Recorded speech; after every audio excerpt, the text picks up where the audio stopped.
terrible mix. Wow. Wow, wow, wow. Apologies, guys.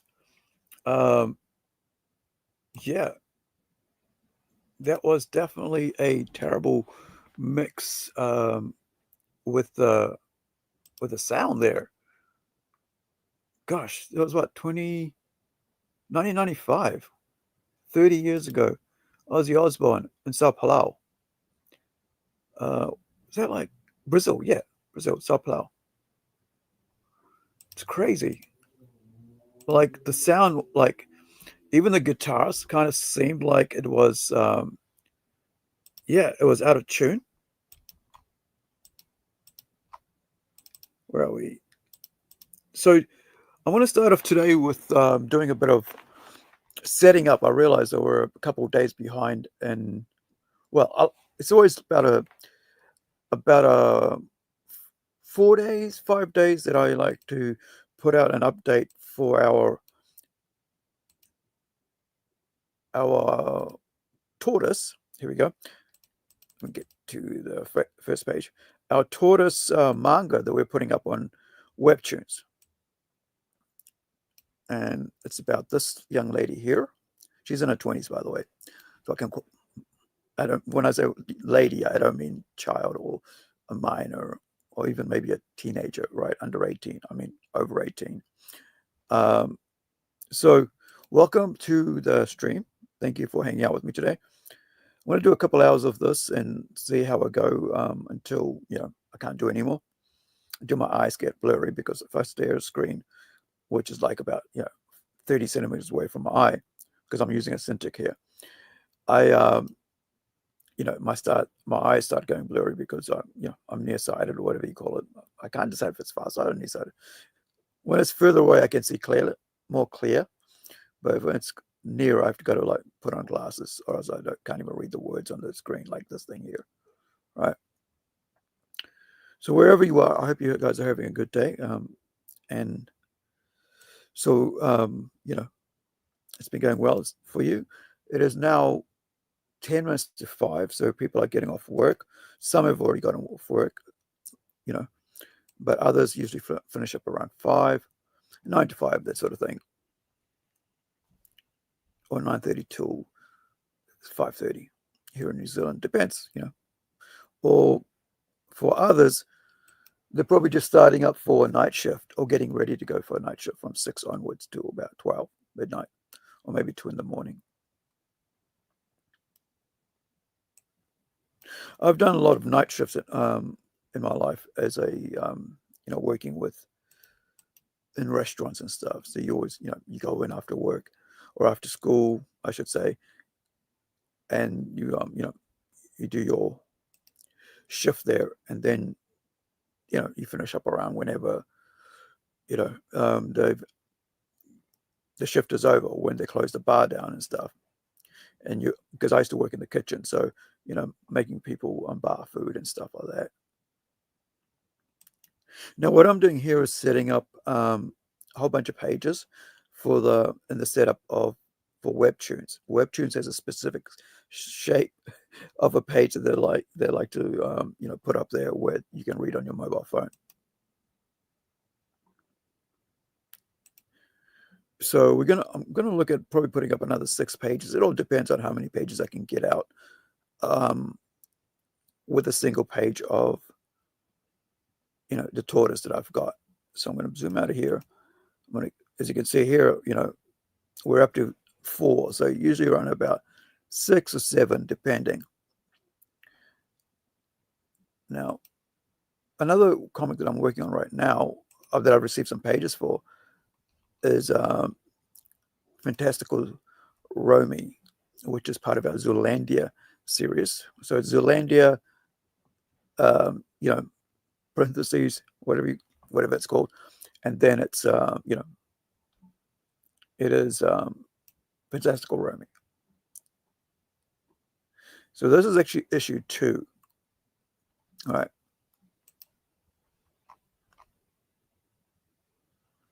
So Joachim Hagström, he's Swedish. He's the artist on this. This is his work here, coloring and and art, I guess.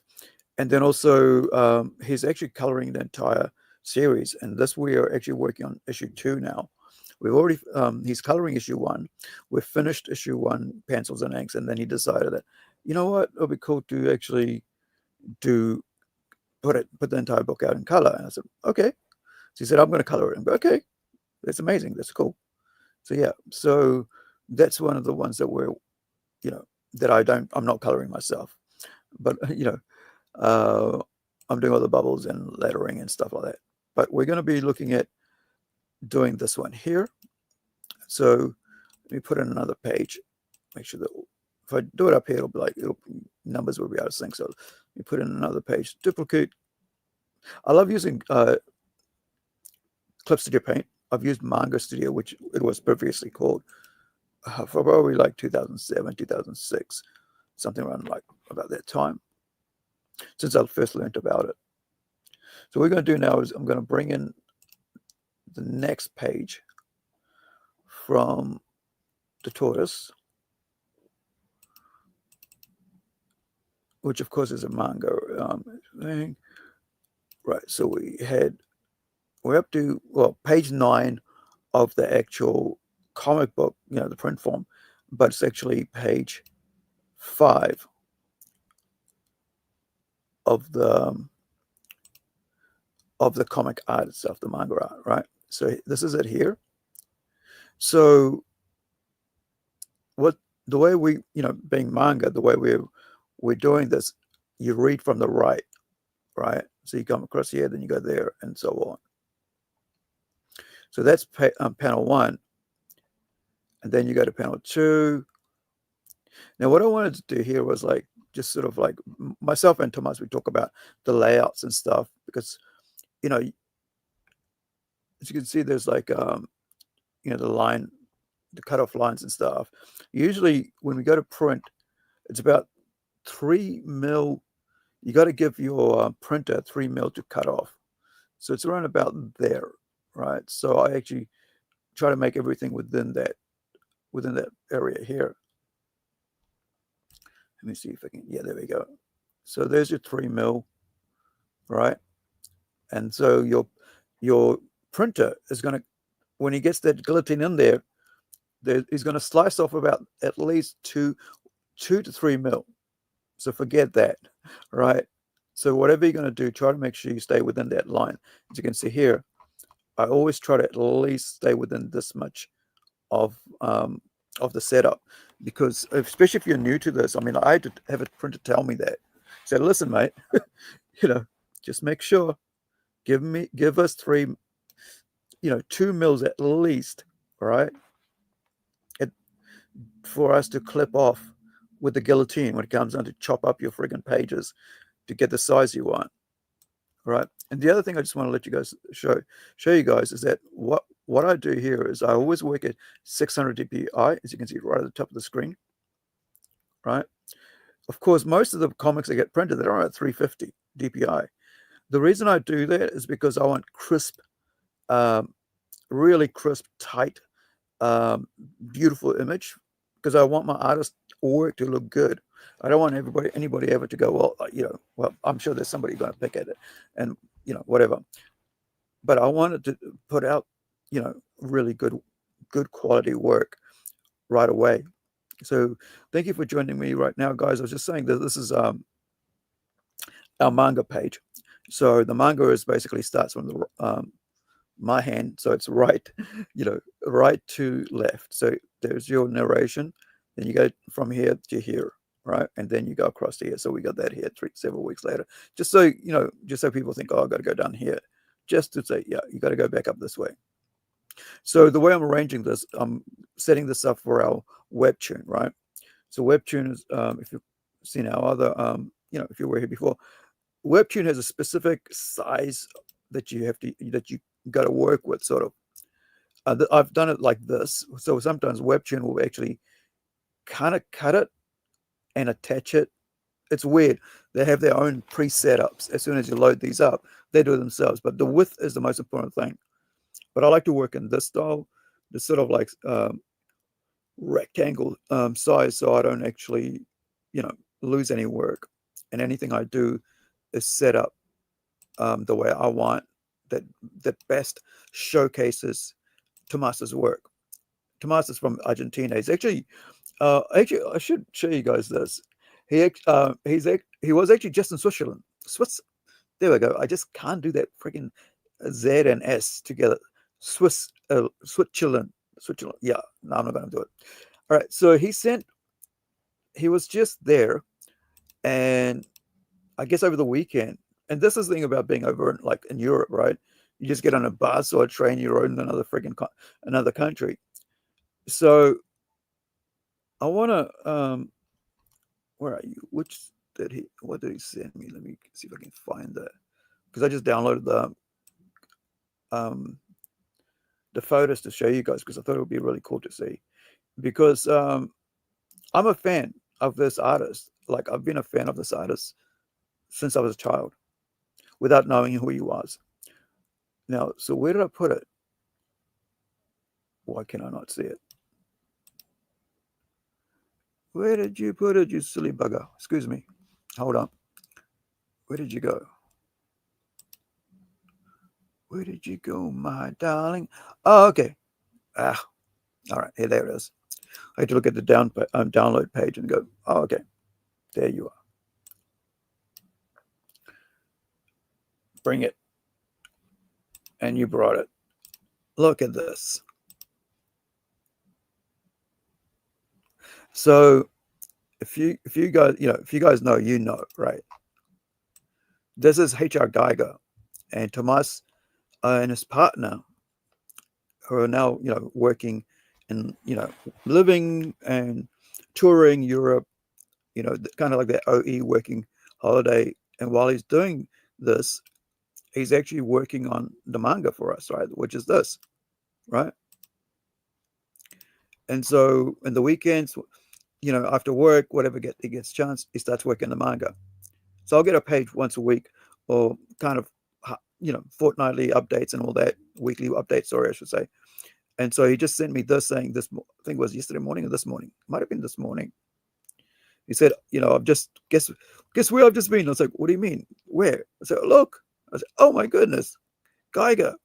And I go, he goes, yeah, we just visited the, visited the museum. And I said, where? Germany? He goes, no, it's actually, it's, where is it? Right, it's Switzerland, and it's in Gruyere, right? So he's buried in Gruyere. I always thought he was like German. Maybe they loved him too much to, kind of like what they're doing right now with Ozzy Osbourne's first ever gig. They're going to turn that into a memorial pub, where the first gig he ever played at. So yeah, Tomas, my manga artist, was just over there. So the other thing, went to the museum, right? So you look at all the amazing stuff. I've never seen this in live myself, right? But I have books. I think I had a H.R. Geiger book. I actually have a H.R. Geiger poster folder. So there's a whole bunch of them. And one day I'll put them all in frames, right? But they're like a longer version of a A3 size, hard card, like lithograph type posters. So I'm going to show you another amazing thing,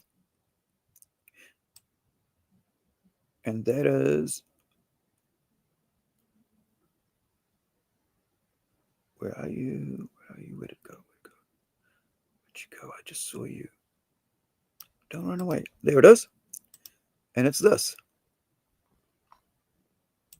Right? His gravestone. Geiger's gravestone. In Switzerland, Gruyere.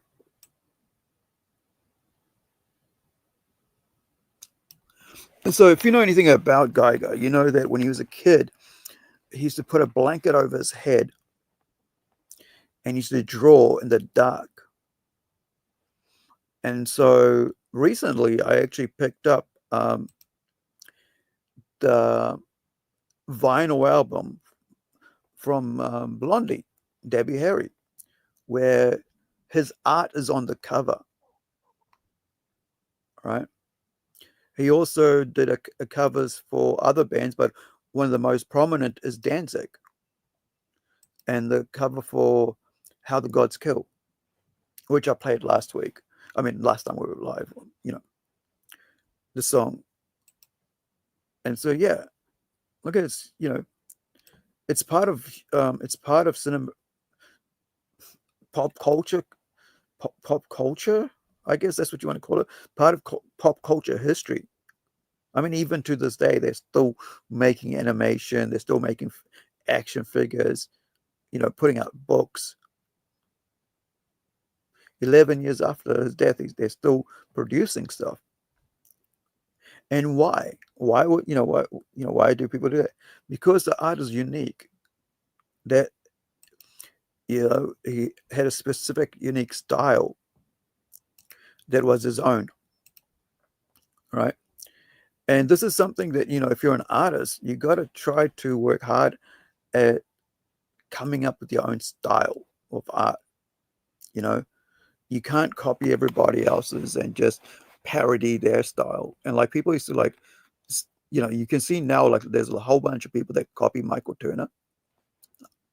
Long after Michael Turner's death, they have a style, and so like sharp lines, sharp end finishes.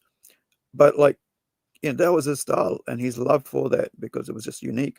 Same with Mike Mignola. Mike Mignola's got his own style. Jim Lee's got his own. Now everybody copies Jim Lee. Then come here, right? And then also, is that my art? No, that's the next lot. Okay, and then so everybody's copying Jim Lee, right? Now, the way this is going to work, I'm just trying to get my. Okay, there's all my narrations, and this is my art. Yep, that's my art. Okay. I'll keep that locked.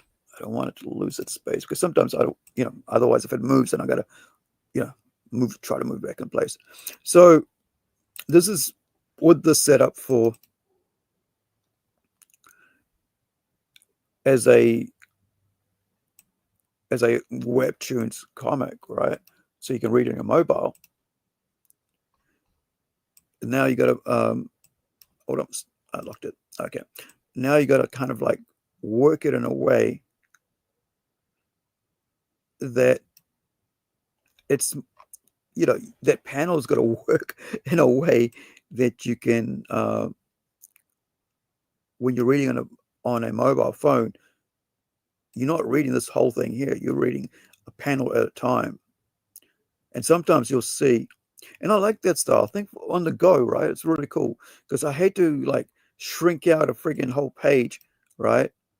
And go into the page, come out, try to read the words. If I feel like this is too small, so I can still do this here, have my exact size of my when you're reading on my comic book, right? On our comic book, you can read the exact size of the lettering, which I use 7-point. Right, so you can see here, when you go down to 7-point, right there on the left, right? That's what I use. Now, I don't, of course, I don't use that. I use that. However, I don't need to do that today because all my text. Let me go here. Come here, baby. Right. Let me move this over to here. Away from me. There we go. Zoom out. Don't need to see you again till later. There we go. Now, so as you can see here, right? Give me back my. Now, I grab my, I'll grab my panel of text.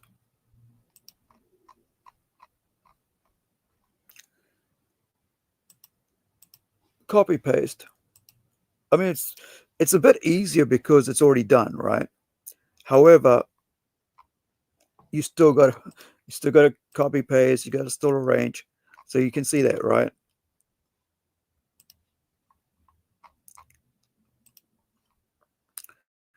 So now I want to tell the story using the single panel, and in a way that I'll split this into two, because it's on the you know,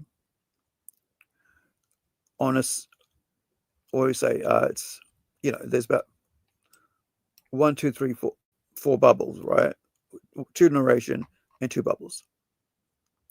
So what I want to do, well, I should say, not I want to do, it's like what I do here is that I will just go in and go, because that's coming first. So I've got to rearrange this to make sure it works the way, you know, when people read it, they read it according to the way they read it, you know, that's working for them, you know, top down. Because nobody's reading there left or right, they're just reading top down on a mobile. Even though this is written as a manga, on your mobile, you're not really seeing it as a manga, you're seeing it as a comic, you know. And that's why it's so easy. That's why people read it. So, I mean, that's why they get into manga so much. I mean, sorry, webtoons, and they read webtoons so much, is because of that, right? So what I want to do is I am going to rasterize, grab my control, there's my line, bring it up a bit,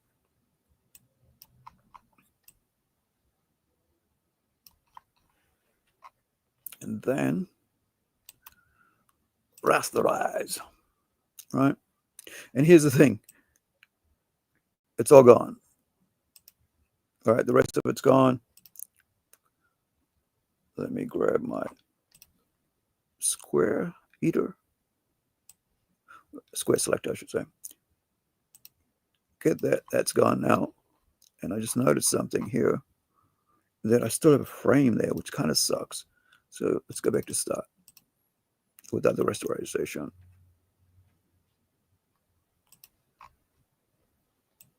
Yeah, get in there. Let me see if that frame's still showing.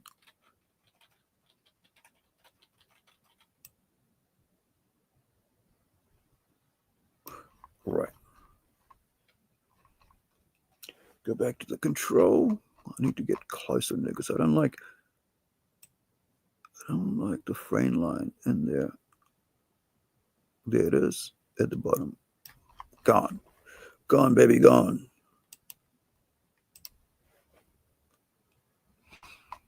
All right.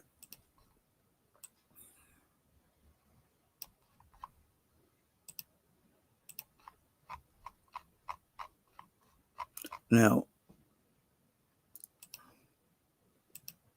I could try to, like, you know, go and like redo that, but that's like, I don't like to mess with my artist's work too much. All right, fix things and all that, what you want to call it. So I'm just going to leave that, cover over that area like it was never there. You know, the frame was never there. Come in here. It was 4 years later when I finally told my tortoise about what I had found out. So she was talking to her tortoise. Yeah, I mean, that's called the tortoise after all. Her pet tortoise. I'm not sure if you guys are following, you know, the tortoise on for free, right? To read for free on Webtoons. But if you are, thank you. I'll just find you the link if you haven't. You know, if you haven't. So you can see here, propping it around. I'm very particular. I know some people think that I'm, you know, I might be too, you know, anal about these things when I go to my lettering, but I really, after 30, 40 odd years of reading comics, you have your own ideas of what you'd like to see on a page and how things are arranged, right? And this is when when you do indie comics, you know, you're doing it. It's not like somebody else is doing it. You decide what you want on there, not some some ex has been moron who thinks that this is how indie comics should be or whatever. No, it's your comic. You do the way you want it, man. Because sorry for popping out too much there, too fast, and giving you a whiplash. You don't let anybody decide how you want to do things, because at the end of the day, it's the reader who decides what they like, but it's up to you to what you put out, to put out the best that you can. So as you can see there, there's your, I could go in there and go like, go like this, and I could like do a whole lot of gradients, but I don't want to, because I really don't like to retouch my artist's work if I don't have to. All right, so that's that. One page done with one panel. Usually I would cut that up to two, but I'm like, yeah, there's a lot of white there, so might as well just let it go with that,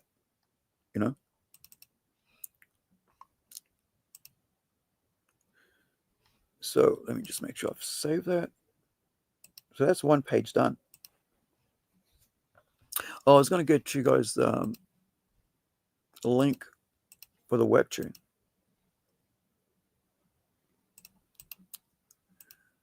This is it here. So far, we've had 216 readers, and now we've got 4 followers since we've only put up 4 chapters, right? I'm just looking at the home page, so let me just show you. Stop screen. When I just went to grab the, there you go. Isn't that cool? You know exactly how many people have looked at it, how many people are actually following it, right? Plunge Comics NZ. Right? It's there. That's the latest. The others grayed out because they already, So we put up 4 little bits, 4 chapters, but actually, 1, 2, 2 little promo work, right? Like this is about a back matter. The other one's coming. Let's just talk about it, how we did the work and stuff. And some, when I was researching what I came across when I was researching. This is when I was actually researching about 2018, 2019. Right? Some early work. Little baby turtles hatching out of their eggs, out there living. So you can't basically harvest, for food, like they like to go turtle soup, and you can't, and it's illegal to trade. I think this is when I was studying it too, like so researching, right?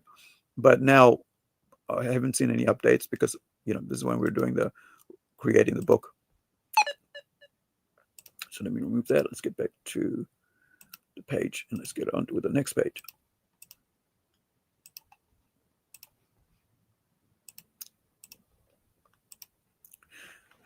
So one mobile page down.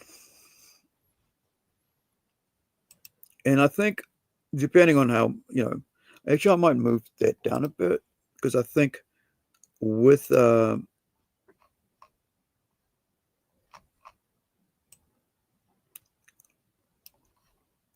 if I don't go halfway, it might get cut, depending what.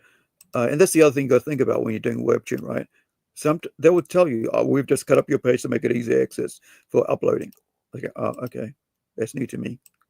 Then like now I'm used to it, so it's okay. Whatever, thank you. You know what's best. Okay, so let's do not move on me. Save. And we're back to the other page. Now this is going to be interesting. I'm going to cut this up into actually maybe 3, because if you look at this page, right, there's a lot of text. But it's not a lot of text. There's text, but spread out, right? So I could basically have this much here showing, and just one, and then have that, and then maybe come down here, do a pillow, right, with her on it, and then do another one just with the room. That's, because there's a lot of text, and a lot of people, when you're doing mobile, you got to understand that a lot of people aren't going to put their eyes there for too long. Hey, Rick, how you doing, mate? Cheers. So where are we? Where's my page? Here we are. So now we're on 31, right? So let's pop this down. So there you go. You can see here, like, Tomas having a bit of fun, right? With it. Look.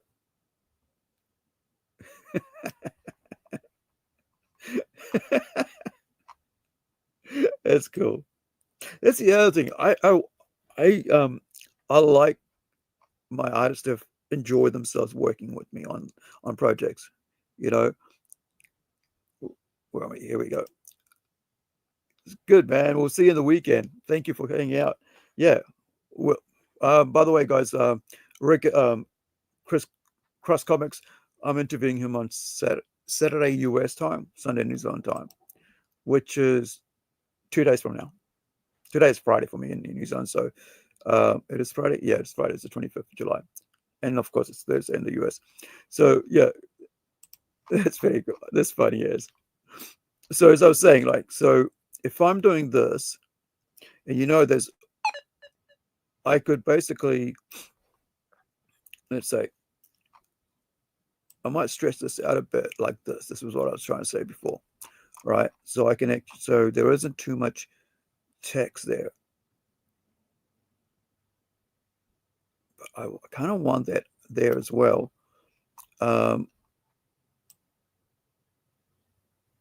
So what's the best way to do this? Actually, I know the best way to do this. Let's double up. I mean, not double up. Let's just do the poster there itself, right? Just do that, right? Just a bit of humor that Thomas has chucked in there, my artist from Argentina, right? So now post it there, right? Now I can now go in,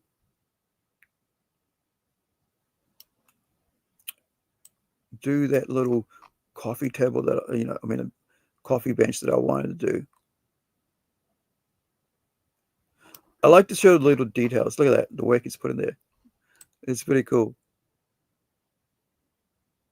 2 o'clock in the afternoon, 2:25, 2:23. Yeah, military time, right?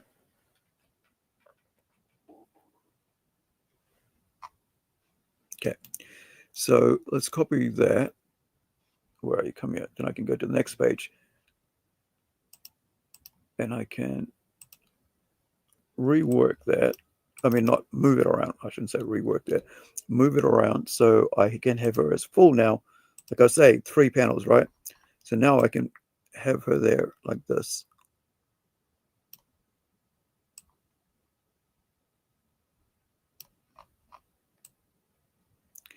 And this is I mean, like I'm saying, this is I haven't, like, when we were doing Incredible webcomic page, right? It was a full page. Come here. I mean, way back in 2000, stop it. When I was holding the wrong thing here. So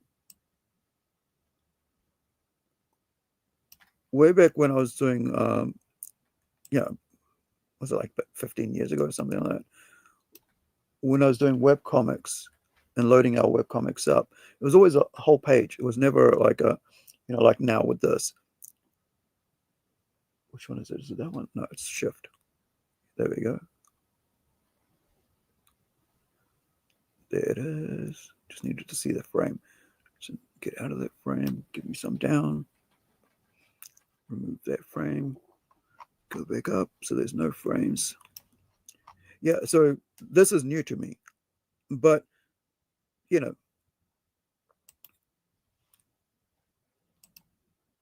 copy again,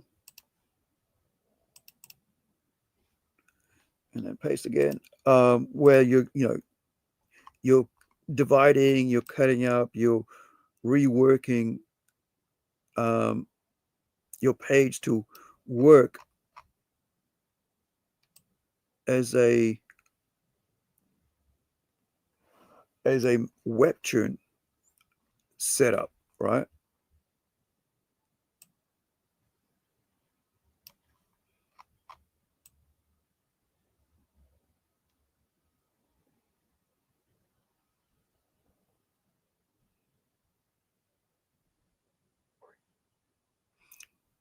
Now, I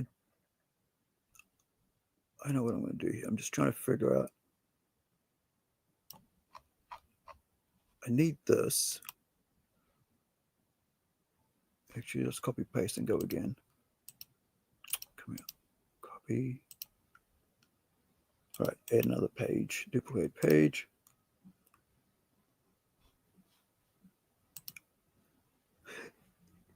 Yeah, it's 6. It's like 6. Yeah, but it's Sunday for me because I'm a day ahead of you guys in the northern hemisphere. So down here in the south, we're like a day ahead every time, every day. Like right now, it's about might be like 5 o'clock in the morning in Sweden. You know, where one of my other artists, and actually Thomas is over in Switzerland. Well, I don't think he's in Switzerland anymore. He was just tour. He just went there for to check out the, you know, the H.R. Geiger Museum and Arts, because he's been going to all the museums like Tintin. He went to Lucky Luke and Tintin Museum, stuff like that. I want that for us here in New Zealand as well. I want a museum of New Zealand comics and pop culture. If we did that for our city, that'll bring a lot of tourism if we celebrated that. So this is what I was trying to get to. So another page, putting that back in there. Now this is going to move now to the next bit, the wardrobe, right? So we go back here, look at how much text is in that last panel, which is like a medium wide shot, medium wide shot. And I could virtually cut this up into 3 panels. And I was telling to Tomas, go and put Incredible in there on one of the things without actually like showing too much. So he's just done that there, kind of like no, my artist here on the manga here, this year, he was over in this past weekend. He was over in Switzerland, and he went to the Geiger Museum, and Geiger Museum, and his gravestone. Yeah, now I'm here in New Zealand, but almost apart from my friends here in New Zealand, everybody that I work with is from overseas.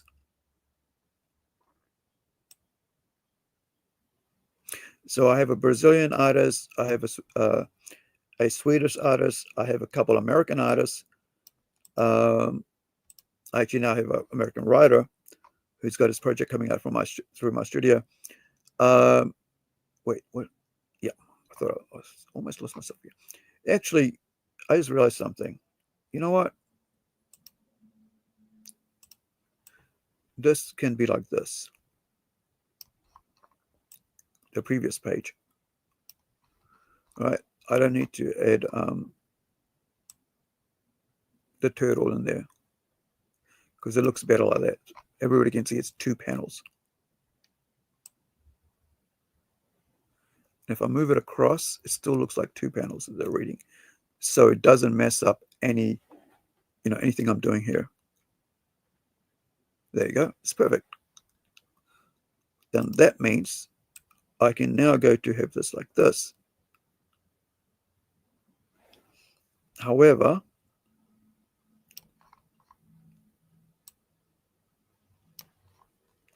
I'm just going to raise that. And this is where I was telling you guys, like I work at a very high res, right? 600 DPI. And I asked my artist to do that because of this reason. So I can, if I, if it was like 300 DPI, it, it looks a bit washy, but it's on your, it's on your mobile phone. So you're not going to mind it because, it's like, it's been raised. I mean, enlarged, I should say, not raised. But it's enough there to kind of give you without it being too washed out. Is that enough?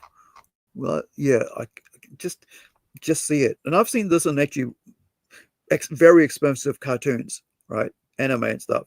They've panels that look like this. So I'm not going to like go, oh my goodness, it's too washed out, right? Because if multi-million-dollar projects do that, I'm not going to like,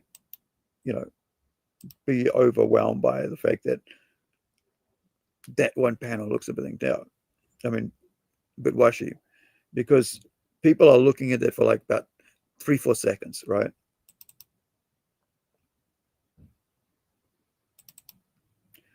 $36. So that's actually, when you really think about it, we started with this 31, and now we're down to 36.7 by the time we actually have one single page uploaded to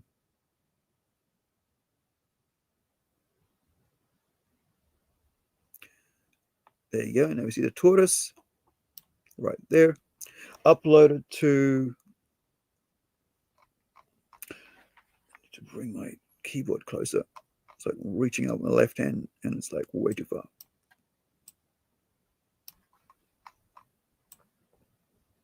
Okay, so there you are.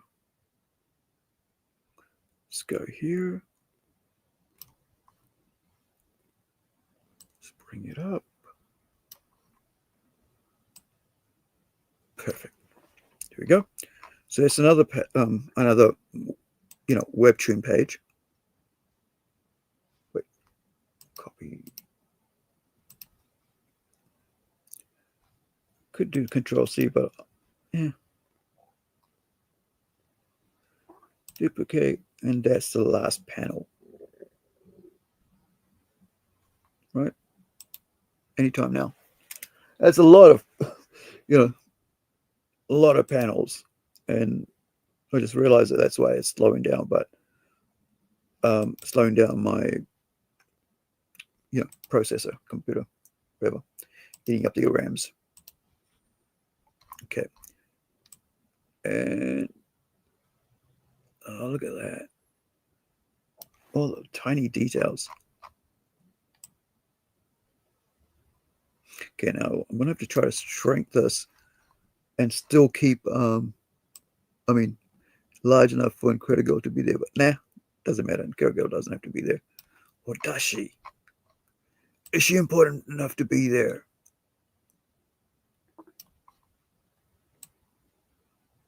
I could do this and bring it closer, right?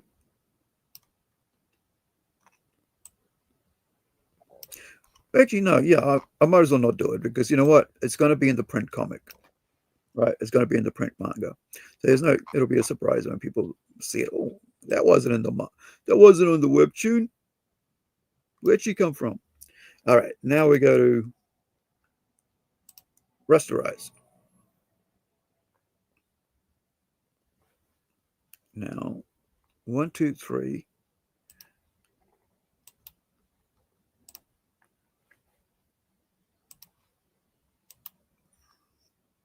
Actually, there we go. Make a center. Yeah, it's better.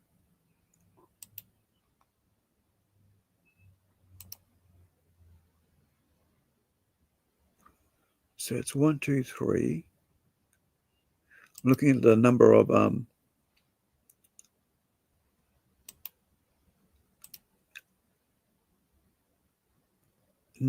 speech bubbles I got to add to it. That's what I'm counting.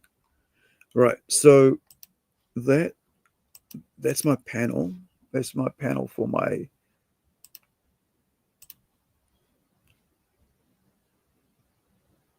speech bubbles. So we'll start here.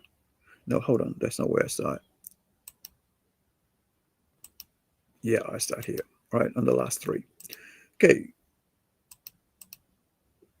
Shove it down.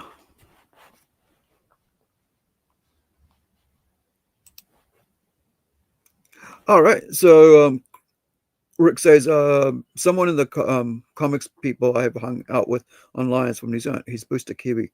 Haven't heard of that name. Sorry. But yeah, there's a couple, couple that I know personally. There's about 100 on a group page that I know, part of the, New Zealand comics community, New Zealand comics creators community. There's about over 100, 170 or something like that of us on there. Now, 1, 2, 3, 1, 2. There we go. So let's go with this one.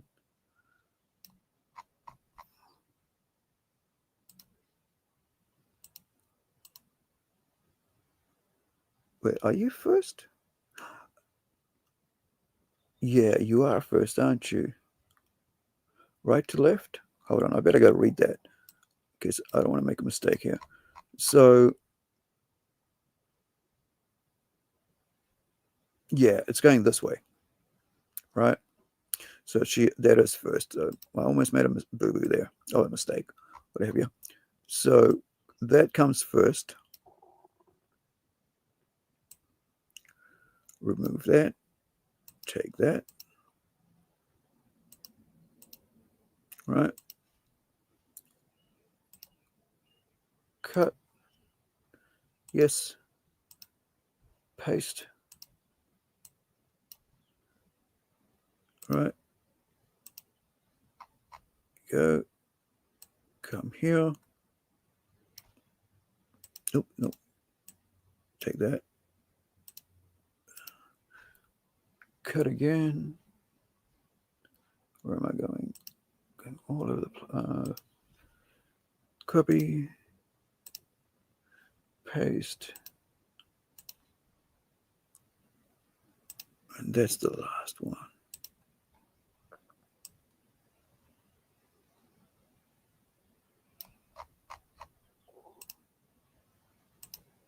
Oops. Lock that in. See if we move again. Right.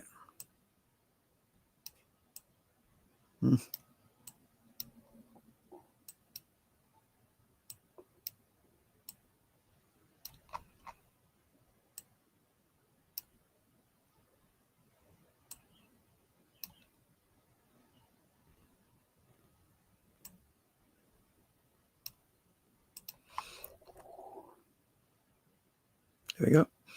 All right, so that's one page done, which is the last page. Save. Close.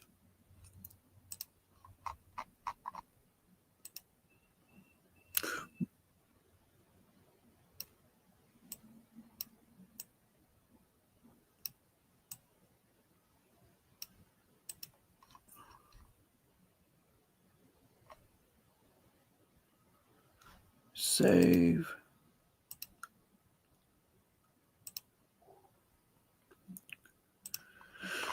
Amber.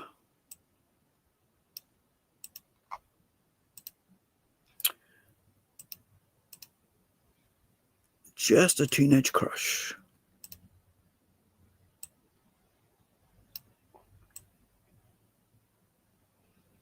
I'm sure her mum's been through a few of those.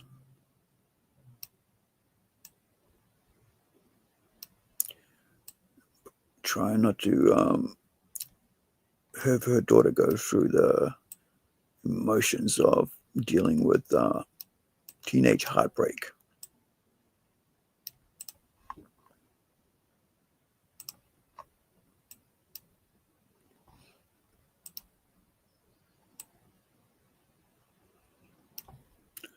Kind of don't like though.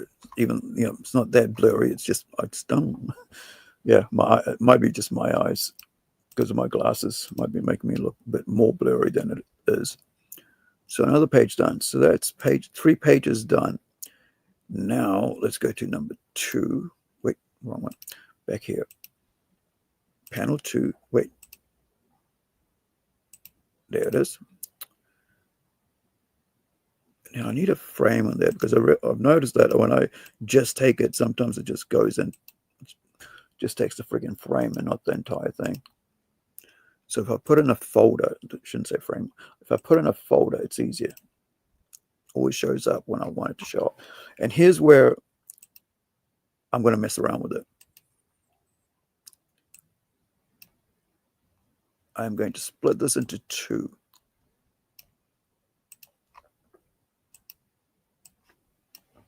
Because there's too much of it, there's too many texts, too much text, I should say, not too many, all at once.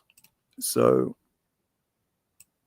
we don't want to, it feels like a wall of text to me when I look at that much. So what I'm going to do here is go take off the, delete, duplicate and then delete the parts that I want gone. And it's just 2 different sentences, 2 singular sentences rather than 2 sentences in one panel. I mean, one bubble, whatever you have in the narration box.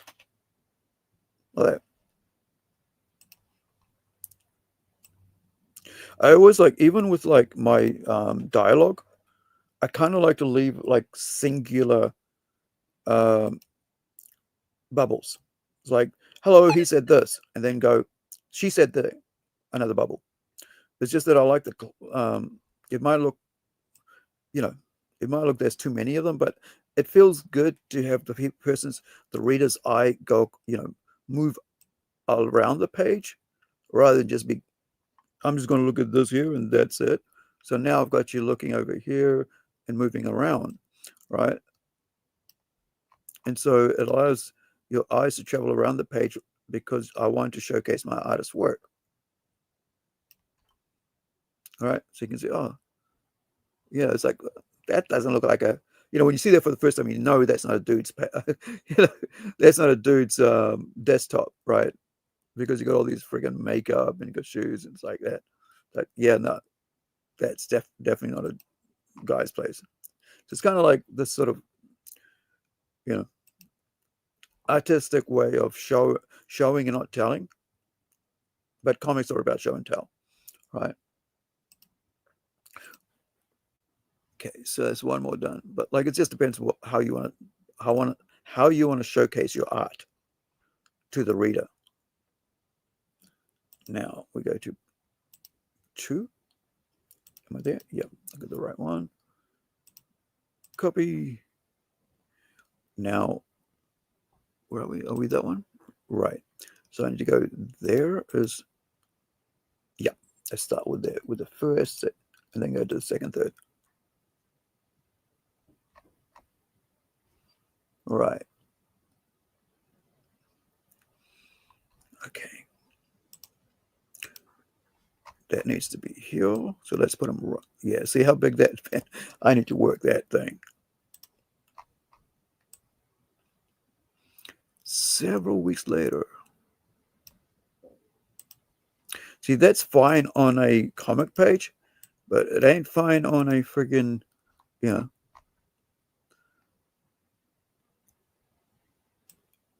on a Webtoon page. So let's mess with that.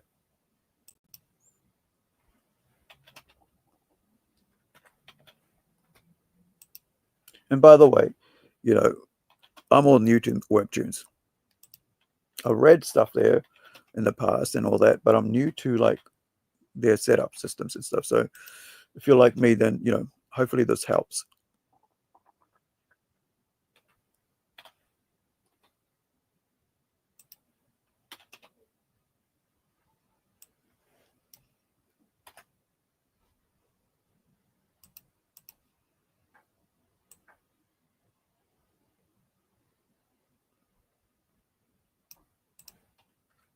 center,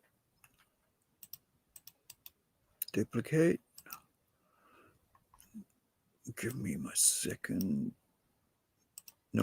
narrative square, paste. Okay. And yeah, if you've never, if you are in need of a app that helps you do things much more simpler without inventing the wheel and all that shit, do give, Clip Studio Paint a go. Like I mentioned earlier, I've been using its precursor, which was called Manga Studio, which has been renamed as Clip Studio for the Western audience. Because I don't want to touch anything called manga, that prejudice. And then they realized that everybody was using this thing called Manga, and it was like, even then they didn't want to use it, but other professionals were using it. But then so Smith, I think it's something Smith is the brand name. I mean the creators of it, or the owners of it. And so they changed the name to take away the prejudice of it away from people. Okay, there you are. Right, so 1, 2, 3, cool. 1, 2, 3. Right, so I need that gone there. I need to take that away. Perfect. Let's take you out.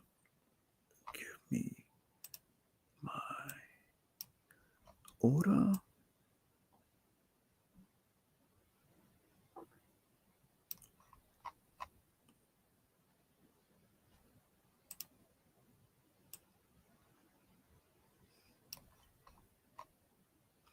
And I'm going to leave that frame there. Just making its own little narrative box. Just by leaving that like that. Or its own panel, I should say. And you can rasterize yourself. Save. Close. Rasterize yourself. Paste. Give me my text. Where am I? Yep, so there's 2. So I really liked him. This is when we meet her when she's young. Right? And then we see her when she's in her 20s. That's when the story really, picks up. Her relationships picks up. And they do the big OE, as we call it in New Zealand, overseas trip or overseas experience. You do your, you do your university for 3 to 5 years, whatever the course, depending.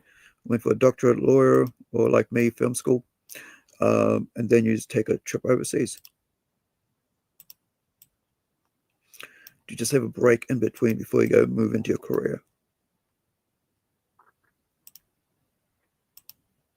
Perfect. Don't need that there.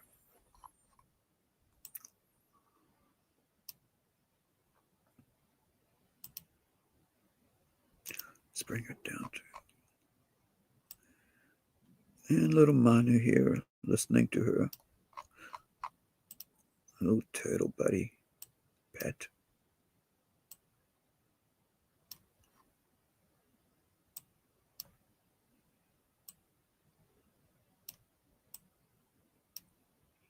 Okay. Cut. Yep. Now, did I raster that? Yep, I did. Go, baby, go. Huh. Oh, well. There's a little frame there, but I don't. Oh, well. I know it's there, so I might as well fix it. Otherwise, I'll be annoyed at myself. Okay. Just a bit. Oh, yeah. Now the frame's gone.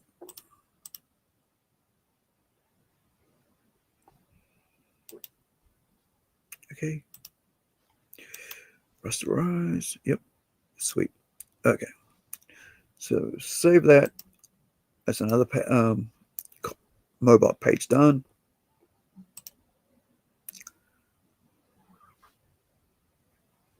And I don't need that now, so I might as well rasterize that.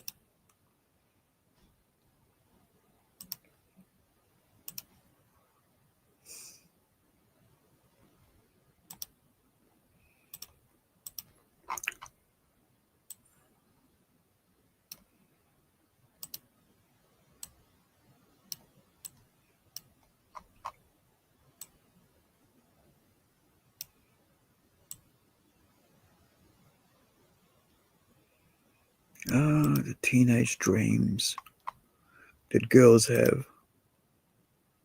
You know, marriage, shelter, protection, financial.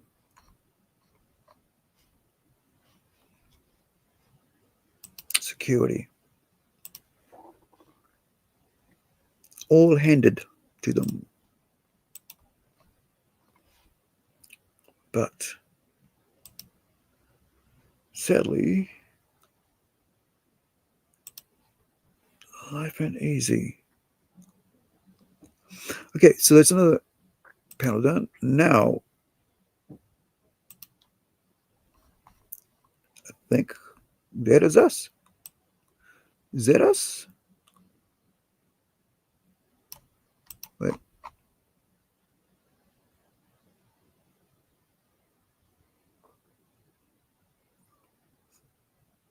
Yeah, I'm working backwards. So that's it. That's it. Hold on. So let me save that. Make sure it's before it asks me to save it. Yep, that's saved. Okay. So there's that whole page cut up for Webtoons.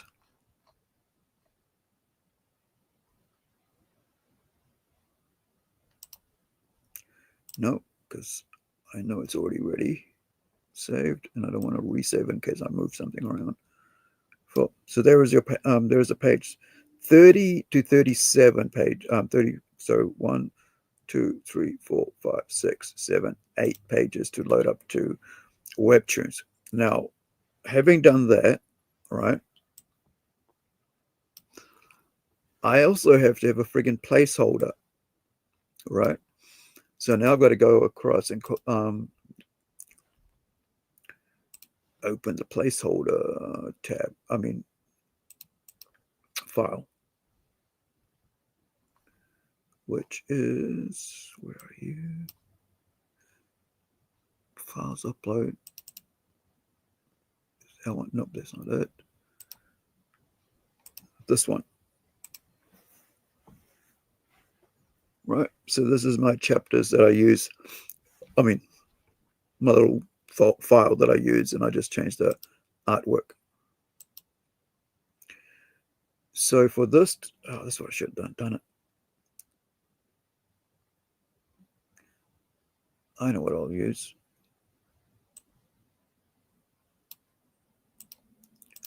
This one. This little cute one of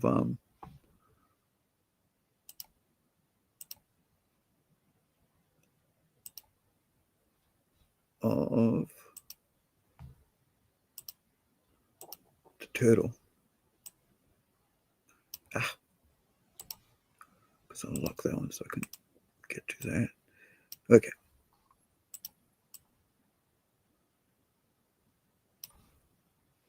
Give it a bit of a enlarge.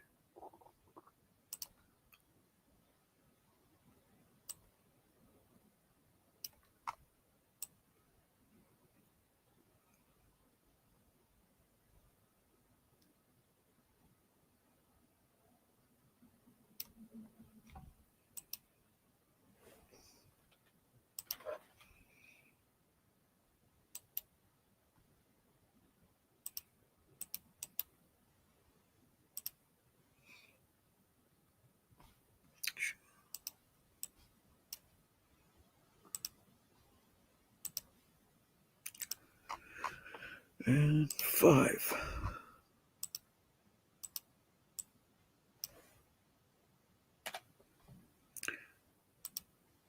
So that's page 5.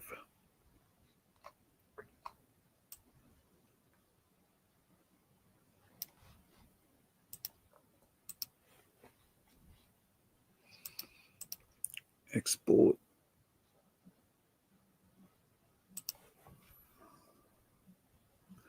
What's the size of this?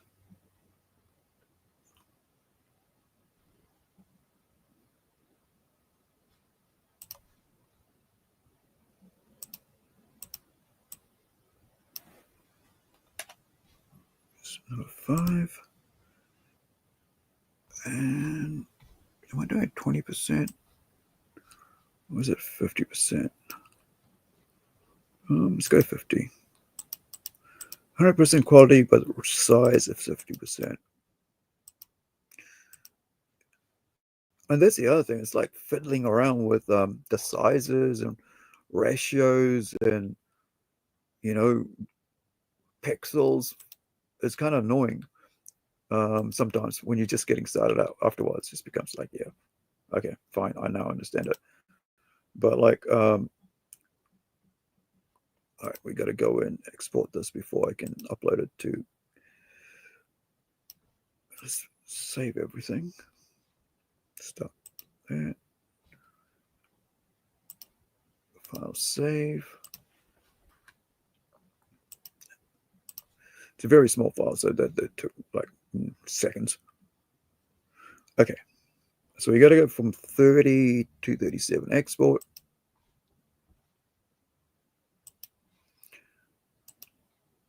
Export as multi batch 30. You guys can't see this, but it's all right. It's just, I'm just looking. It's weird. It just shows you the screen, but not the tabs on top that's open while I'm setting this up. Okay, make sure it's in the right place. Yep.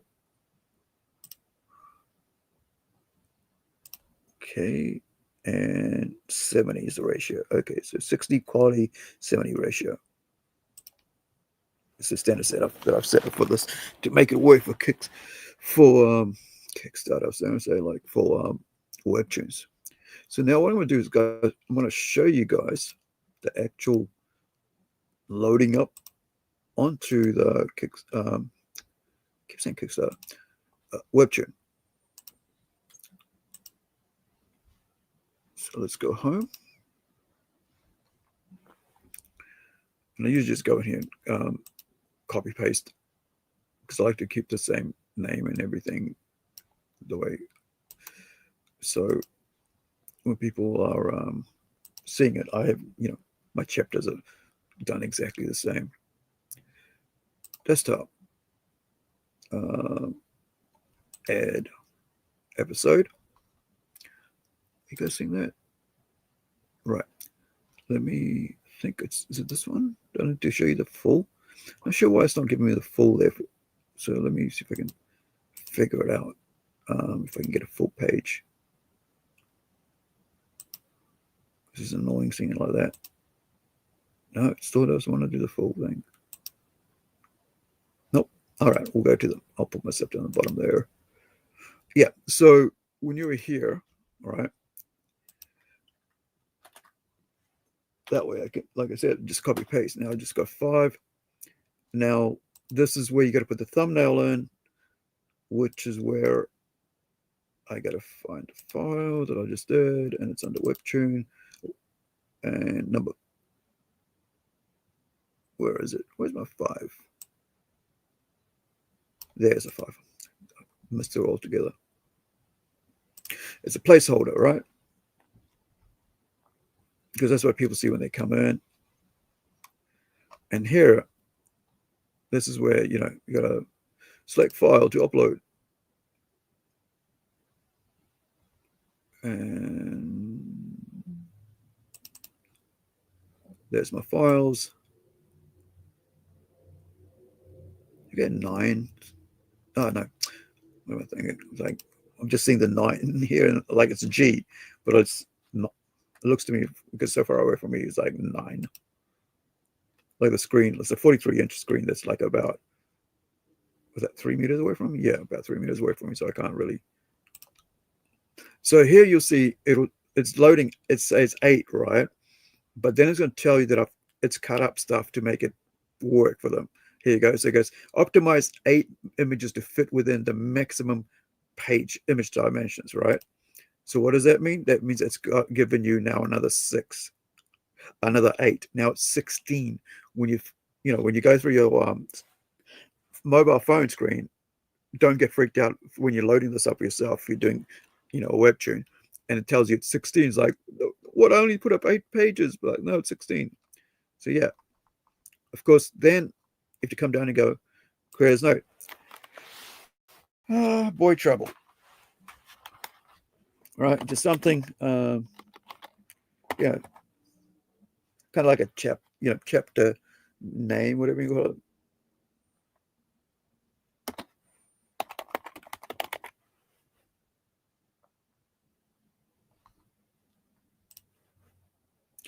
And I'm not sure if you're able to see that. Let me just get on my because I'm looking at the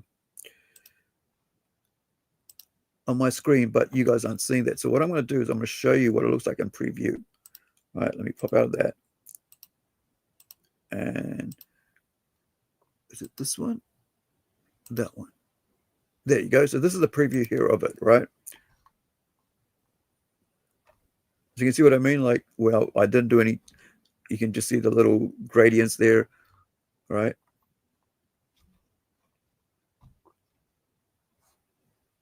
You're probably wondering why with the lines. It's because it's a diary.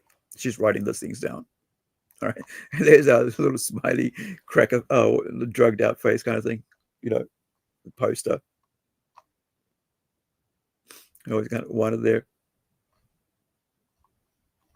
All right. So you can see all this. This is basically the cutoff line on your mobile phone screen. So what we're going to see is there, right? So it's every time it's just like it'll go to a certain. There's another line, and there you go. There's a panel where we said, well, we'll just make that a panel, and make that a panel. So yeah, and that's just gives you a preview before you can go click yes, please now send. All right, now upload. The other thing is it'll tell you whether you should upload. If you want to upload right away. Over here, it'll tell you, enable or disable comments, save draft, preview, previews, or PC. I'm on a PC, so I'm going to watch it on a PC, or just preview the way that everybody else is going to see it. So you can publish immediately or schedule. So I'm just going to publish because I'm in weird time zones to everybody else, so it doesn't really matter what time I publish. People get a notification saying, hey, the next chapter's up. Doesn't matter what time zone, right? So it's 10 past 6 p.m. here on Friday, New Zealand time.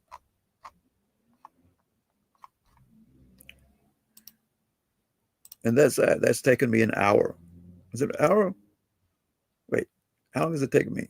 Yeah, almost an hour to do that one chapter, fix up that one chapter. All right. So there you go.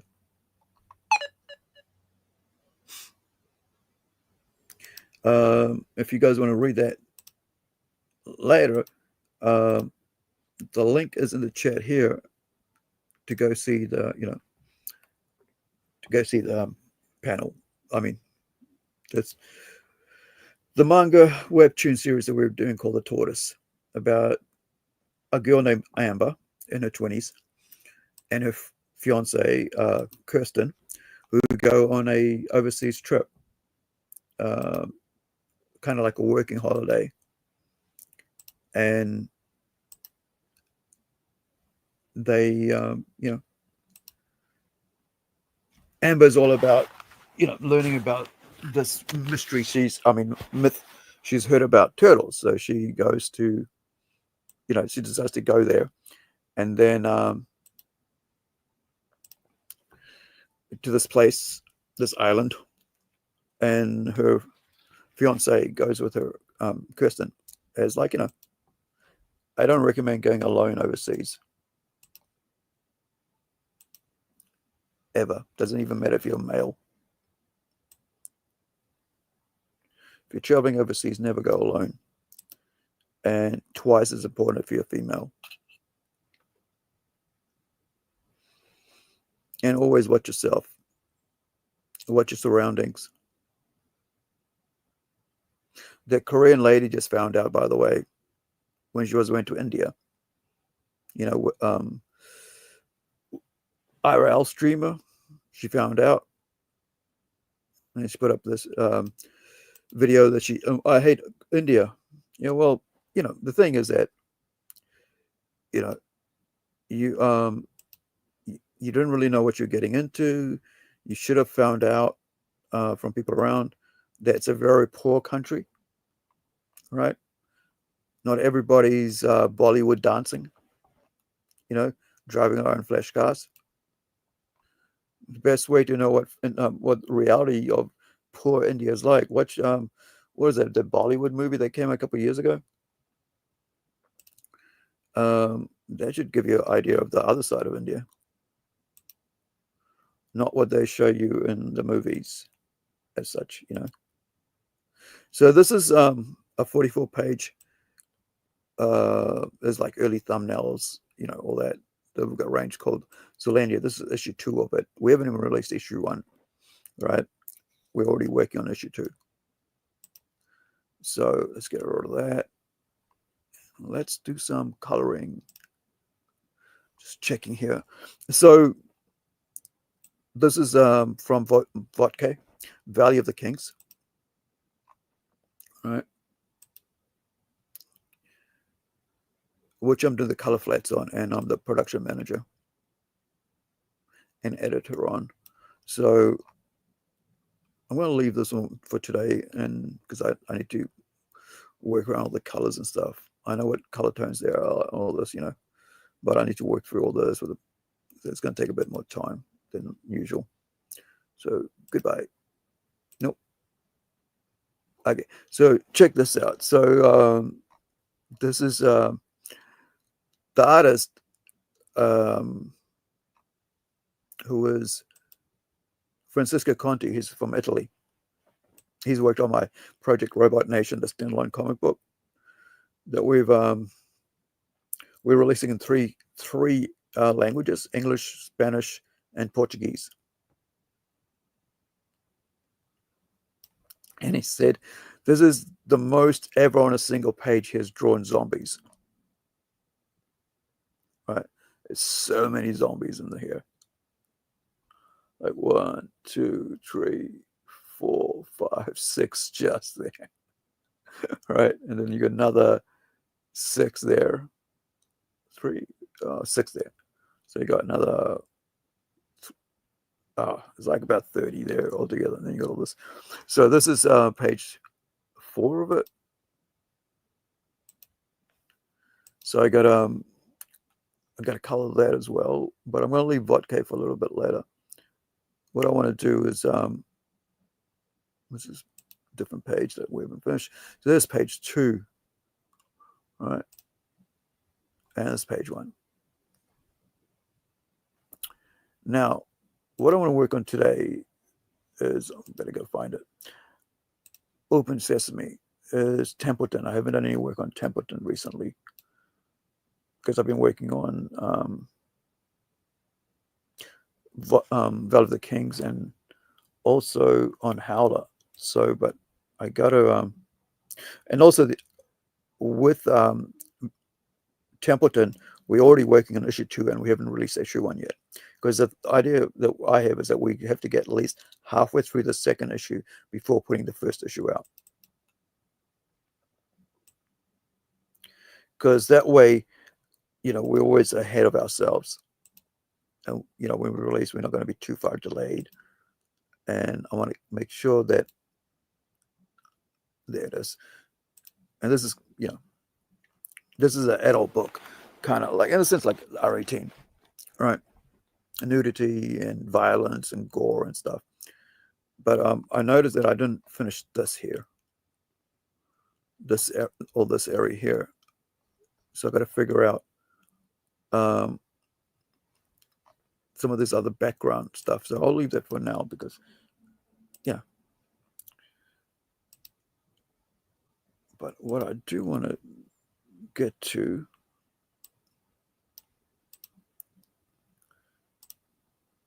is this other page. And I want to mess around with this today, which is demons.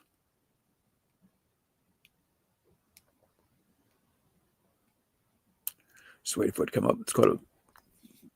There we go. All right, get rid of the text. And the other thing here is I need another page for the color. Have it, I got to keep it open so I know what the color of the characters and other, beings are, so I don't miss, get the wrong tones. Oh, there we go. So first one is this friggin' thing here.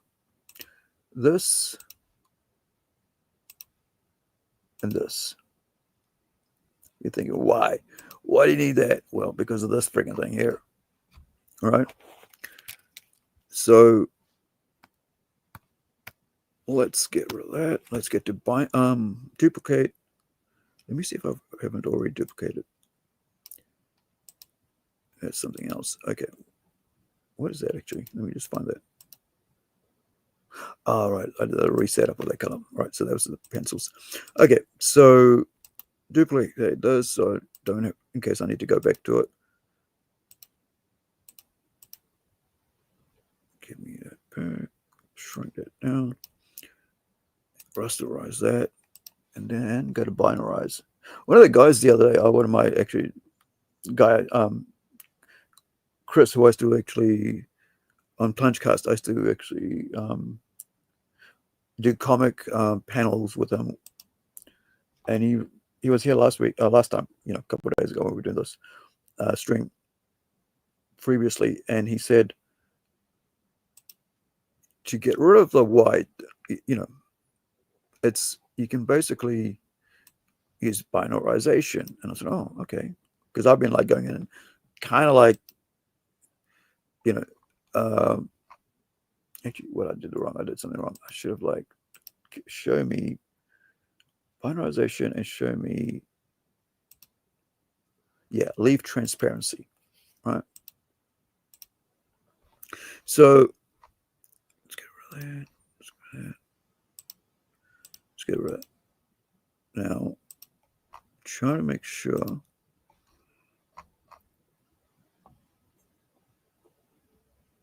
Give me this. If I get this right, or I don't need to go in there, clean it up, layers. Because this work here has actually been done directly on paper. So, I think I've raised the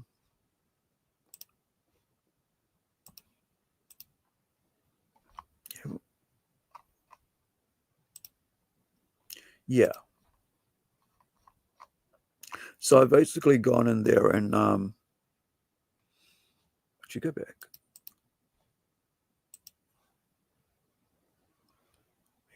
Where's black? Give me black for a second so I can see the difference in change.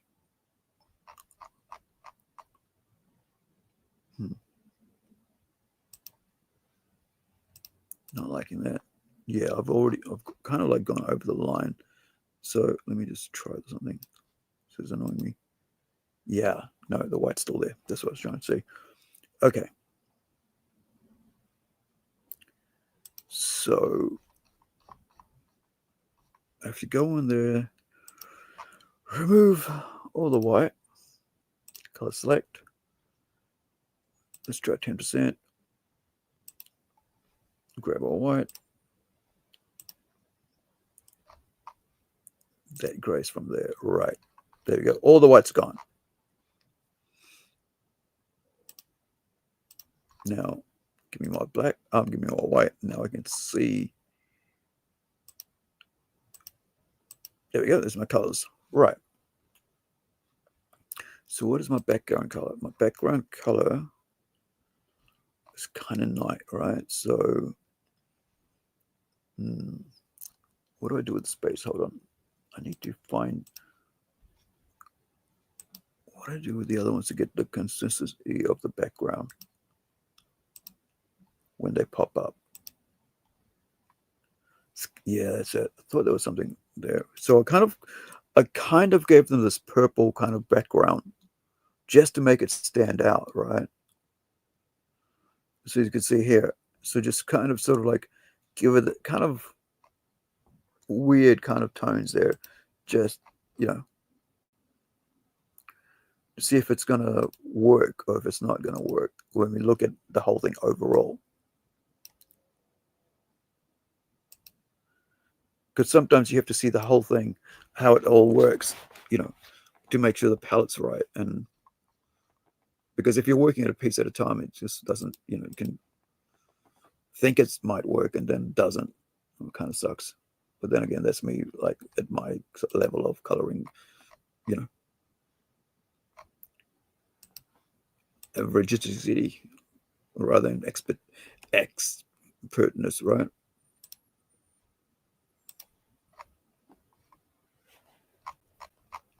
So I've got my black lines.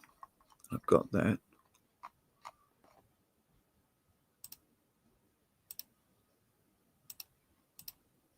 I'll leave that. I'll do that for the time being. It might actually end up being with red or some shit, but we'll go with purple just while we're here. Actually, I just realized something.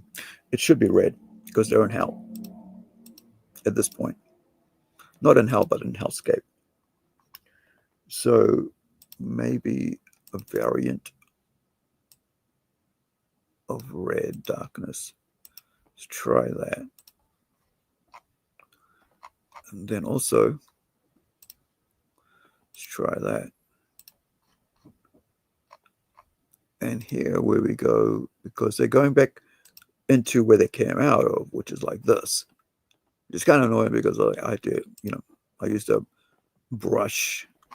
I mean, not a brush, but like this. So there, yeah. So I gotta do a yellow, purple, red portal thing with the gradients. Where is my gradient? It's down here, isn't it? There we go. So let's pull there.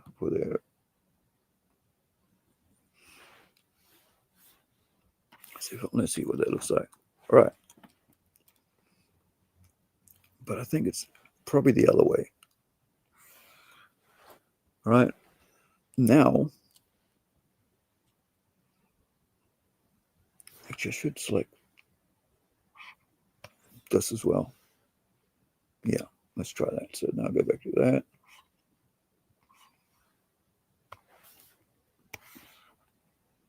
There.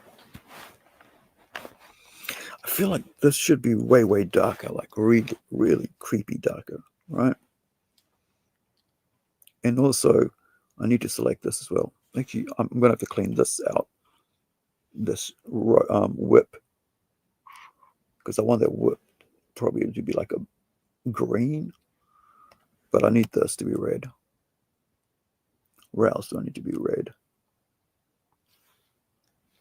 That. Well, I need yellow, but like red. You know what I mean? I need that to be filled, and then I can clean it up. Gee, I really want that to be gross red, like this red. So let's do that. I mean, not gross red, but kind of like a richer red. There we go. Now let's try that. There we go. Right. Now the reason I'm doing this and not letting the colorist do it, because I'm trying to say this is the way I want this to, you know, look like. And by colorist, I mean the guy who's going to come in and finish it off for me.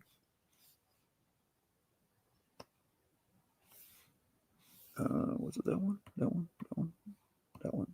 Yeah, that one. All right.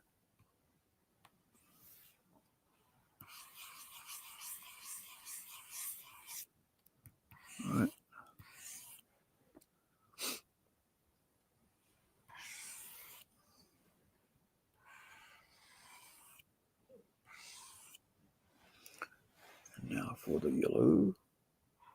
Went too much there, but I can always correct it like this. Whoops, go back. This is too big. It's too small now. Where's my couple hundred? There we go, 150. Right. If I go smaller, it gets too finicky. So bring this down. Where is it? Hold on.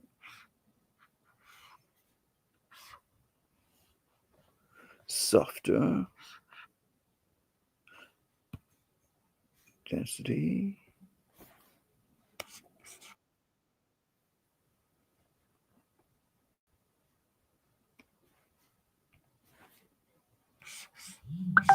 That kind of works. All right. Why did you go less?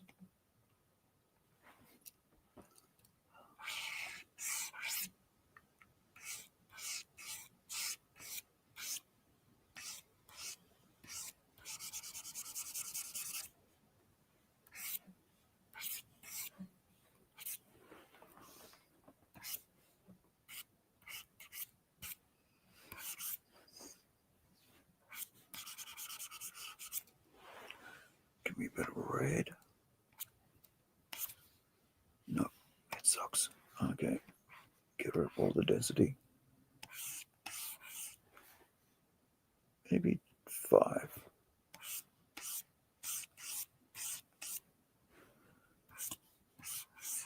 Give it a bit more smudge.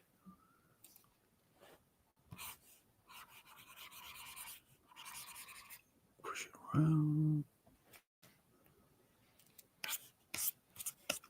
Okay, so I think that's about. Oh no, that's kind of sucks there. Okay, back to the yellow. Work it over softly, so it doesn't look like I'm just like pushing it all, with my fingers, but more like with a brush.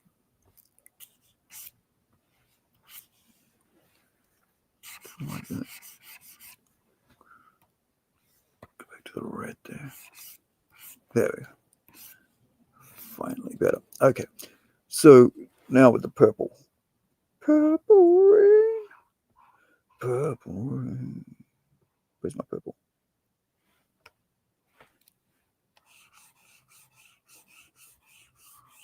Much sharper. Because I'm still on like 5. Let's go 10, 11.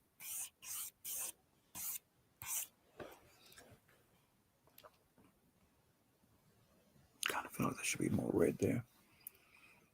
Okay.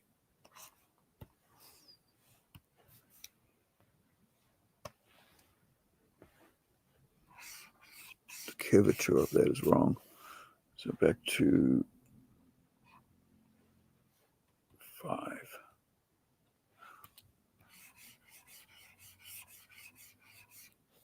Back to yellow.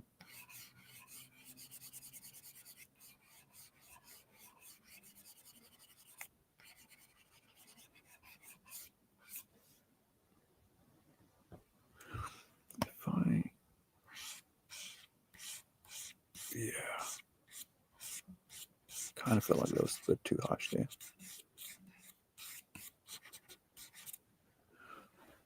So I can feel like, like show that there's an aura around this thing.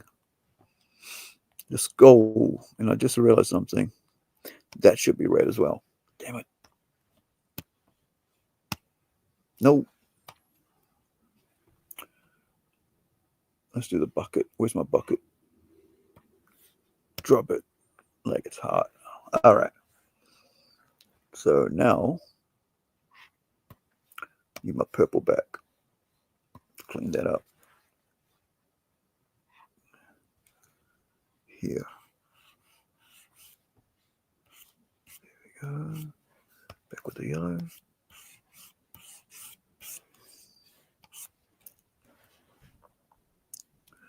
Just had something I was going to talk about just then I like it totally went out of my brain. Because I went, I need red here, and then that sort of like floated right away. A whisper in the wind. Now I can't figure out what I was going to say. So this is page 14, and this is the soul container. Well, that's my name for it anyway. It's the soul container, which carries all the souls to hell.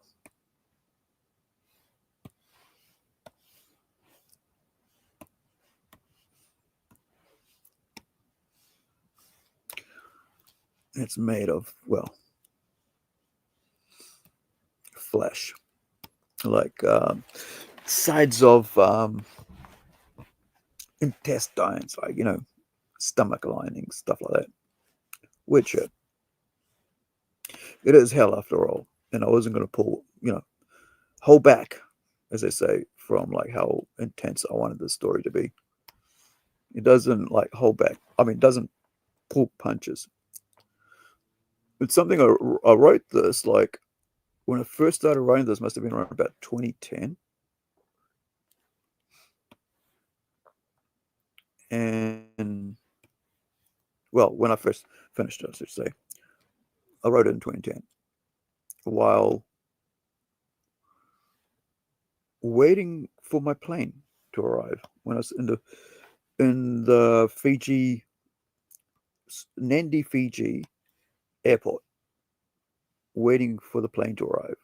And I was an hour, and I just wrote it. Like, was it this one or was it issue 2?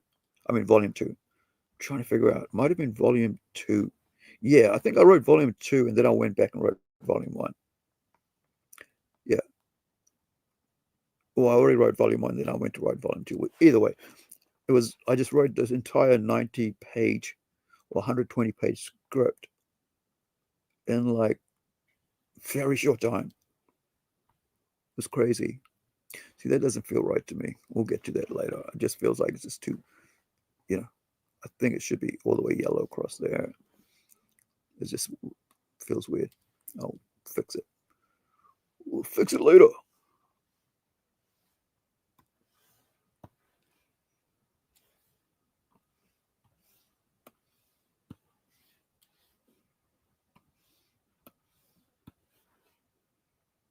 It was like when I first wrote this, right, Templeton. It wasn't Templeton. It was a kind of like inspired by at the start when I first wrote it. I think it was like about 10 pages or something. I wrote it as a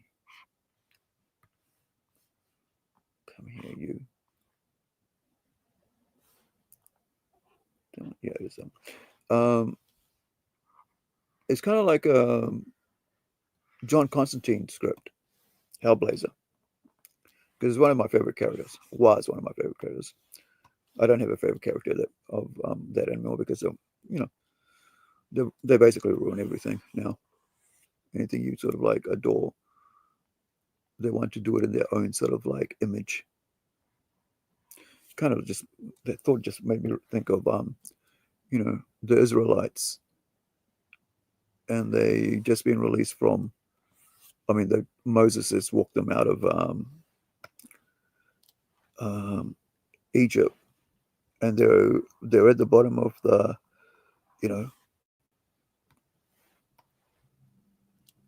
at the bottom of the mountain of Sinai. I think it's Sinai, Sinai.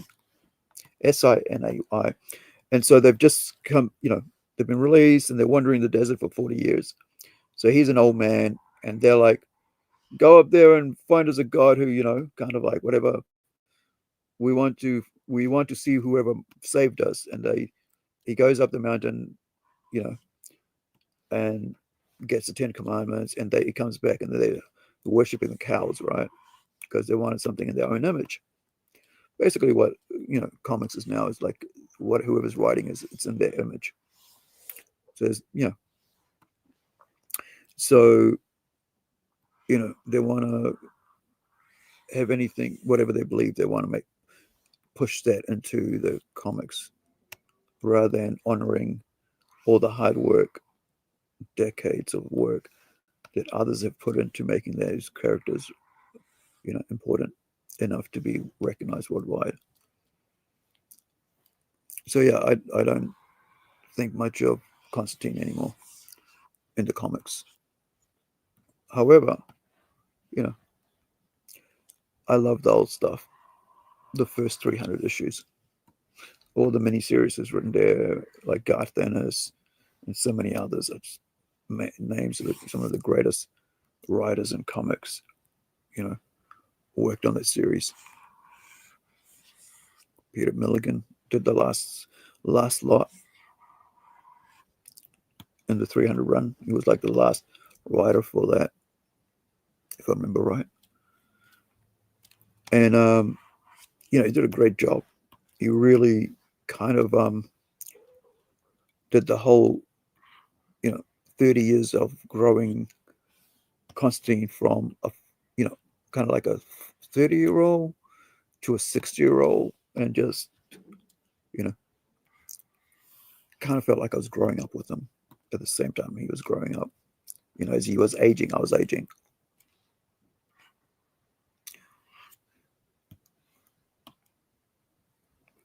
So so it was kind of like what would happen if this what I did. So volume 2 was the first one. What would happen if Constantine came to Fiji and New Zealand, right? If he came to Fiji and if he was asked to go to Fiji to help some people because they were dealing with some issues, right? There. So, demonic issues, whatever. And Hinduism in itself as a religion has gods and demons and, what have you, ghosts and all that. They believe in everything supernatural.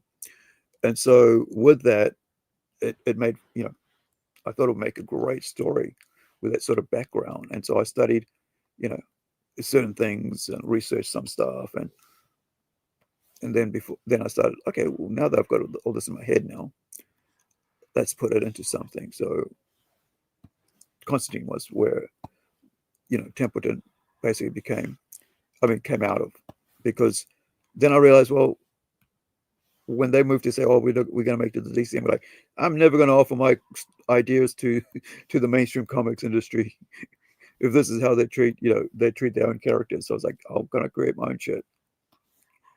So that 12-page story was, I made it into a series called, actually, a graphic novel volume story, whatever, 120 pages, called Blackwater.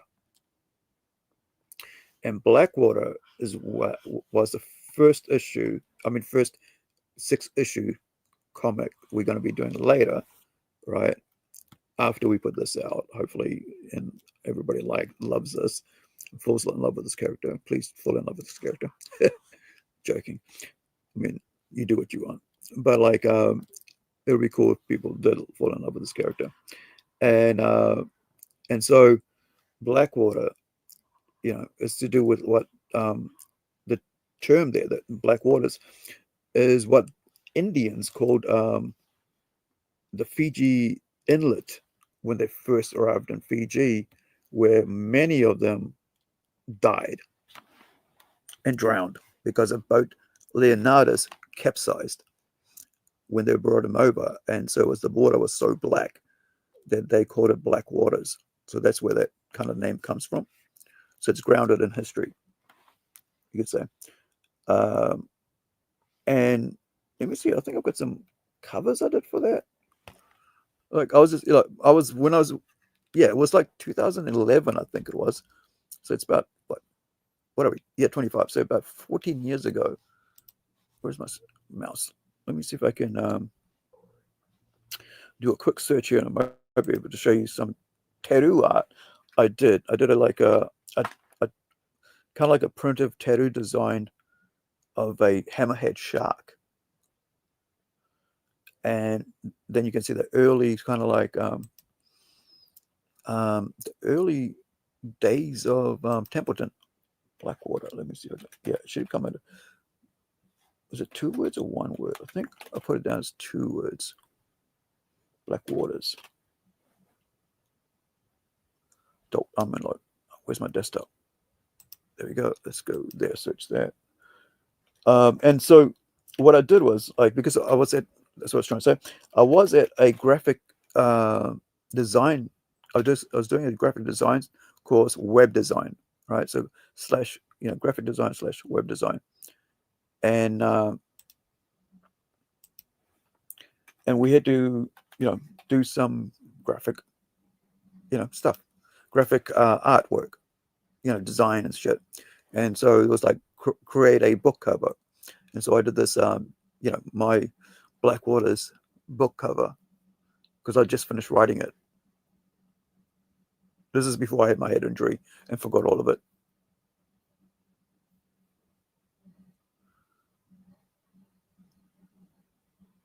Where would that be? It's taking way too long. Is it like my...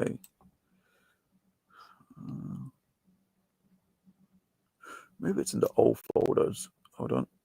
Because I haven't looked at this for a while. There it is, Blackwaters cover. Okay. Yeah. So I even used David Bowie, by the way, because David Bowie is actually the original, the original...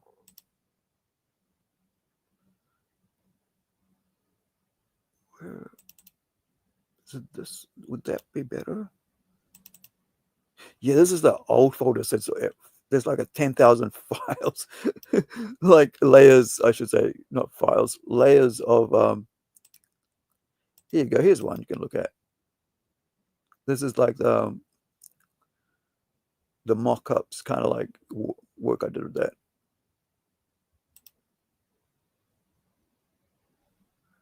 Where is it?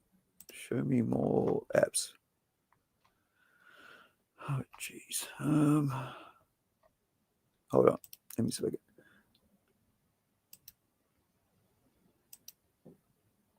hold on. This might work if I go to... show me the file history. Where is it? Oh, actually, I know how to do this. I'll be able to just open it as a friggin' stupid like Paint document or whatever, So this is it here. Get back to the very early work. I mean, not very early work. Like this is like 14 years ago. Desktop screen? No, not that one. There we go. Yeah. So this is Blackwaters. All the way back then. There's just one of them. Like, you can see the design of that. But I wanted to show you guys the early one here. See the god here, Kali, and early, here you go, higher, and then you got all the, just a weird, just messing around with because I had to do like this as a part of a project class. Go back the other way.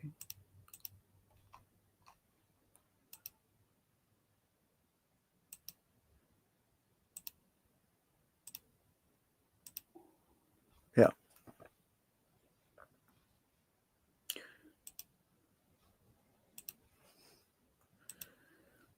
Yeah, so that's 14 years ago.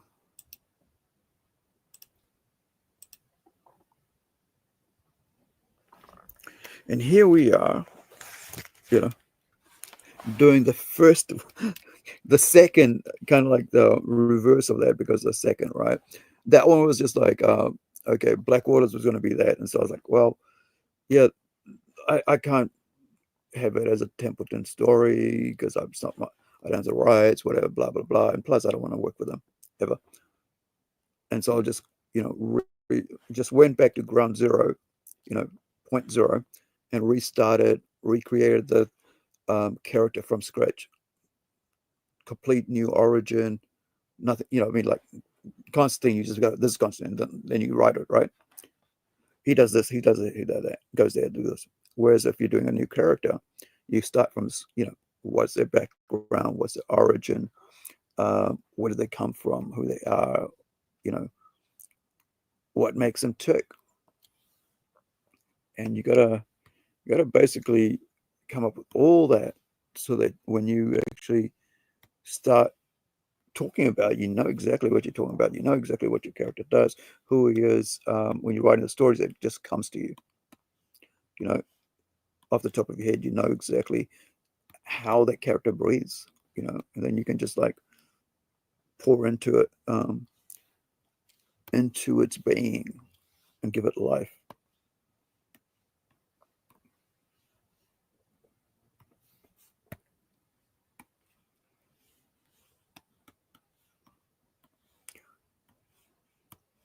And all these poor souls in the soul container of their hell. Carted away.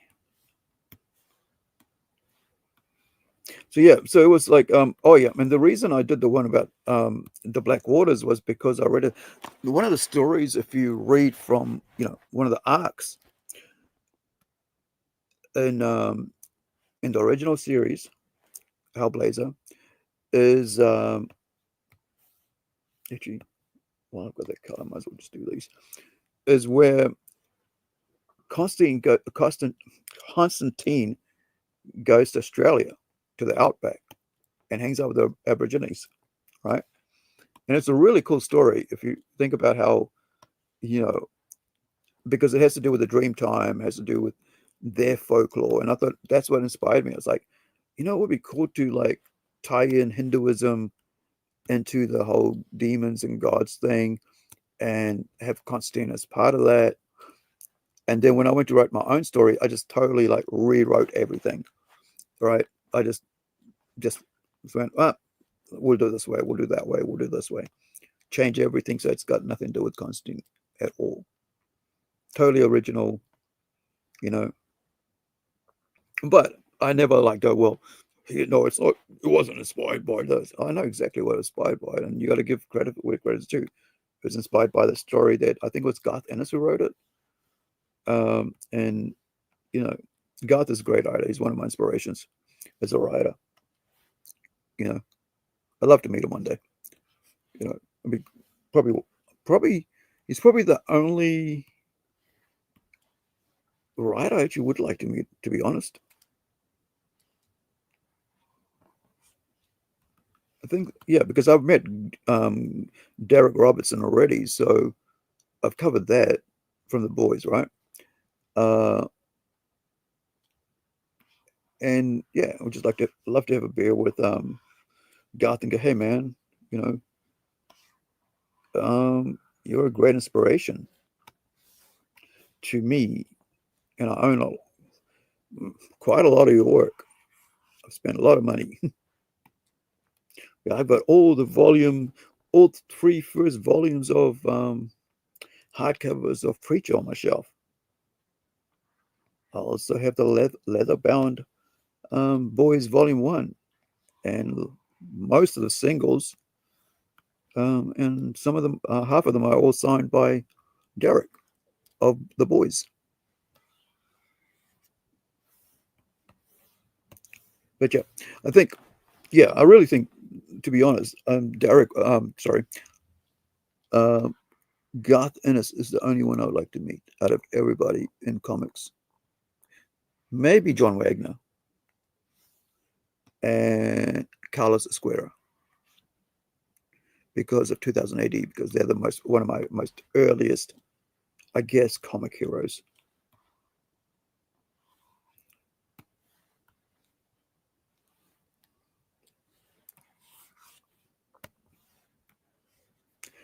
I don't think without them I'd have such a crazy anti-establishment kind of like question everything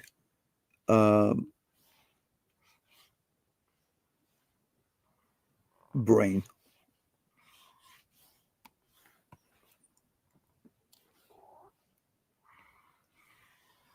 And the fact that, you know, you got to also you got to research everything. You know, if you're going to if you're going to create something lasting, something believable, right? You got to research the topic and do the work, do the footwork, whatever, to bring that character to life the way you want it to be remembered. And this is this boy, and he grows up and he finds this, and that's what happens, and now he's a hero. Well, what was his family life like? What made him think about becoming a hero? No, he just happened to be a hero. Well, how come Captain America was a hero before he became a hero? Well, I don't want my character to be like that. Then it's not a hero. A hero is someone who's a hero before they are actually put on a freaking suit. It's what they are, what makes them what they are. I mean, like, I think in a way, like, I think Spider-Man was different in the sense that he didn't want to be a hero. He just wanted to make money. But, you know, death of Ban instigated his, I guess in the sense you could say that's another way, right? You become a hero. You're forced into it. But somewhere you got to make a stand, right?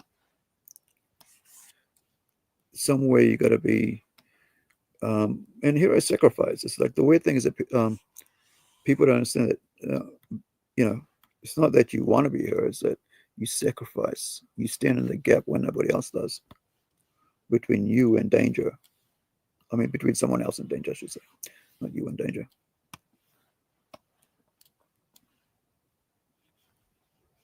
Is that part of that? No, that's blue. I'm blue, yes I am. Dun, dun, dun, dun. So it takes so long to freaking do this sometimes, like, because I'm, you know, at the same time trying to concentrate on talking, keep you guys entertained and not bored, and at the same time making my hands move around. It is a weird thing. Like yesterday, I did a 3 hour plunge cast stream, and I came off there because I was sitting up, right, in the chair, and I came off there, and my back was hurting for like hours, like must have been all night actually, to be honest, because I was just pushed, because my whole body, like my torso, was pushing down on my spine where where my injuries are, where I have like two little bubbles, and so it was like just it's like weird. It's like annoyed the hell out of me because I was like I'm gonna do some more coloring, and it's like couldn't do that because all I could think was like I need to make this pain stop. But that's that. That's how life is. You just got to deal with it and roll with it. Now, what is that? That's something else, and that's something else. So I guess this is the pink. Yeah, I messed up there. I messed up there.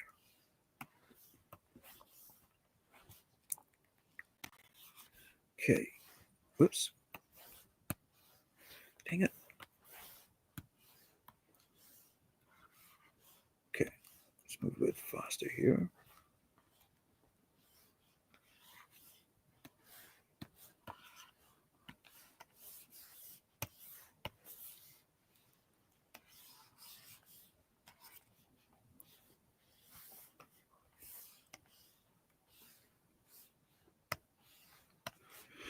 Okay. Now, that's the background. That's his body. Yeah.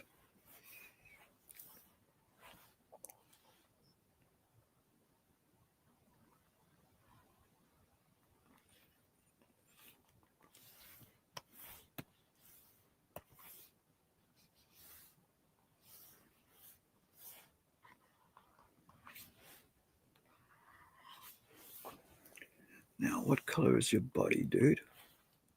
That color.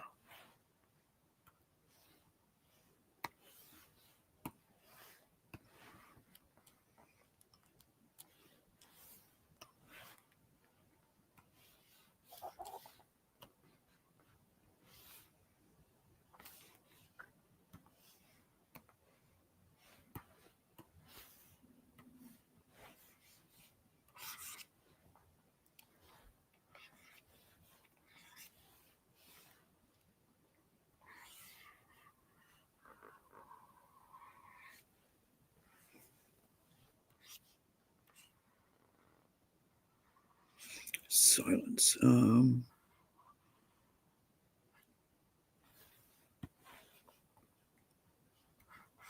yeah. So this is what something happened, right? So I was like, because I had done nothing with it. I mean, apart from like the fake cover, right? And I mean this with Templeton. So what I started doing was I started writing a novel, and I introduced this new character called Sangyum, right? And so Sangyum becomes this sort of like a female, uh, not interest, but it's kind of like it's she was like this person who would be a guide to him, right, to Templeton. And so I wrote about 60 pages or something, like like a novel. And then, when I in 2019, 2018, when I hooked back up with, or when I should say, Rises and Comics found me again, or we found each other again, or through a person called Tanya, uh, who was working with them, um, you know, and emailing back and forth and go, oh yeah, I'm still alive. Um, we're able to go, well, hey, you know, should we do comics again? You know, what do you want to do? I was like, yeah, man, I need, let's see if I can get my memories back and let's see what I'm doing. And so, yeah, kind of help get my memories back, going back into comics and, kind of remembering things again that I'd forgotten. This whole, you know, head knocking that I had.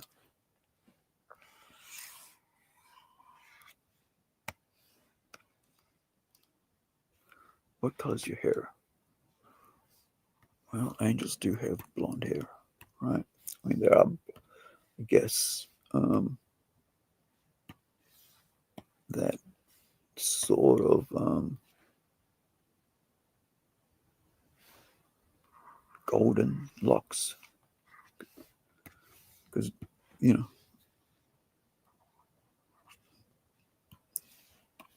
well, in my world they do anyway. In Templeton's world, I should say, they do. The other thing was, by because of this friggin' story, and I don't want to have anything to do with Christianity or any actual religions. We end up creating a brand new religion, and it's the religion called the Holy Polyhedron, right? The Temple of the Holy Polyhedron. That's where they worship, and the idea behind that is just like any other global, worldwide religious organization, that they have all different sort of facets, facets, and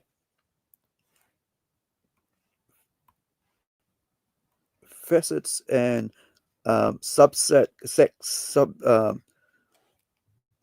organizations. Part of that, you know, I did a thing where in the future there's a that are written as part of like issue 2 of the standalone series, Robot Nation, where they're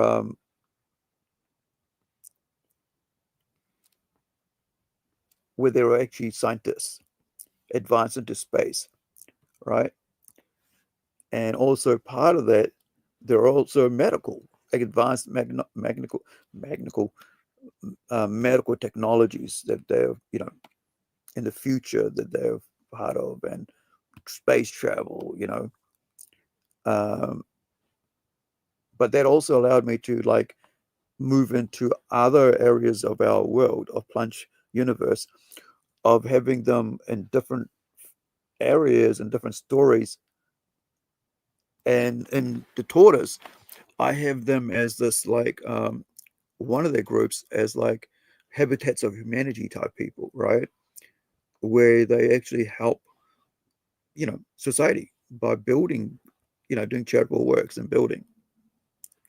So, it's not a singular version of that religion, that offset. There's like various ones. And the reason I did that was because I wanted to have a lot of nuance to the religion itself, the holy polyhedrons, right? They have their own, belief system, and in that belief system, there are, very, charitable people. Oops. And they're also, advanced, and they have all these different concepts and, ways of doing it. They have their own uniforms, their greetings, what their buildings look like. And they've been around for centuries. And one of the other things we did was, like, in another story, another comic book that we've, created, that's been worked on, is that part of one of the sects, their job is to, go and find weird and strange things and keep them out of the hands of, away from people, normal human beings. So it allowed, by creating a religion of, in this world, in the plunge universe, to have its own religion, it allowed me to formulate so many interesting ideas and in and out of, tie the entire universe together by using these, should it be brown though? Let's make it concrete.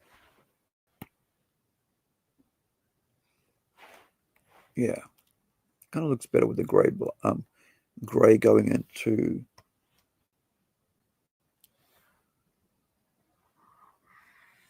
Actually,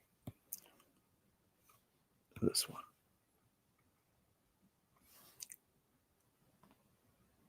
Yeah, that's what I mean by researching and knowing, because I kind of love, I have a background in religion, and someone who's actually studied religion, right?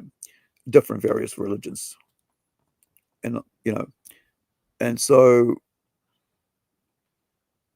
spending a year of my life just freaking reading, listening, to tapes, watching videos and shit, reading books, what have you. And, understanding what makes religions tick, what makes people,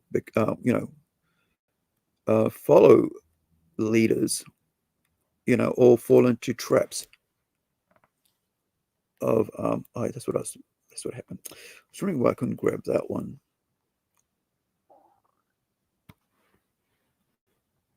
When I was going too high up, because I've already got something else there.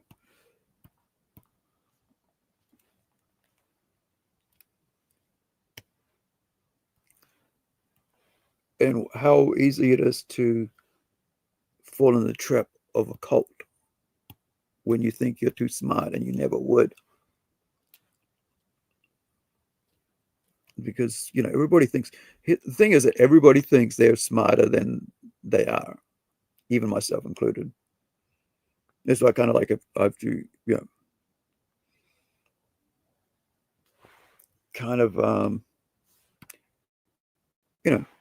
I've become very wary because of that, having, been through all that crap, and having studied all that stuff and being around people like that. And,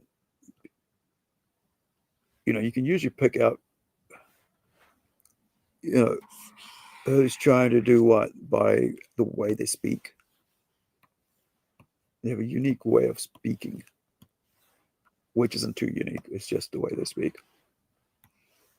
And a lot of people can pick it out because if they've had people or been around people like that, they can usually pick it out when someone's like, trying to gaslight them or some shit into making them follow something that they know inherently in their, that, you know, their intuition, people call it a lot, right? Where your brain goes, no, this isn't, this just doesn't settle right with me. And you don't know why, but you just know somehow, right? Sometimes you gotta, yeah, you gotta pay attention to that to a certain degree. You just gotta, you know, that's why you gotta research. You don't just take on anything any religious leader says willy nilly. That's why, like, even like, you know, the Bible says, by their works you should know them, right? You know, are they standing by what they're saying? Are they, is their actions speaking the same way?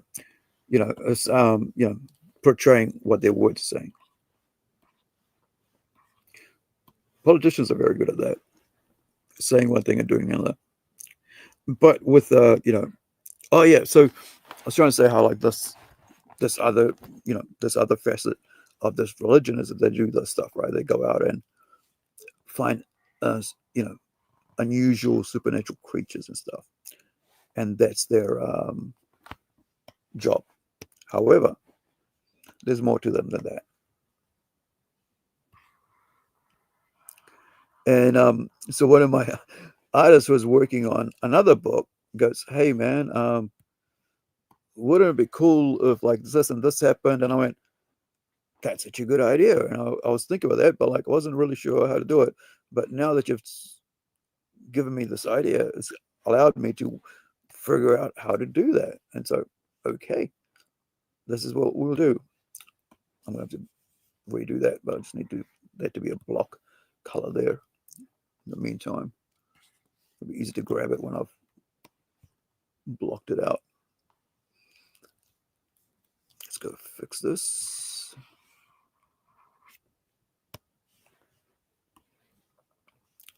So yeah, and that's the other thing. Like, you know, like I said, you're not the be all and all end all of knowledge. And so when, you know, when you're working with an artist who, you know, you got to be open to other people's, you know, input, because sometimes there's somebody can have some brilliant ideas that might actually make your idea, might make your, you know, might make your character come to life more than you actually thought, or be more than it, you know, you thought it could be, or, you know,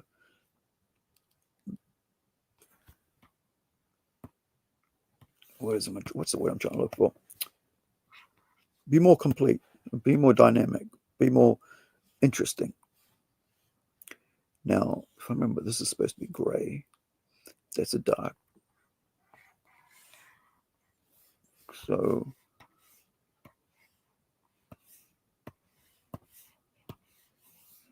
let's dark this, right. Go back there. That.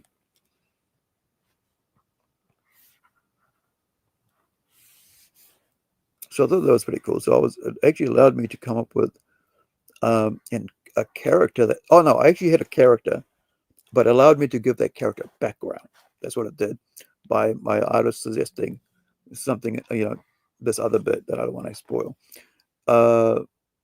It allowed me to tie in another book to the Plunge universe, right? And that's all because, you know, you know, he said, hey, why not, what about this, maybe, wouldn't it be cool, yeah, you know, kind of thing, like, have you thought about this? So I know exactly which character to use that with.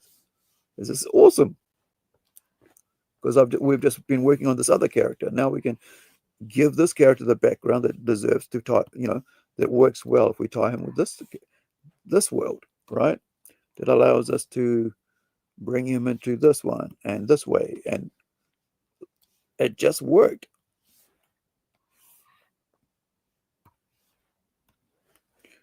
And now, then I had to go back to the other book that he was working on and kind of create this mystical character, you know, with this background. And that sort of like really made, you know, I mean, it made me happy, because it's just like, did the one thing that it really, I guess, worked so well. You know, it just worked so well. Okay, so if I can't do that, then I will do this. Where are you? Polly.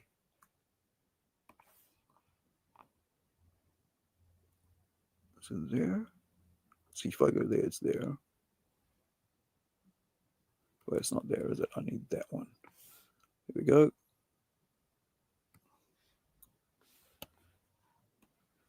Let's go right there. And then we'll go fix it with the, it's supposed to be gray, but I need to do something else. It has to be gray, and I'm doing red. Silly me. Didn't see it there. Okay, go in. There we go. Cool. Gotcha. Right. Now, I gotta get rid of that. Gotta get rid of that.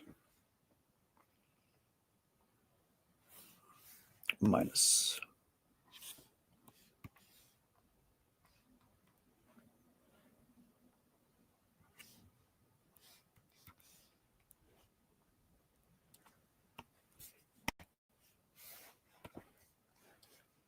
There we go.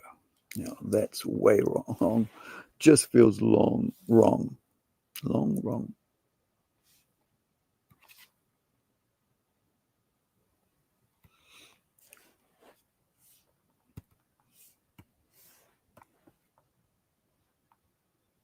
Yeah, it's kind of fading on, but it's not fading the way I want it to fade on.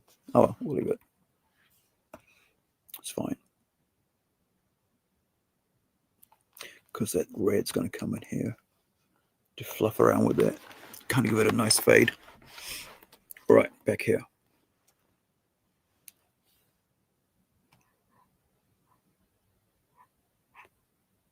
Ah, this one.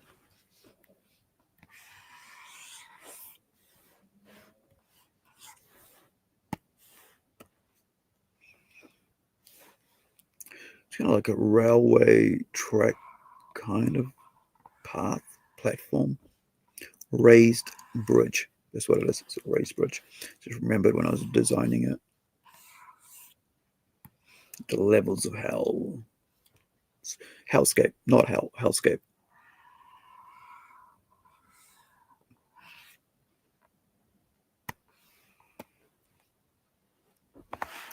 We've got 3 more pages of this to be inked, and then this whole number 1 issue is done, and number 2 is being inked and penciled right now at the same time. So I got to get yellow in here. I got to get red in there. Got to get gray with the building there. And then there's purple there, I noticed. Right, let's do that. Let's get rid of the purple. And then I can come back and do the other bit. Okay, I see that. I see you. I see you.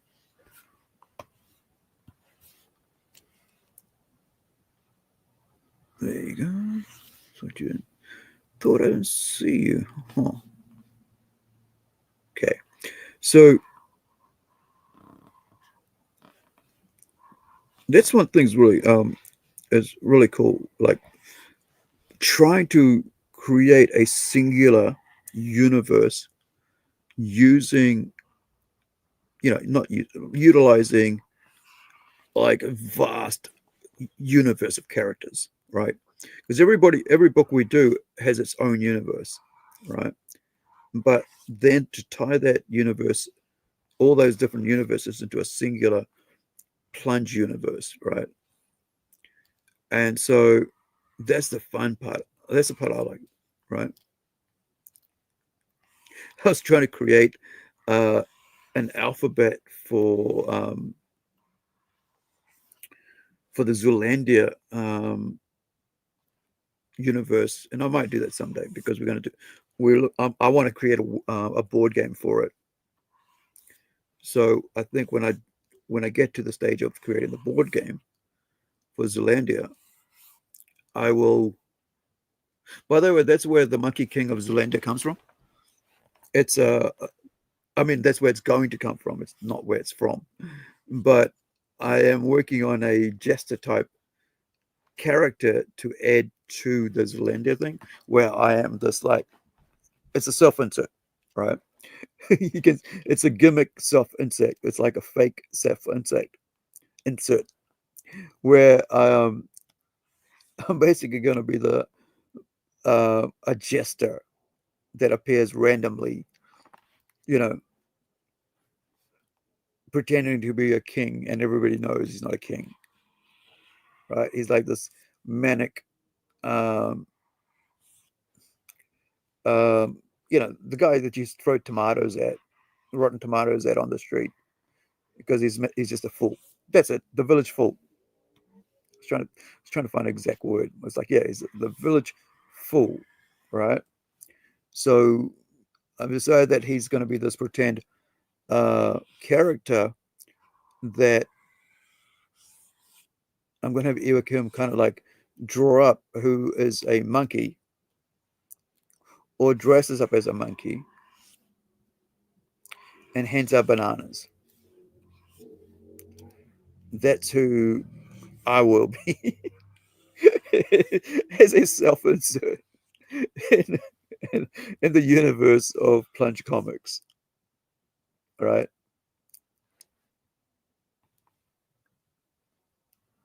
Or rather than some kind of like some big wig or something, it's just some random character in the background just handing out bananas saying, I am the king of Zealandia. I don't know, because I was trying to see how do I do it in a way that, because I've been using Zealandia, King of Zealandia, so how do I do it in a way that is fun, stupid, and creative at the same time, right?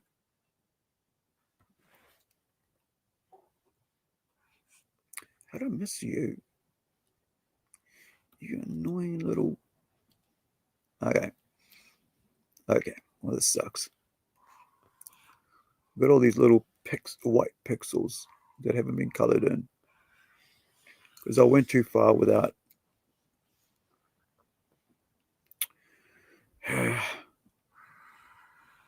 going in close to check on it. Darn it.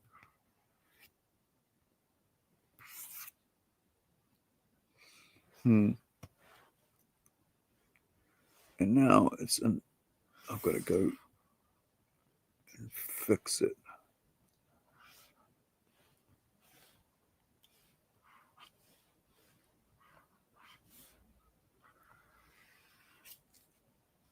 Yeah, I thought that like I'm saying, like I'm always trying to find something interesting to make it work so it doesn't affect anything in the story, or any of the people in the story. Is just someone, there, like an Easter egg type thing. You just doesn't take away from the main, you know, story. Doesn't like try to impose itself too much on it.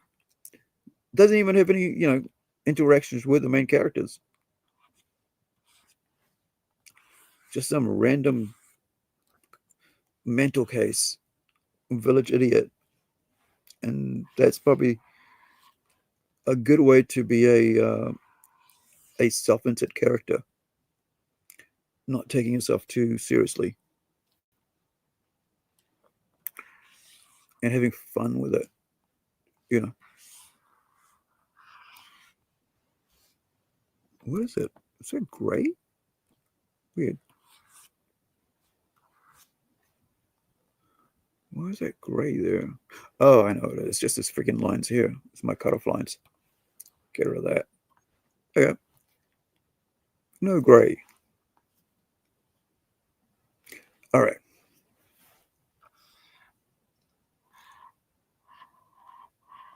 See any other white pixels? Let's go there. Let's give it all of it so I don't have to, like, in case it looks weird when I don't grab all of it and do that. Maybe that's what I was supposed to do, and I did not. I did not do it.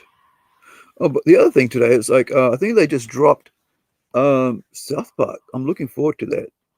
South Park and Rick and Morty, Family Guy, and Simpsons is something that I like watching all the time. But I haven't watched any recent Simpsons or Family Guy.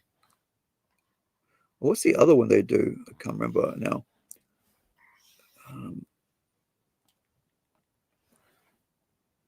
The Alien one, is it? Yeah, the Alien one, American Dad, right? So I haven't seen that one recently for a while. I haven't caught up with any of that, but I do. I I like to watch every single episode of Rick and Morty and Family Guy because I mean, not Family Guy, sorry, South Park, because I just like a bit of humor and they're interesting series.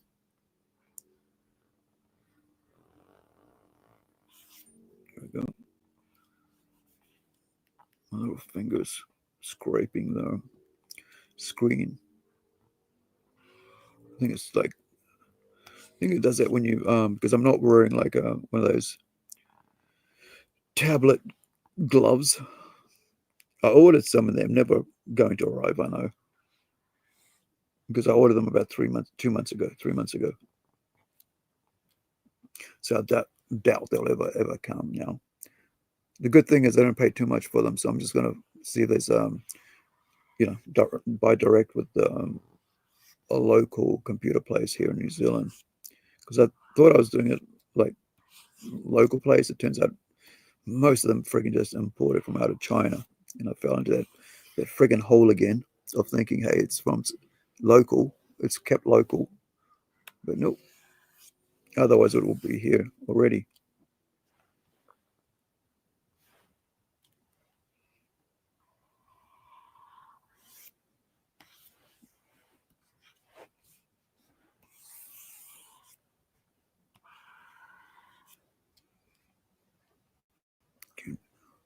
I will fix you. Right, so that's that. So that I'll fix all that later. Don't have to worry about the whip. Is there anything else that I missed?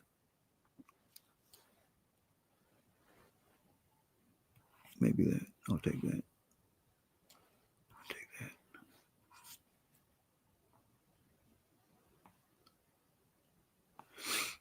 that. Okay. On with the show.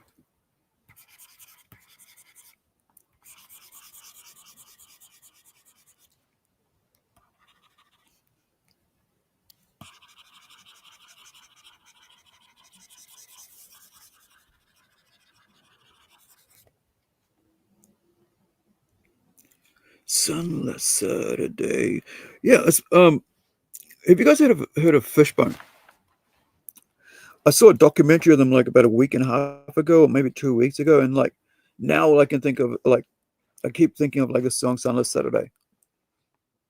It's it's an old song. It's like freaking 90s song. And actually I haven't saved this for ages. Where's this thing? Come here, mouse. Mouse went to sleep. Save. We've been 2.5 hours. Let's take a break for music. I'll grab a drink. But this is the song. It popped into my head this morning, and like when I woke up, and I was like, "Oh man!" So I was like, "Okay, I need to listen to it." And then I listened to it, and then I put it on again about an hour later.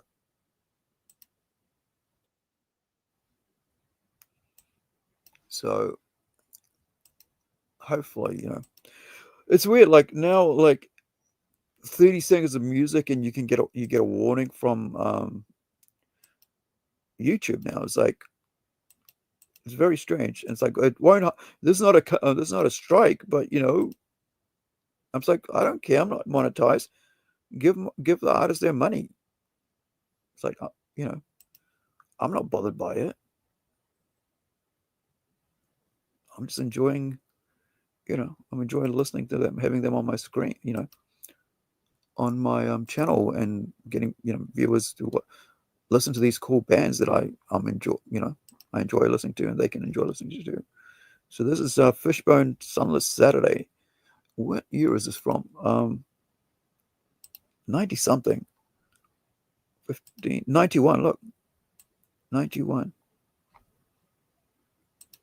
Yeah. So I don't care at all.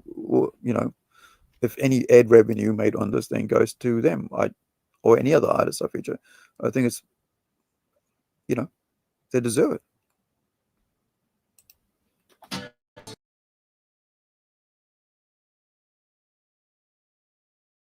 If you've never listened to Fishbone before, I seriously recommend it. They're a hybrid of funk, metal, thrash, grunge, ska, punk, and in the 90s, that's what we fucking enjoyed. We enjoyed all types of music. We didn't do tribalism. You could listen to Daft Punk, and then put on Prodigy, and then go listen to Metallica. And and nobody really bat an eye. Go, what you listen, bro? Oh, sounds cool. Okay, sweet. Let's listen to that, and then what have you got? Oh, I got this. Okay, yeah.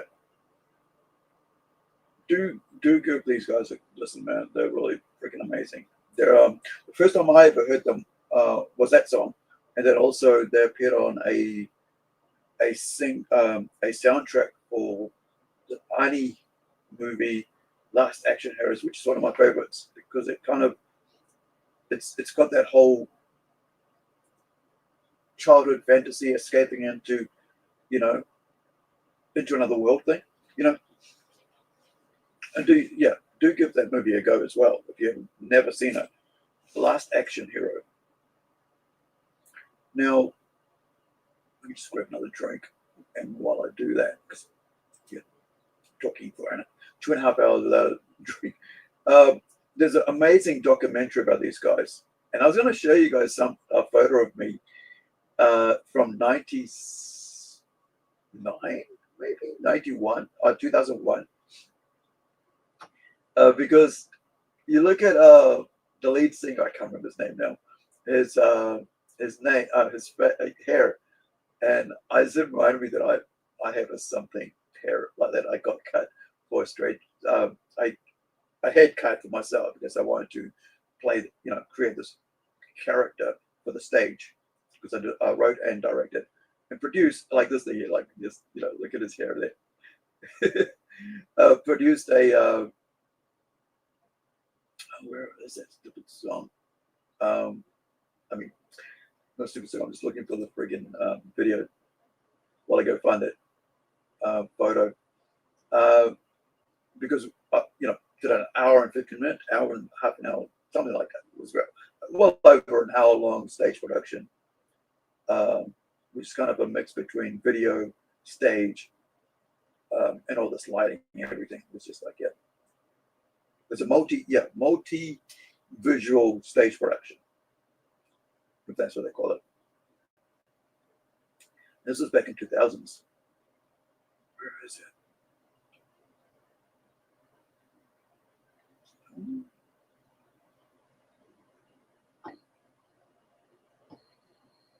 Where you at? Give a monkey a brain.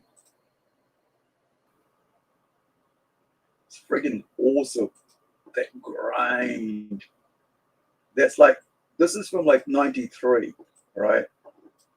These guys should have been and would have been right up there with Alice in Chains, Pearl Jam, because they were inspiration behind Alice in Chains. I mean, not the sound, like the drop D.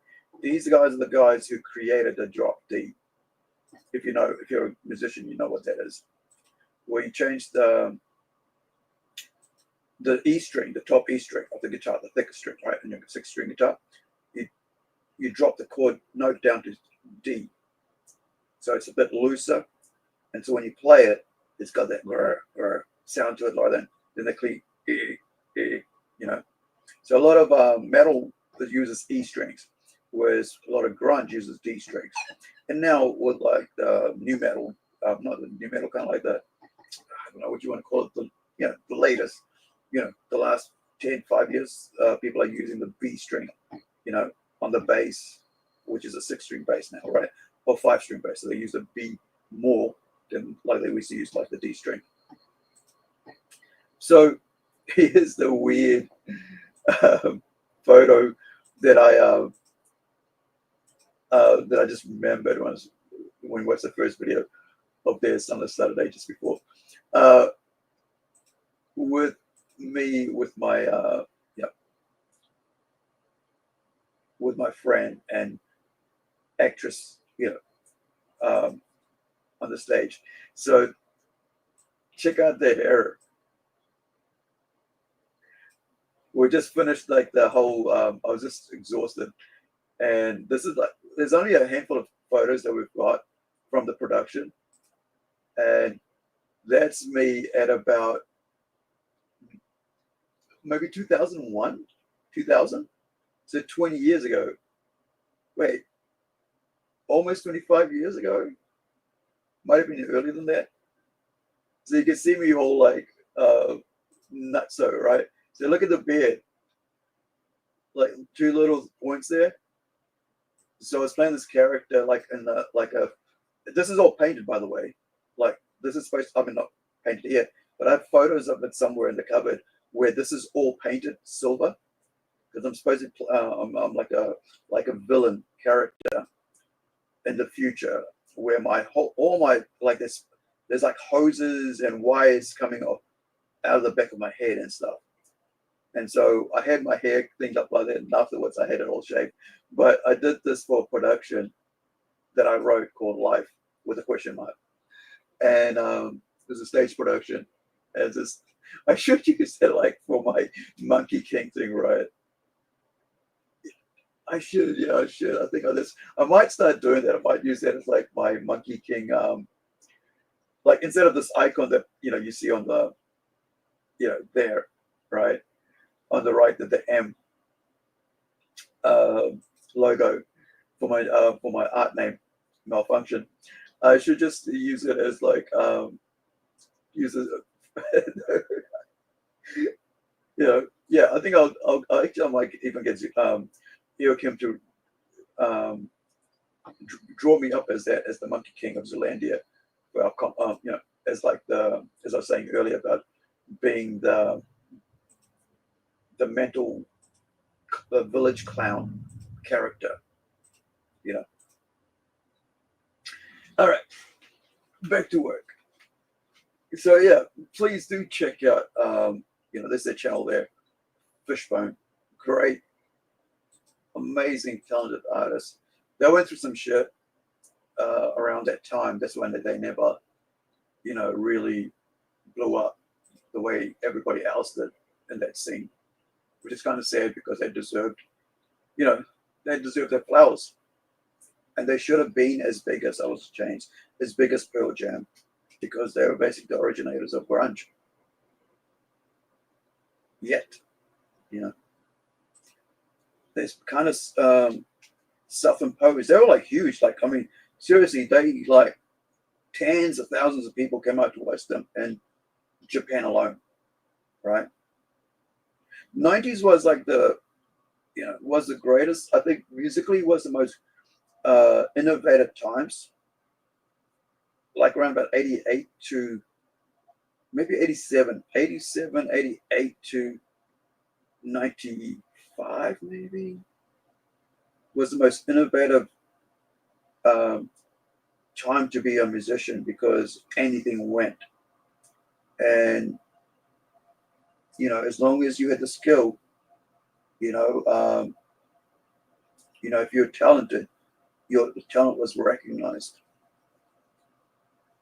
Like I said earlier, you could put on Metallica, and then you could put on friggin' Fishbone or Pearl Jam or Primus, right? And nobody would bat an eye, because it was just about the how good the music was and how much fun you could have just listening to it, enjoying it.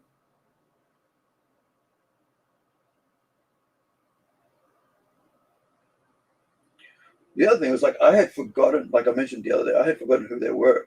Like, I mean, I had forgotten not who they were, but I'd forgotten where I heard them. So it was really cool to finally find out that, yeah, it was from The Last Action Hero. So I've been like really trying to, listen to their music again to really try to, enjoy what they offered as a group, as of talented, musicians, into the history of music, to collective history of music, into the genre of thrash, grunge, ska, punk, funk.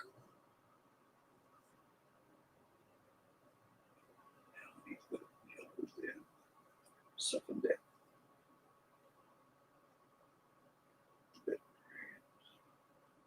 It's enough to go scope to make it work. Right, fix that. And this panel's taking me forever to work it. That's what happens when I'm like trying to concentrate on talking as well as kind of like So if I go dark here, maybe I'll go flame there, and I think that's what we'll do. I'll do the same thing I did here. I'll go from red to yellow at the top, and then in the background I'll go darker with these things. Yeah, I think that's probably the way that would work best.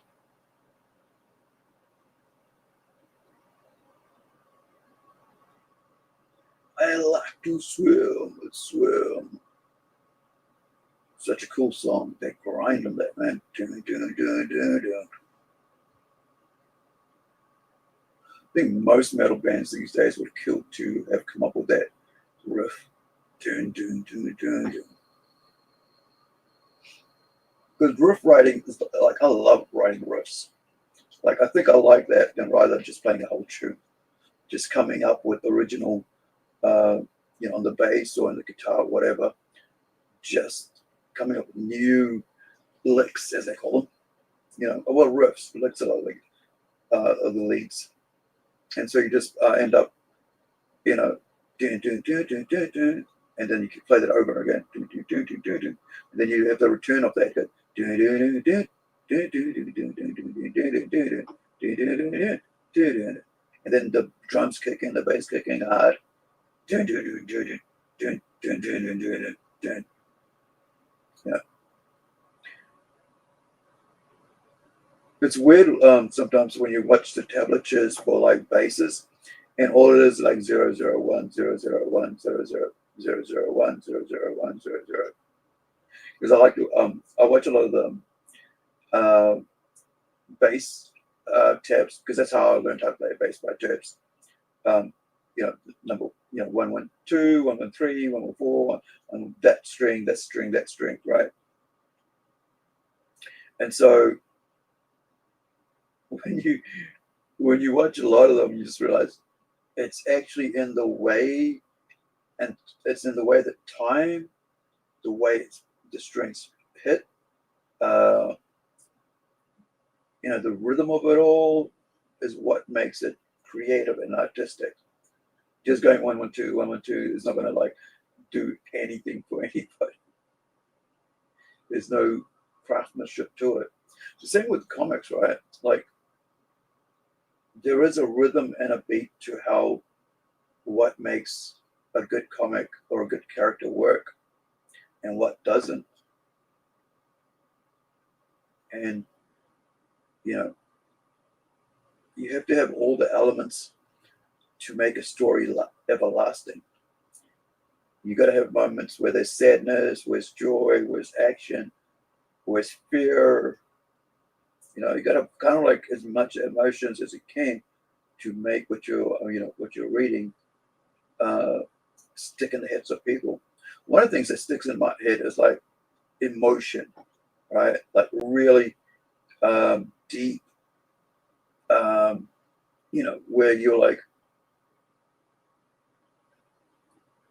where you're really having to go, damn it, you didn't have to go there. How dare you go there? You know, and then you realize that it had to go there. There was no other way. Otherwise, you wouldn't give a shit if it didn't go there. You know, you talk about like characters, like, you know, and then you realize, yeah, well, damn it, this dude knows how to write. You go, why did you have to do it though that way? Because you know, and then you know, and then you go, well, that's the only way it could have gone. That would have made it meaningful.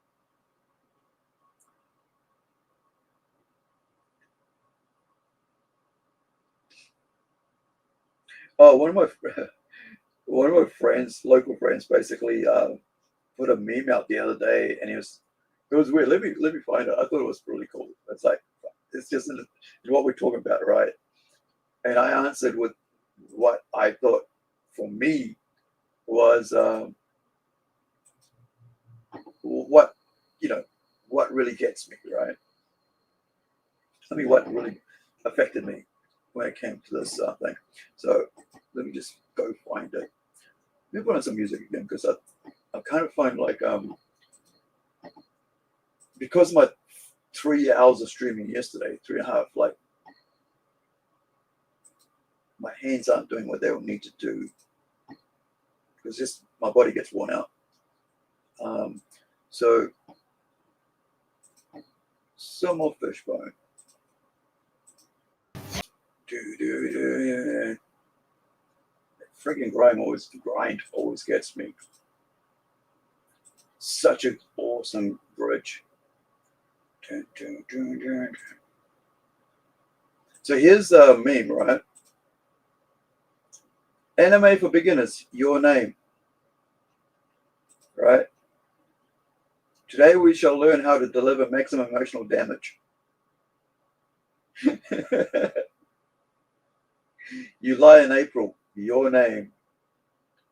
Relentless crime dramas. I think I've seen your name. And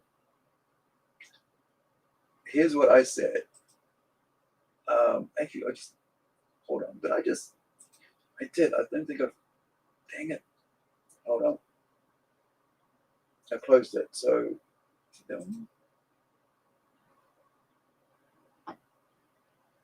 I was trying to find where I responded. I just can't. It's been a new because we've been writing the last couple of hours. Well, yesterday. Come on. It's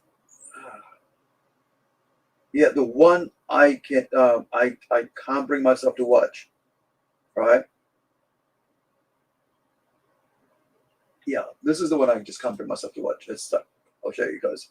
9DB should be on my list. Where are you? Owl something. Hold on, because I keep forgetting the name of it. It's just, so I always have to ask ChatGPT, what was this one with this one and this one? So here it is. Let me go. Where are you? What happened when this happened? And then this is the one, that anime with this. Okay, so oh, it was a couple of days ago. Weird. I actually thought it was just yesterday. Yeah. Yeah. Yeah. Okay, so there was the not done. Where's the other one? Okay, so it was before that. Jeez, the day's just going to one thing with me right now. I mean, go from one into the other, like just melts into everything. All right. Is it AO? AO something?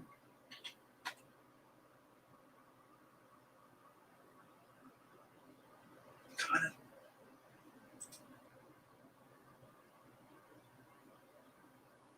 Movies like, no, no, no, no.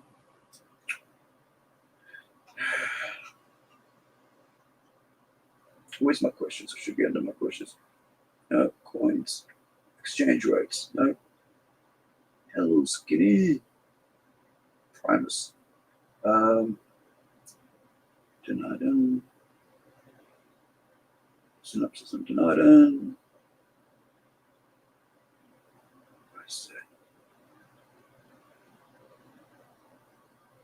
Still tonight.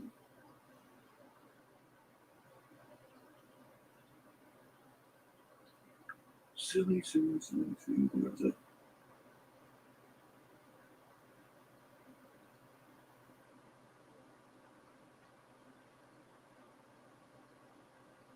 Yeah, it's I Hishono. Oshi no Ko. Man, ain't nobody gonna make me watch that ever. Like seriously, no one is gonna make me watch Oshi no Ko.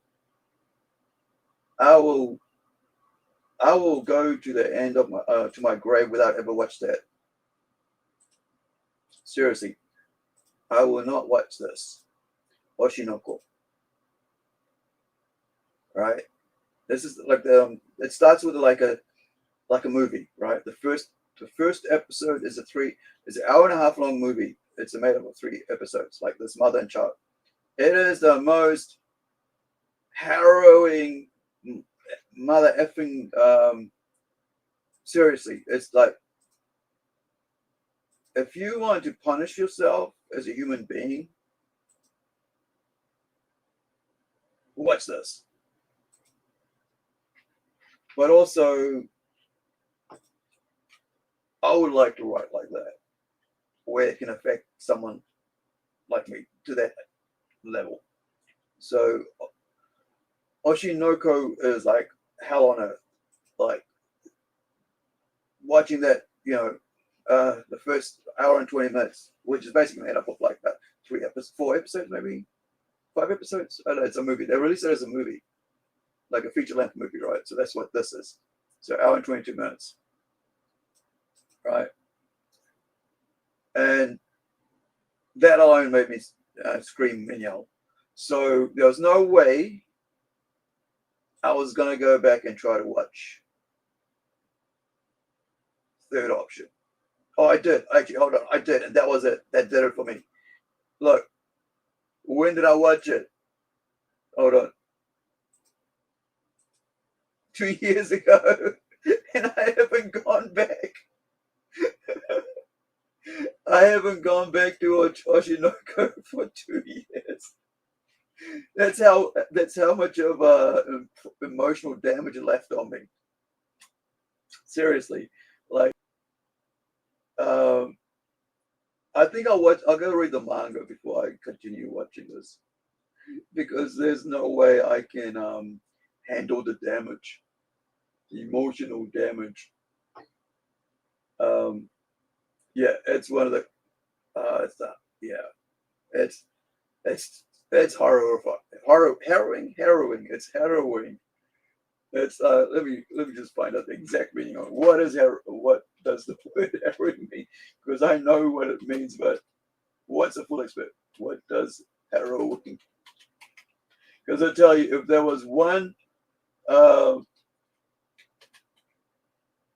if there was one time that word could be correctly used, it's when describing Oshinoko. Kono? Oshi, what? Noko. Yeah, Oshinoko. And I'm not saying that you shouldn't watch it. I'm just saying that I cannot bring myself to watch it. Right? This thing is. Hold on. Oh, look at this. Oh my goodness. I just my artist in Zeolandia, where I am the Monkey King of, by the way. And that's a joke, guys. In case you just joined us, we had a whole what is it called? A whole interlude with information about that. But my artist just like he's in Sweden, so it's like the daytime there now. It's like the opposite of now. It's like 8 o'clock now. It's 8 p.m. here now. It's 8 o'clock there in the morning. So he just sent me this. Where is it? Wait, I just downloaded it. Hold on. Get out of there. Open this. And this is a great, I mean, like, I don't know if people understand how amazing it is. And this is why, I love comics. That people don't know how awesome it is to work with artists who are creative, who are just, on another level, right? Now I gotta figure out where is it. Like, is it that one? Where'd you go? Hold on. Always one of those problems. Like, where did I put it? Oh, here it is. There it is. Okay. Because I've got so many folders because we've got so many projects, right? So where else living there? Damn it. There's this character I created, and he just did the inks on the roughs for it. And it just dropped and came through on my Google Teams, whatever you want to call it, Google Chat. Where did you go? Well, are you telling me that hasn't arrived yet? Stupid thing. It's like, there. What's going on? I've been having trouble with like downloading these stupid hold on. Let's get back to the music just in case while we do this, because it's going to Fishbone. Grand away. Like, come on, yo. So yeah, it's doing the same thing as it earlier. It was just like, we're not downloading your friggin' image. It's like, okay, well, screw you then. I'll just show it, open a new tab and show it that way. So here it is. How cool is that?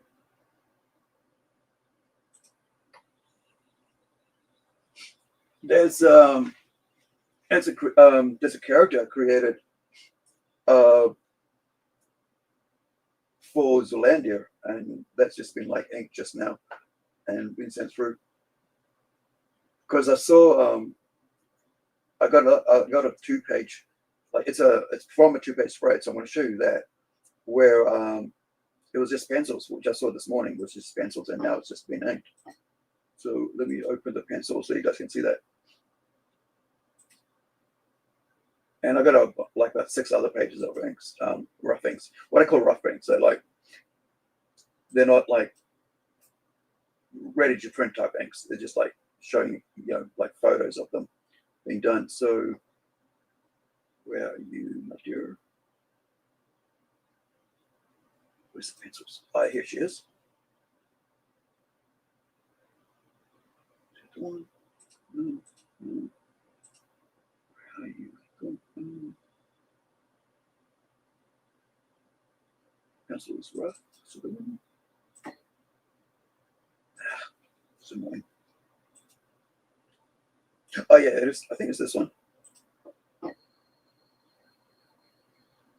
Yeah, this is it here, right? So check this out. So this was like the thumbnail to the double, and that's that's like the kind of the finished piece. But this is of just that area, not the entire page. So this is what I saw this morning. So you can see here, this is like luminaire, and there is that's Romy there on the ground. What you just saw was actually luminaire, and then Romy in the ground. So it's kind of like a different. He's switched the scene around, so it's actually she's looking us our way, so we can see her face, right? And so this is a 2-page spread, right? And so what he did was he turned it around so she's facing us a bit, and the body's still there, but she's facing us. So it gives us a better look of her. And let me go back to show you guys that ink version of that. This is what I mean, like working with artists who are talented and who love what they're doing. This is the difference about actually, because this is, so you can see how she's now looking at us, right? Rather than looking away from us. And now you get to see her whole details. You can see her features. You can see that she's, a plant type creature. And then you can see Romy lying here, right? On the ground. It's just, and by the way, Iwakim's going to be coloring this as well. So this is going to come out in coloring. And this is issue 2. We haven't even released issue 1. We're, we close to like penciling all of issue 2. Okay. That's why we're taking everything, getting everything ready before we actually release it. So it's when it comes to, release date, it's finished. Once we hit that, hey, we're releasing this now, so it's actually colored, it's actually ready to go. It's not gonna, you're not gonna wait another 6 months before we get it finished, and then yeah, like some people you never see it for 5 years, right? If ever. And but we want our work to be, be seen. We want people to know that we are doing stuff and we're going to complete delivery. All you need to do is back us, and we, get our when our campaigns hit. We want these in your hands as soon as possible.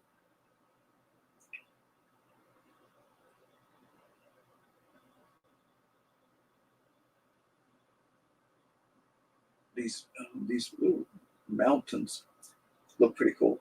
I like the idea of it, like, because these are like, it's under, hell underground kind of thing, another universe, this parallel,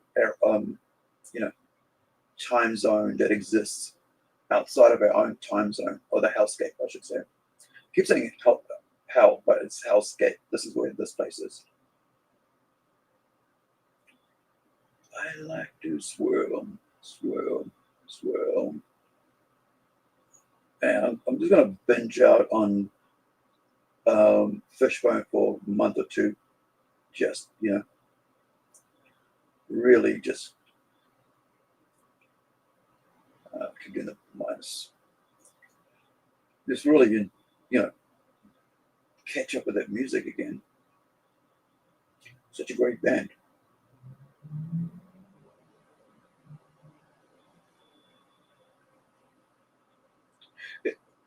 If you guys have been here before, you know that, like, I write crime dramas, comics, right? I write fantasy. I write horror, which this is. This is a horror fantasy, I should say. And supernatural fantasy, right? It's about hell and angels and everything else in between. And then, I write manga with freaking slice of life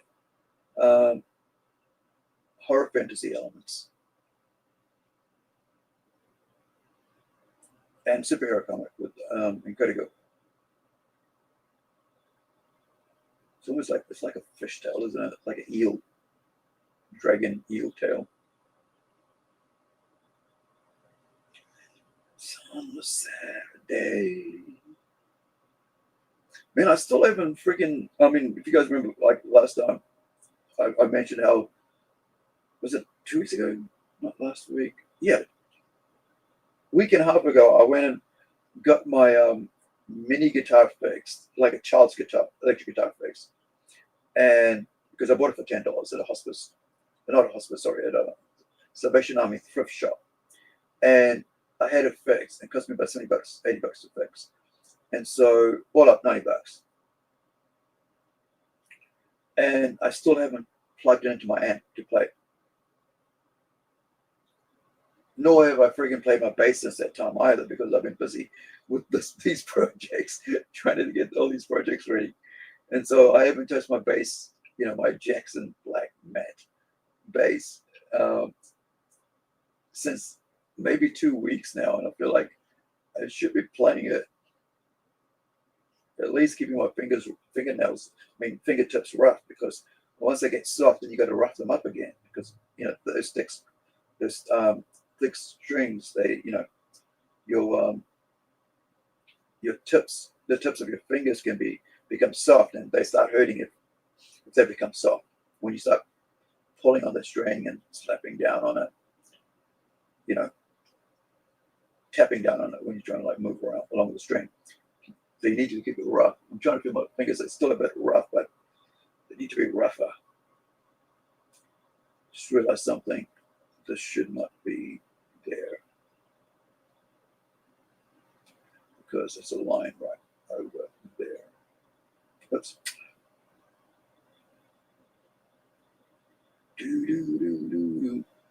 Now, where's my curvature thing?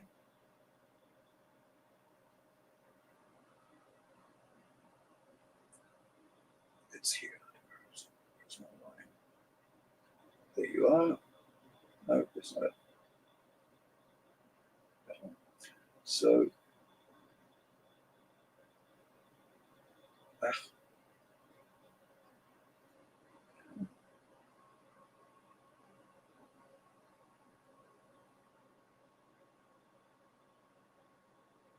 it's not doing. Okay, never mind. I'll do it by myself.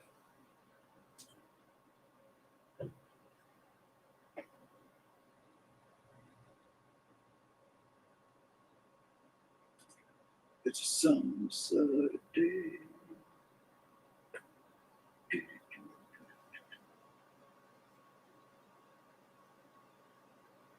Right. Exactly. So let's make it some other color, because it's something this to be red. Let's get there. Right.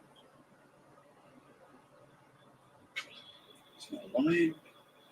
Now the gray. The grays.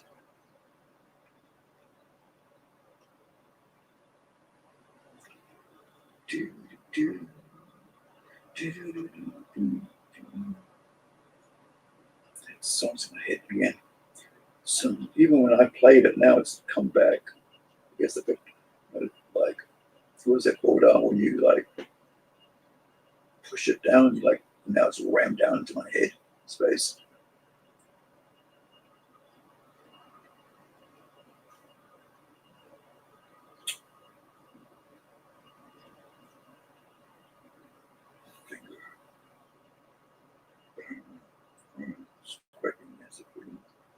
Um,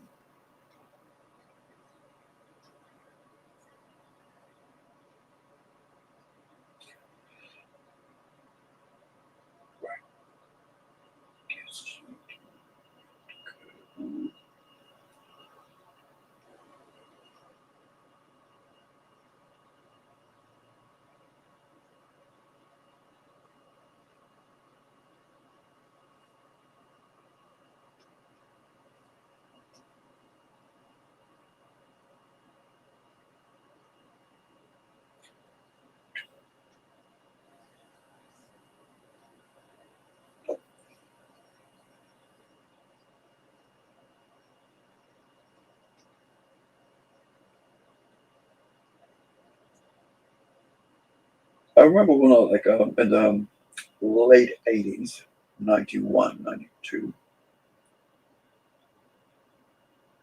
when we were forming our band, I was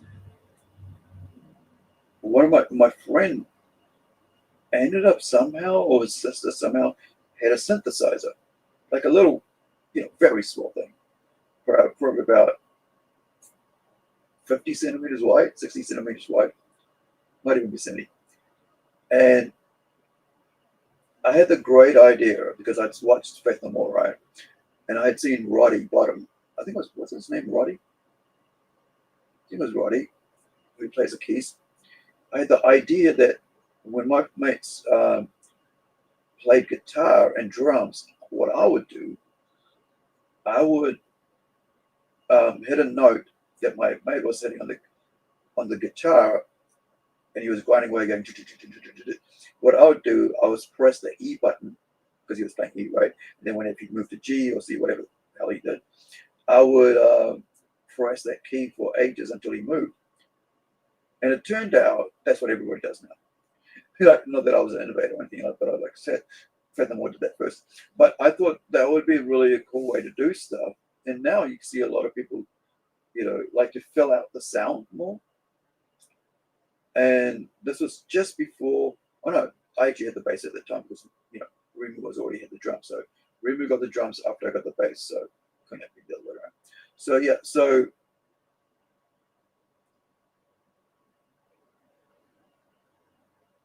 that's a wheel. That's a wheel. That is a wheel. Where's the wheel? What does the wheel look like? Do I have a wheel? No. Oh, maybe it's skull. That's what we should do. We should have the bone wheel as the bone. And that's the other thing I just realized I hadn't done was like I made everything blue. There's other sort of like one blue. There's actually other blues in here. Where is it? Yeah, there's like a lighter blue. And I went in and just left one blue. It's kind of not cool. Not cool. It's kind of drags. Kind of drags it. I mean, not drags it, like makes it very monotone. So what I mean by dragging it, so yeah, it's a drag, it's monotone. I might just make up words.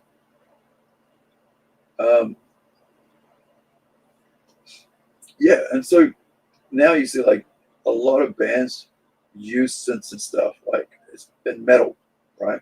Because that's what we used to play. We used to play metal punk kind of like sounds.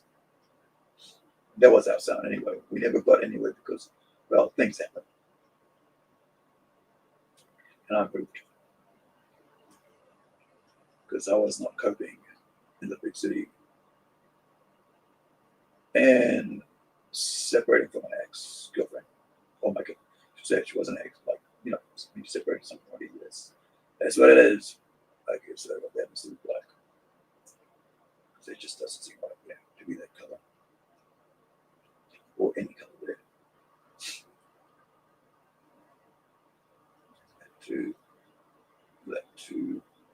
Et tu bouteille. Bouteille. Caesar. Pizza. Okay. The weird thing is, out of all three of us, only I'm alive things that today. Depressing it is.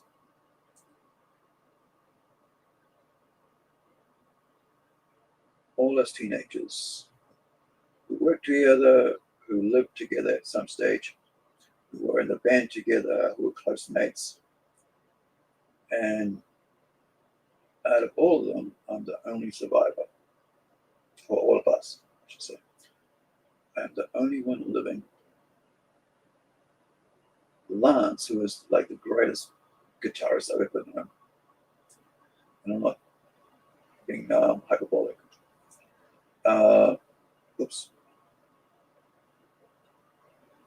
Committed suicide after due to meths in Australia, of all places,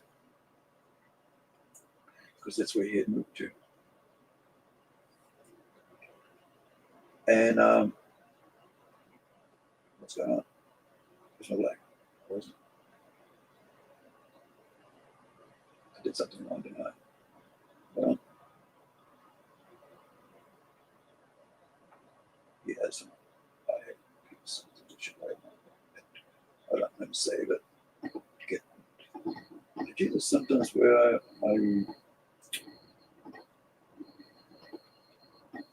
find that I pressed something and I shouldn't have pressed it. Well, I think I haven't pressed it, and it's like, what did you press? Yeah, let's try that again.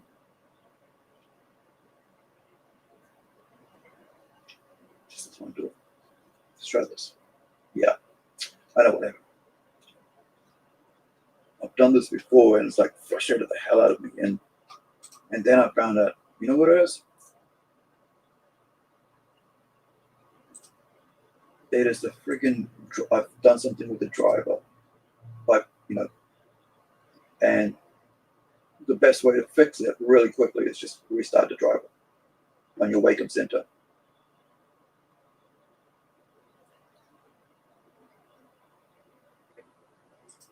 Let's try this again. Are you going to work with me or do I have to go in? All right, hold on. Screw this. Save. Plus, minus.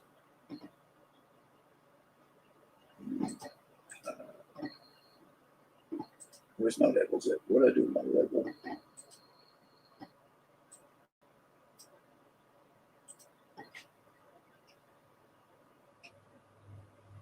And it's back. Damn it. That's the other thing I forgot to check. It's the friggin' color. The color palette, right? The color tool. So, see here? Oh, you can't see it. Let me just bring myself to the bottom. All right. So see this here? Somehow I hit that.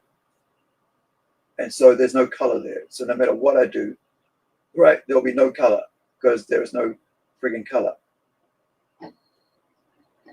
Bastard. Right. And because I went and chose that, because that's a different layer, if I did that, that'd be black. But because I chose that, it goes to that. I did that the other day as well. It's like, no, say hello. You're going to do that. I better go change that white base. Yeah, I was just thinking about this one here. It's just white block there. Okay. Got you back, you know.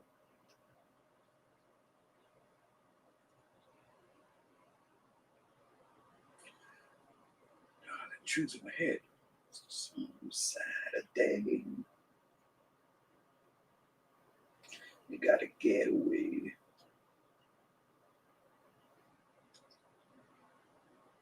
That's right.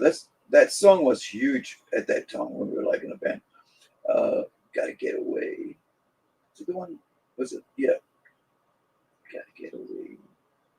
I gotta fly away. Yeah. Was that one? Or was it later? I think it might have come out later, that song. I need to black all this.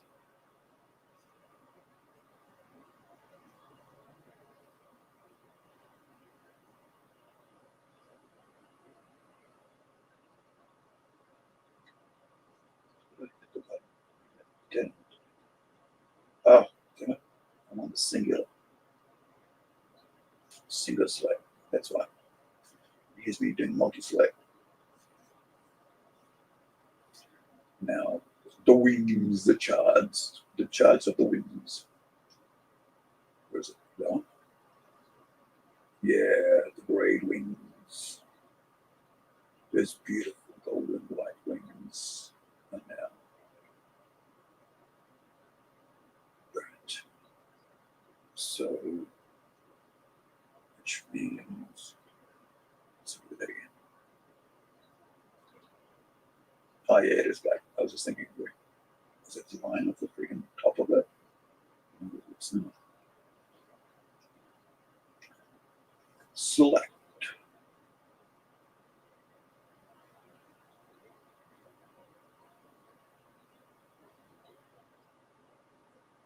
All right. Finish this one panel because the other's just easy. Oh, well, not, I shouldn't say easy, but at least get something done. Because like I can only handle like about 4 hours a day. Ooh, I can concentrate on these things at the max.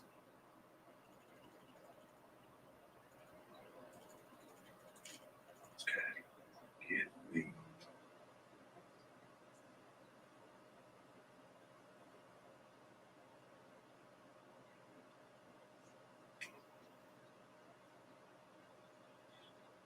So the idea behind this creature is that he's one of the angels who gave, who followed, oh no, let's say he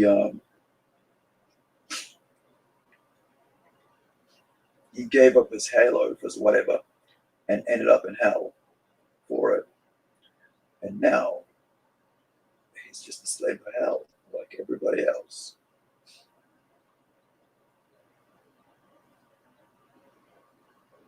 When I was creating Hellscape and all the creatures there, I actually wanted to, I mean, the idea was to, have the Christian versions of the layers and levels of, hell there. But I don't want it to be the Christian religion version of hell. The finality of it. I just want it to be loosely Judeo-Christian kind of thing. Because that will allow me to, do a bit of fun with it and the crossover, so, elements of it, rather than just saying, well, this is what it is. No. I wanted to be able to, enjoy. I didn't miss that. I was like, did I got all that?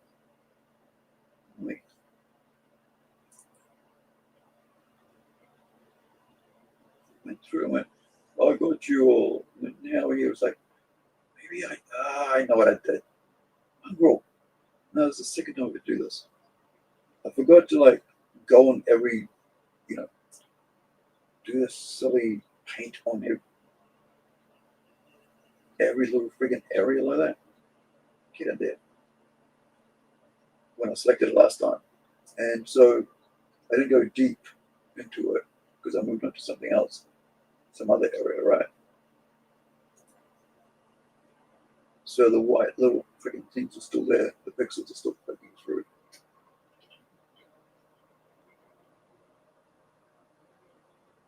All right. I got you on. No, it's still there. Right. Now for the freaking yellow.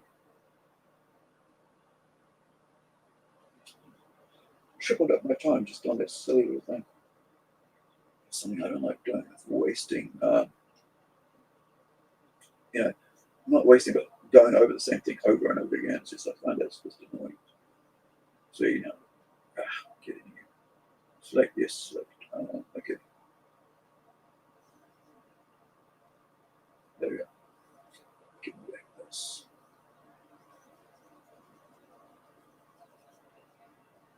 Take that.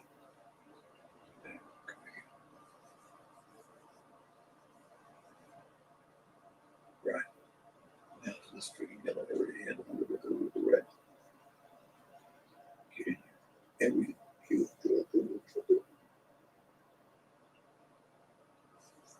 All right. This really seems good. Go deep in here, otherwise I have those stupid hard line there. Gentle. There we go. Disappear.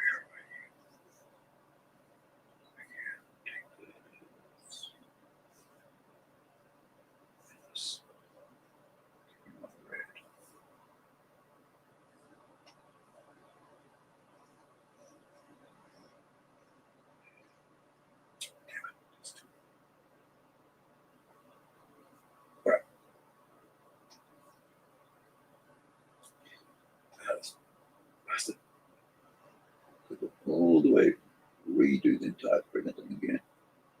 Come here. Distraction. That doesn't matter, that one there. Distraction of songs. I was just thinking, Mr. Lover. Mr. Bombastic. There you go, my brain started getting, okay. I think you're a bit tired now, buddy. Okay. Let's do this and get this done, I think. Shuttle down.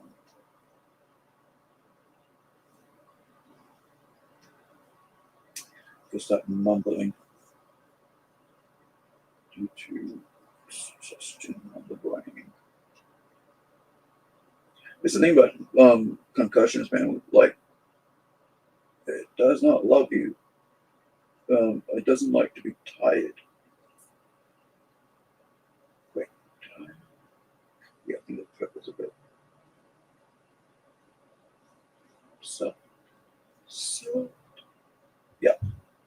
Yeah, when it starts getting tight, man, it's not good.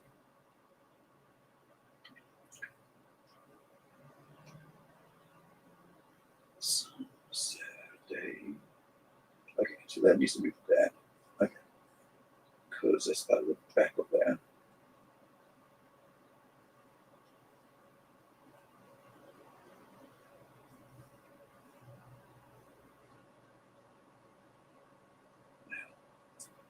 This is part of the building. So the building, let's get some brownstone. Where's my brownstone? Where's my brownstone? Which will be made into brownstone. But right now it's grey stone, orange stone.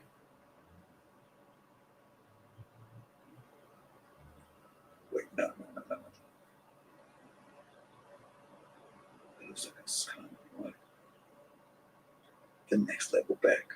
So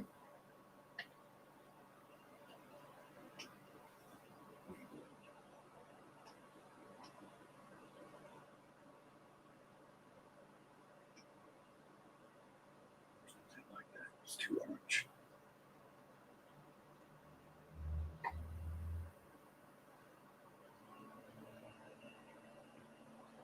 If I give it too gray, I'm going to bounce it out. Gray. Let me see. No, leave it orange.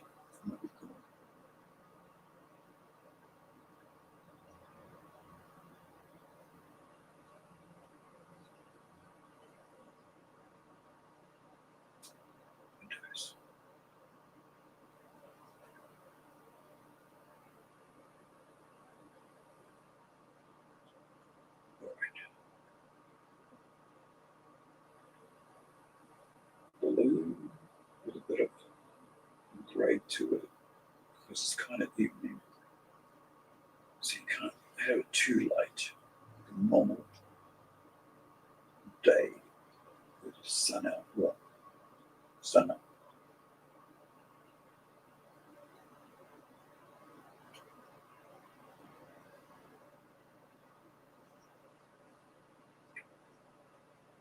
And then the frame can become gray.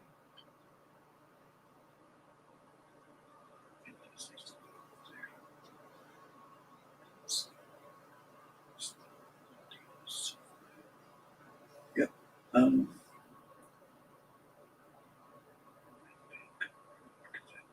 That. Okay, grab that. Anything is in here. Yeah. Let's get rid of some of this. Yeah, it's going to lead into my frame, window frame.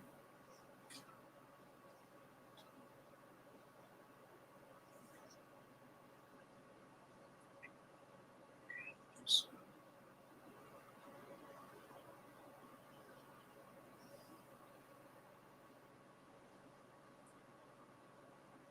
that's a catchy freaking song. Some Saturday. I wish I could have that playing in the background, but the other thing is that if I ever get monetized, right, the stream won't get monetized because if you have the music in the background, you can't clip that music out because it's all the way behind your audio. It's part of your audio. But if you have it in between things, like play it as break or intros, you can actually, when they start telling you, hey, you can't use that because of this, you can actually use I'm not sure if you guys have channels of your own, but, and play music, but you can actually use the inbuilt YouTube thing to do that. And most people know that already, but I'm just saying. So when it comes to this, if you do want to ever get monetized, or if you do have a channel that would like to get the ad revenues, if you're going to play music, play it in between whatever you want to do, because it's break intros and all that little clips, whatever, as clips rather than actually all the way in your background as as like a soundtrack, because they'll get you. They won't let you. Uh, you can't reuse that whole freaking thing if you've got, like I said, using the music, somebody else's music as soundtrack. Now, if it's orange, do I go gray? Where's my panels? I've used that type there. Is there any close-ups of some of those? Yeah, I think it'll have to be orange. Let's go do some orange, but darker paint of orange. Where's my darker paint of orange? Some orange. Okay, let's go there. Yeah. Wait, no, hold on.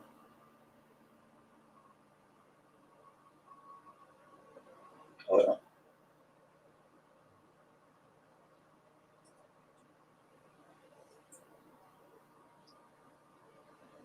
Yeah, so they I've had I've had warnings with the music stuff.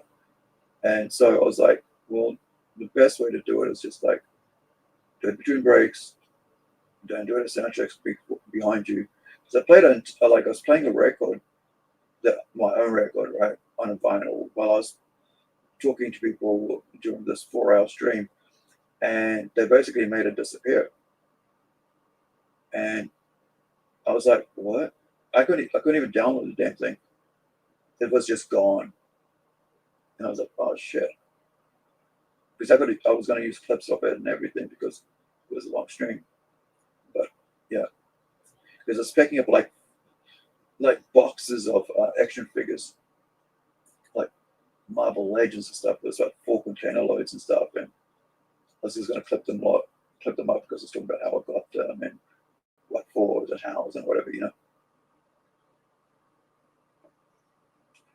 And yep, can use it because it doesn't even exist anymore. It's just automatically deleted.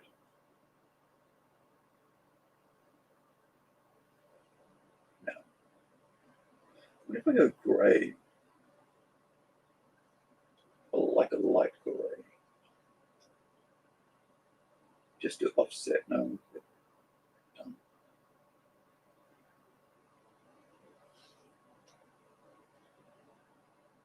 Nah, I think the white looks better. Just like an off-white or something. If I change that, I gotta change that. I might have to change that. All right, let's go. Make that dark gray.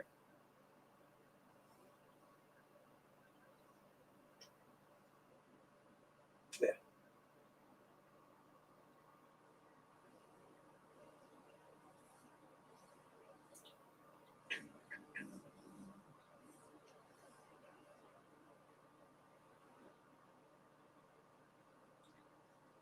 Okay.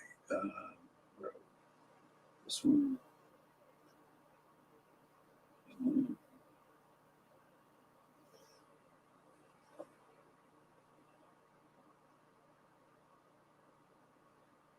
Oh yeah.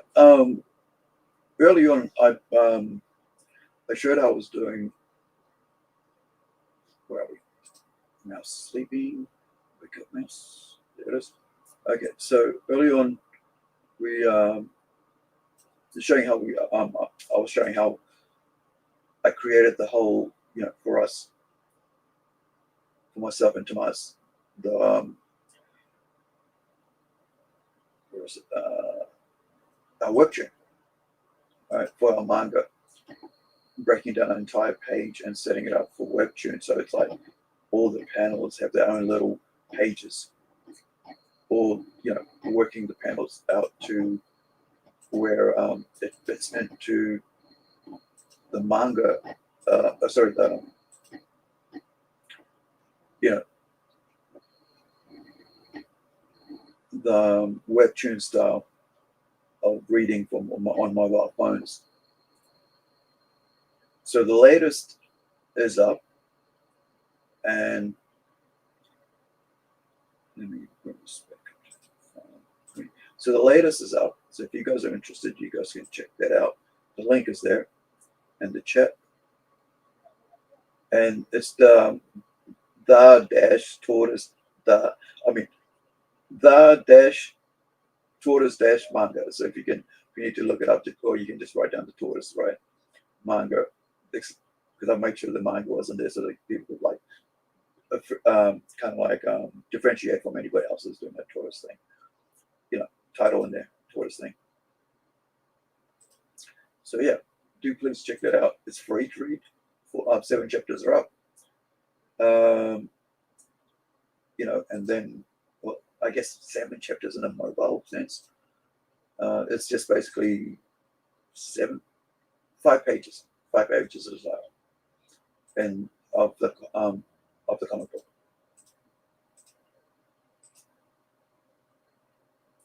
The other thing is, if you our comics are going to be released through Kickstarter, and we'd love for you guys to like support us there and just give us a follow or share it out to people. That's not it. Where was my link? Give me the link, y'all.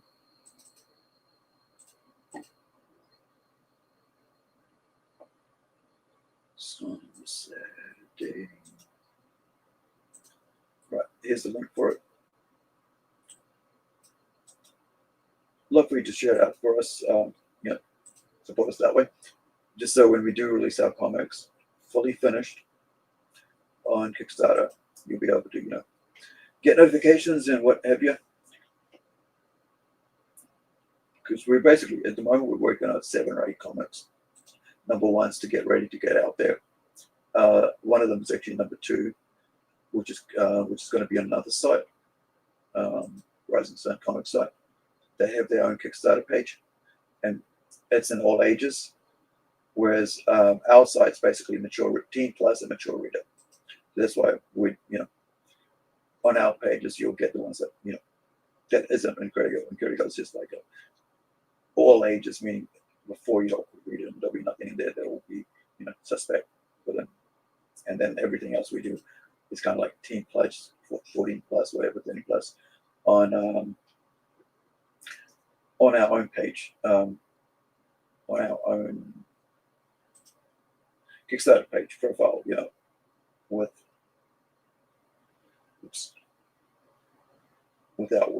our more mature work. Yeah, that's a better gray.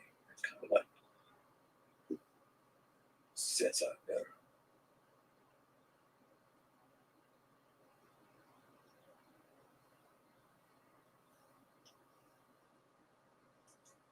When we go here, that should be a way darker gray. That's not it.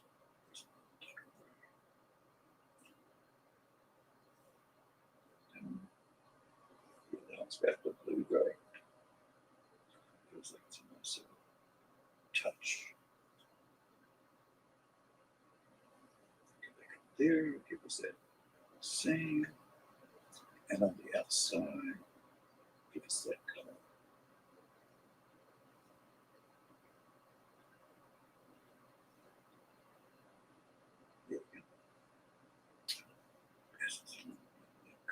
Oh, interesting. Kind of rooftop.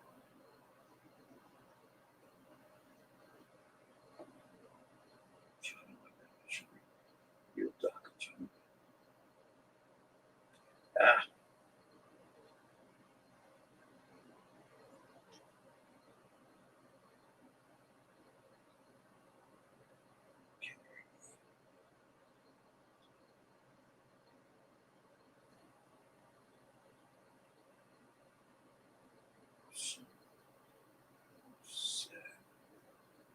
Actually, Saturday's tomorrow.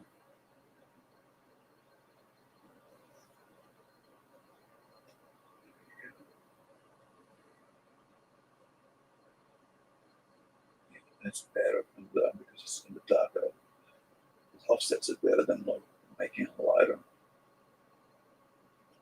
That, I mean, just more kind of blends in than sticking out. Yeah.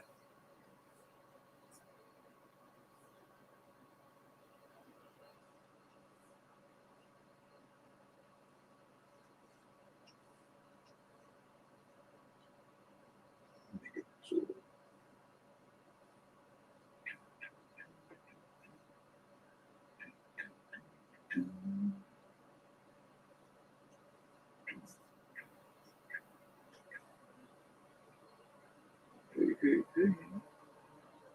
just realized where that tune was coming from. I've had this song over years. It's bad. Get this thing rolling by friggin' Cosby, right?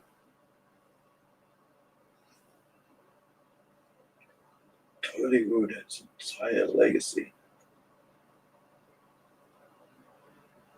Damn. It's generations of bodies of work all gone. Never to be mentioned again. I mean, it's not gone, it's there. You can freaking find it, right? But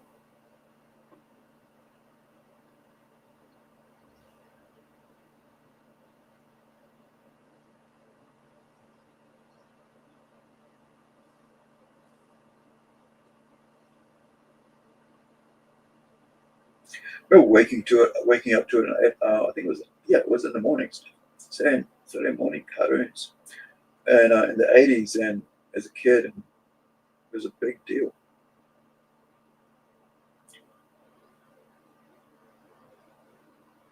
And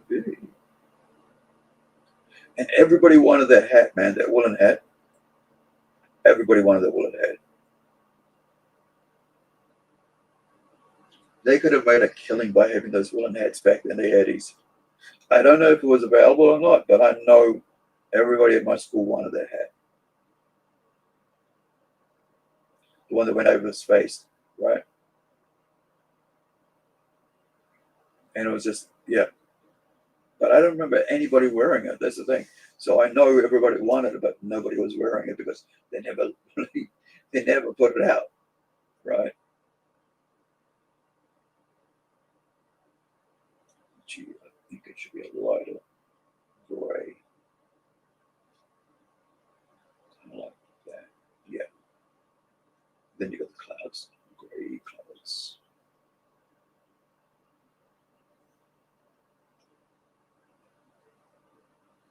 That's too dark. Actually, no. So it's not. It's kind of like a blue gray. Blue gray.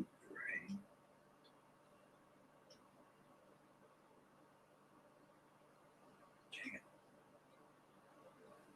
Doesn't just work, does that?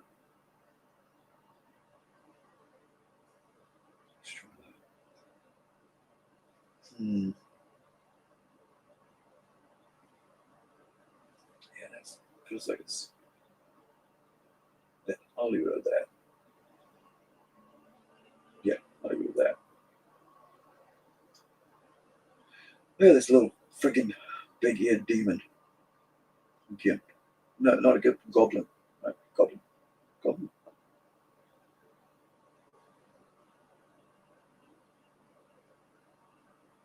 You need to slay this freaking goblin for sure.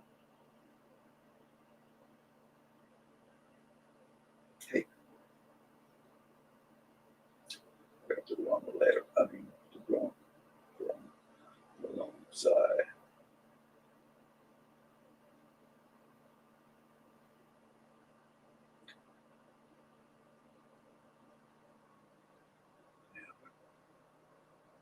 Is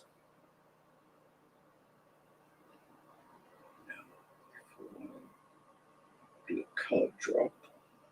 Let's go clean it up.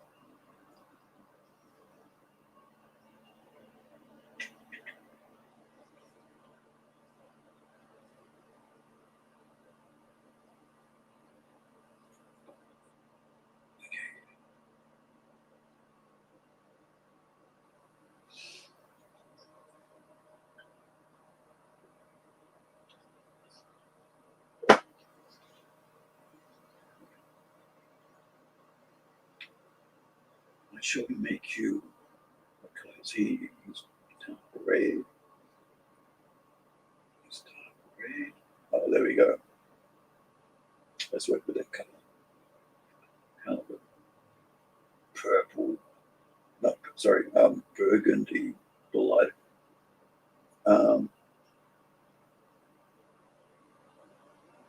Blood red. A bit darker. Hey, little bastard. Then the colors can make it lighter and all that. On it.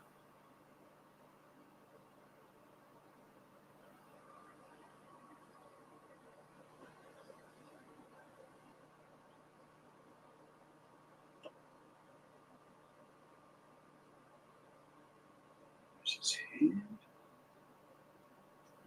Make this metal. So,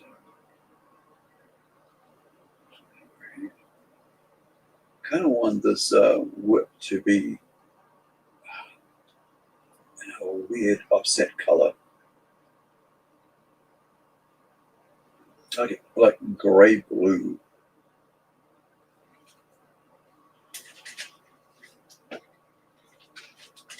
Did I get you? No, I don't.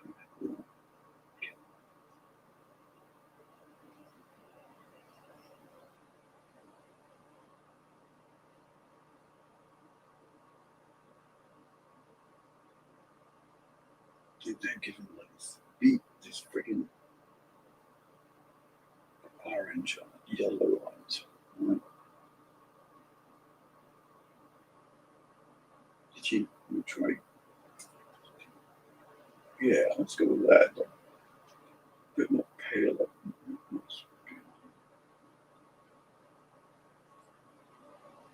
There we go. That really sticks out with the burgundy. Now, that's him getting hit, so that's a splash. So that's about right. That's good.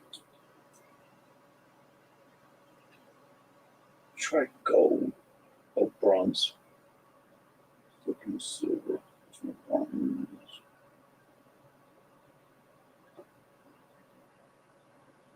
What's this? Yeah, think of, and then have that kind of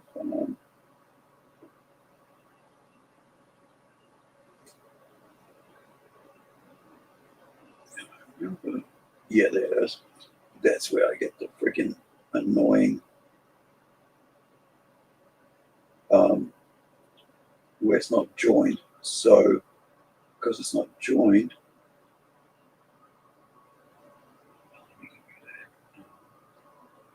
solid gray just for my divider. When I go to select this, it doesn't cross over. And get rid of everything. It's like a block.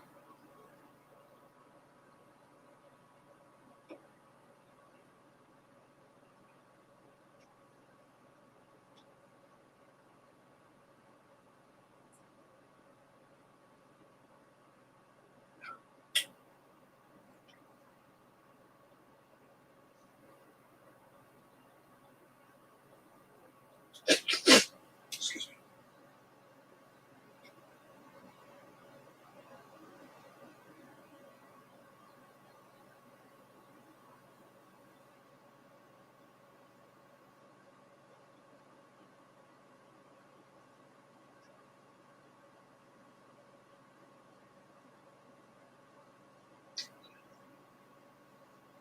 Scan.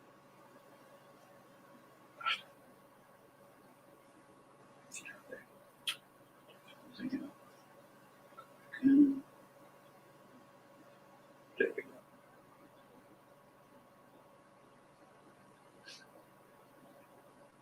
Now we get back up here. Oops.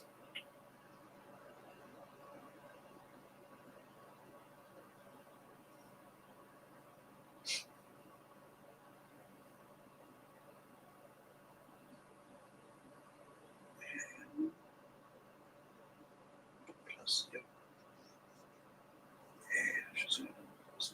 And something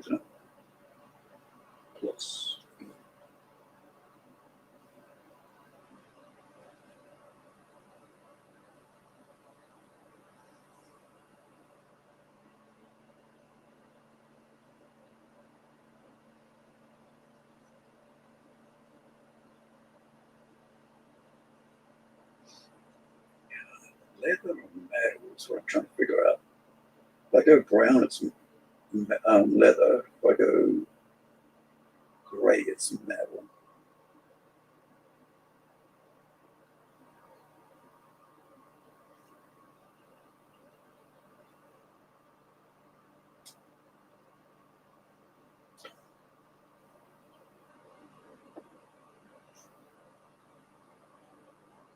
Yeah, come on.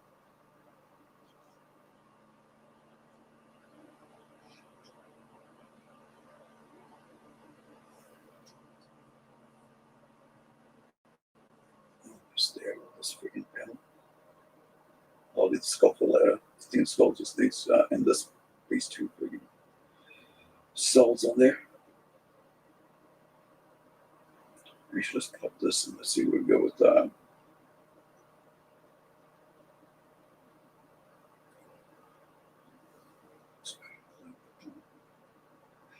it doesn't kind of loses it. It's gunpowder. Let's try that. And it's the same color as the back.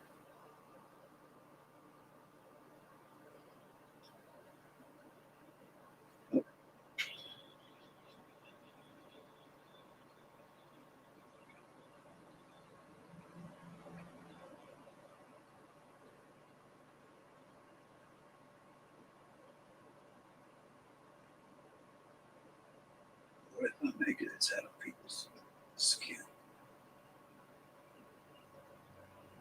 Of duck.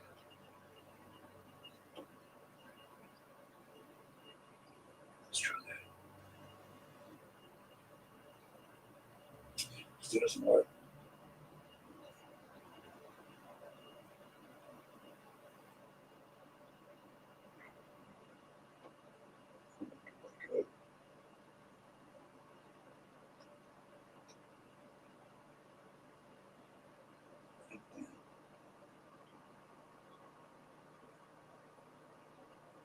Splash. And make the splash the opposite. Like white. I mean the snap, the what?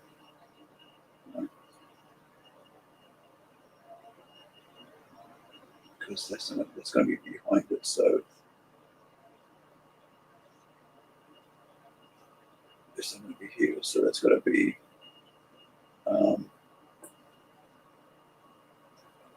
it's going to minus, so it's just going to be here.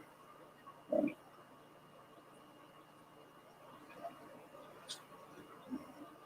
Come back in here, so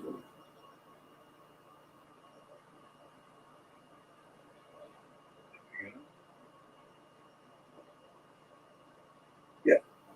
So that will be round, and that'll be that. So let's give it like stand out like that, and the colors can come and give it a little light up.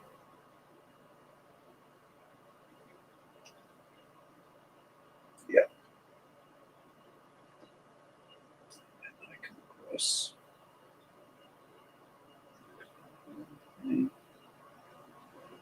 Brown, because that snap is actually in the back,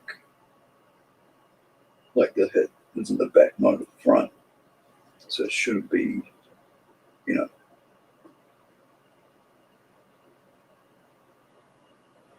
too far over the color, over the actual work.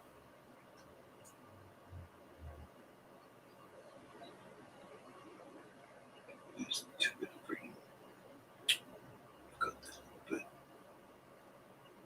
Fine. Eat that. Oh. Eat it.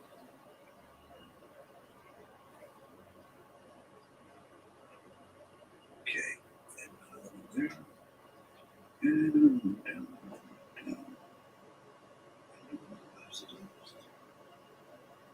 Yeah, I'm gonna get you two. After the big transfer maybe this time, buddy.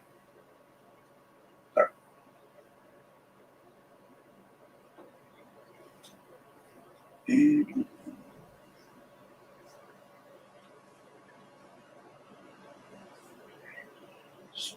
yeah, that was. Let's go here.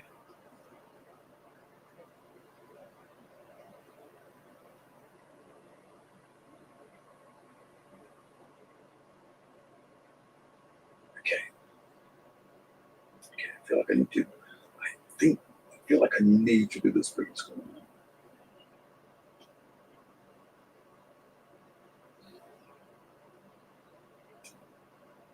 Let's try that. What did I have this one as?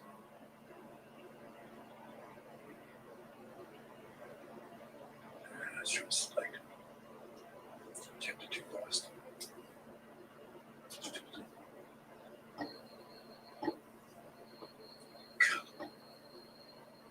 Dropper.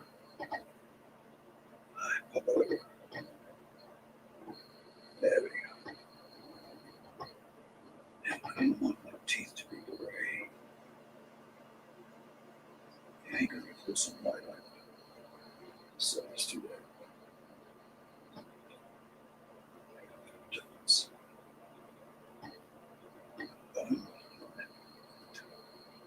It should be creamy. You know, kind of that weird off what kind of cream tone.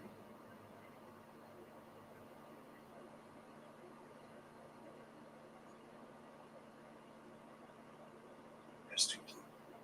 Dang it.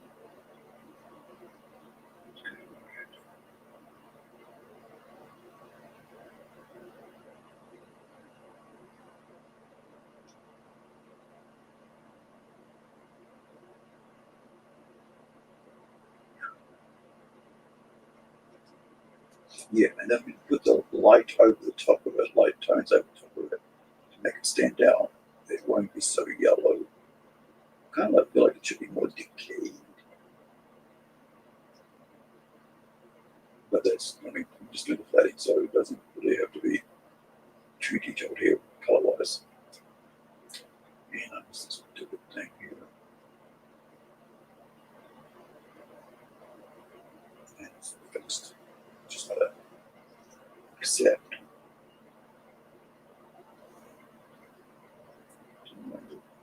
pixels. Here. Now, cross or the freaking. Then over the canines. Other than canines, geez. You think they're canines, aren't they? They're just kind of set up here. James really did amazing work on this. It was lots of fun doing all this crazy freaking, adding all these elements to it, all these demon skulls and big things that, you know. What was my description? Yeah, that same burnt angel is getting whipped by a small little goblin of a demon as they go on this path towards this track, to train track type setting towards the skull that's like at the end of it, this giant skull, demon skull, just up no bottom jaw. And that was a description in the panel for this page, or for this panel. If I can remember from what I wrote about, what, freaking 2, 3, I don't know, a decade back.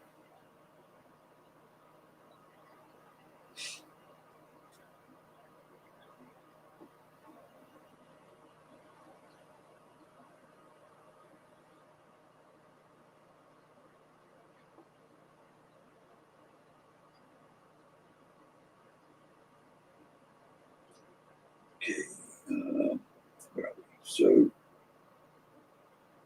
that's 1, 2, 2 teeth, or 2, 1 teeth, 2 teeth, 2 teeth, 2 teeth.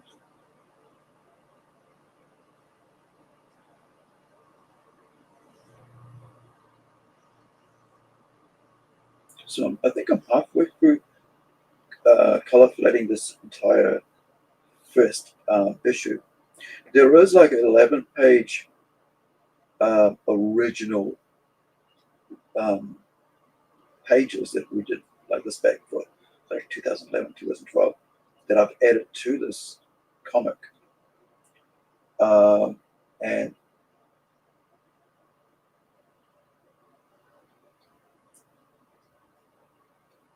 yeah, I think the font should be right as well because it's just not sitting right there. Which I've added to at the back of it, which is black and white, which has been inked by Everkim for the series. I mean, to add to this #1. So it's about 44 pages with 11 pages of this other kind of like these two other characters. Kind of going through the same situation. And the only, actually, no, it has Placenta in it, which is this dude here, right? One of the Dukes of Hell, talking to Beelzebub or Lucifer. Before Templeton, which is this character here, arrives in the picture. So at the moment, discussion is: do we color those, or do we just leave it as as an extra 44-page? I mean, 11 extra backup story, just in its pure sense of black and white, because it isn't part of this story, but it is part of this universe. So I kind of feel like it might be better to just leave it as black and white. But I think once I do all the color plating, and we can have a look at it, and we can work out, well, do we need to go that extra kind of bit with that or not? And I just realized something. The background of the building is the same color as the color of this. So hopefully we can kind of, actually I'm going to go in and fix that because I don't think it's right. I mean, that's kind of annoying me. All right, so view, selection, color, drop down to 3 levels, 5. Let's try that. 5. Perfect. Okay. That's perfect. Okay. That's all right. I'll just get rid of my little line. Yeah, so see this? It's the same color. So it's not the exact same, but it's pretty close, which is annoying. So I am going to just rip that out of there. And I'm going to do the background. I mean, the building. Another gray. Kind of maybe a bit lighter. Or a bit darker. We'll see. Because it's just too, melts too much. Tone under colors just too much. Too similar, I should say, not too much. Just similar. Okay, that one should be the same as that. Because that's part of that. So there's your building, there's your building. I think that was the building.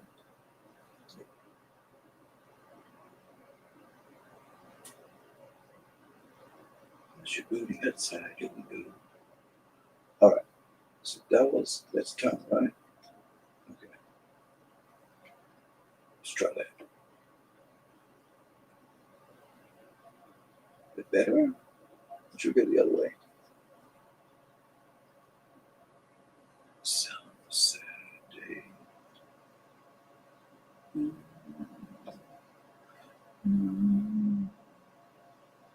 A true man.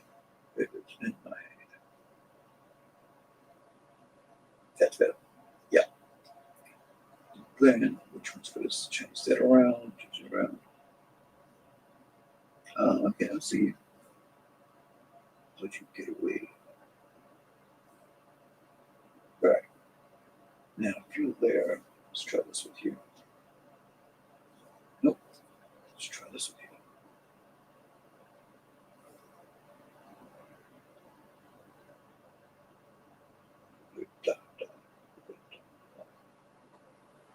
No. That's fine. There we go. So that still kind of gives you a little difference there. And then, you know, when the colors comes, it doesn't turn. It's just make the lights. Because you got the orange, you know, kind of like, it's got the purple here, but you got the like the red coming off here. Same here. It'll kind of be a little bit of highlighted, right? Kind of like how this is happening here.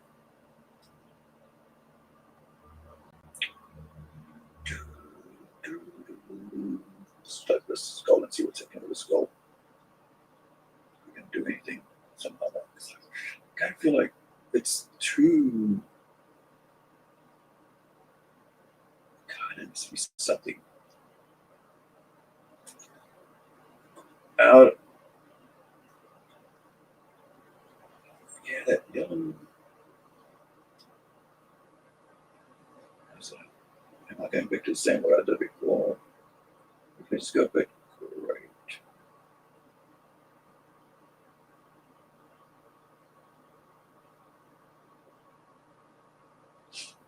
And then maybe we can maybe go and put some ugly freaking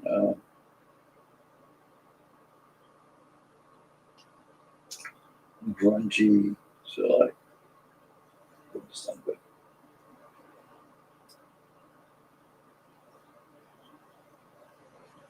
Yeah, I think that works. So if you go in there, you know, where it's coloring, basically go in there, kind of like give it like some sort of highlights, like gums or whatever, right? If you're doing something just to make it pop out a bit more.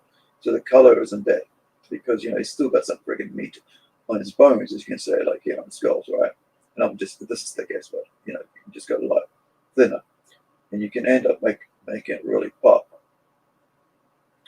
Yeah, let's get rid of that. So I'll just leave that alone, that color.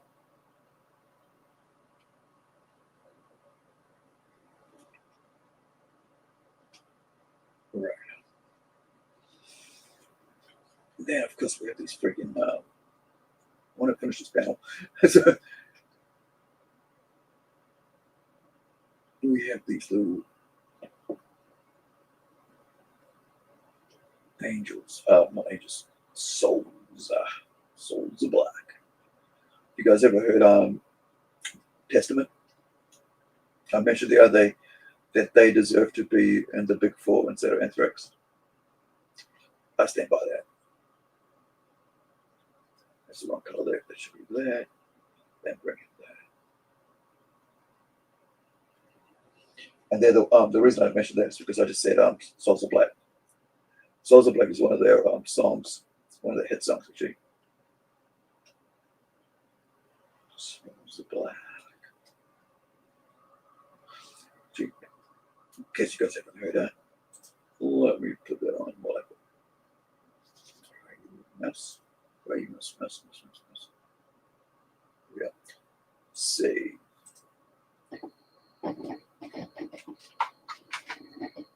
Almost done here. Souls of Black. Gosh, I remember this. This is like about 89, 90.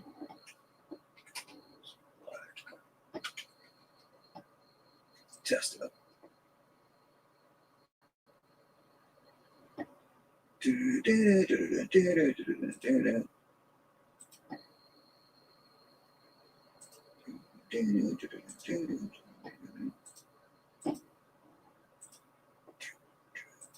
we go.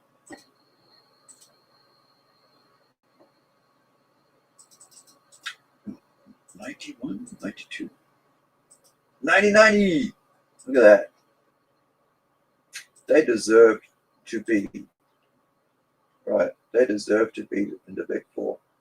There is, you know, thrash metal is what I'm talking about, like the Big Four thrash metal.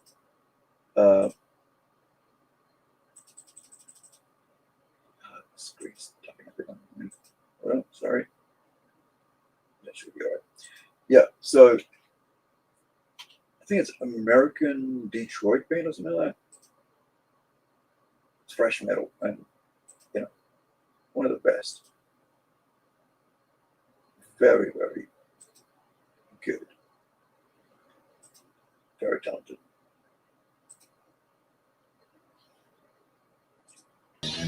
By the way, Testament's still touring.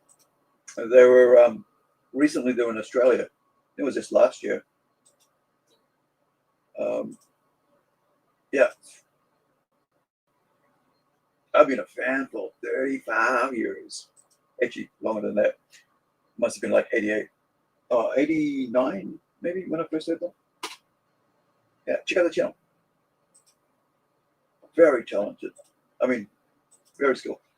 Oh, good. Thrash metal band. Trying to find the words to describe how good this band is. It's like,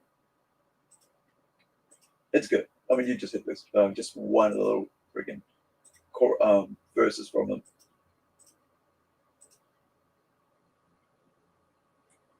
If I remember right, the lead singer, he's Native American. It's brilliant. Chuck Billy, freaking amazing vocals on that dude, man. Like, yeah, I never got to see them. Would love to have seen them. Sucks because I would have loved to, would love to have seen Megadeth. Don't care for Metallica anymore. Would love to have seen Megadeth, Iron Maiden, both bands I love. Missed Alice in Chains, of course. I think they came the year after I moved or something here to New Zealand, and so didn't catch them, and didn't even realize that they were here. So I missed the entire freaking time. I went to grab something, or should have grabbed something, and I missed it. So it's that one, right? Yeah.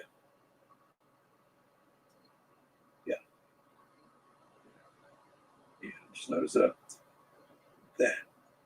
is supposed to be another color. Since I'm here, I might as well fix that. Come on, buddy. I miss you. Maybe I was supposed to get you to the right or something like that. I could. Damn it.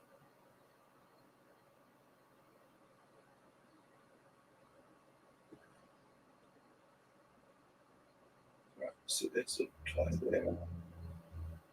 That should have been blue. Should be blue as well. That should be that.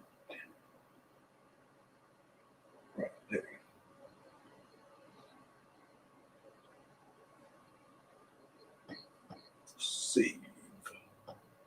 Save your souls. Alright,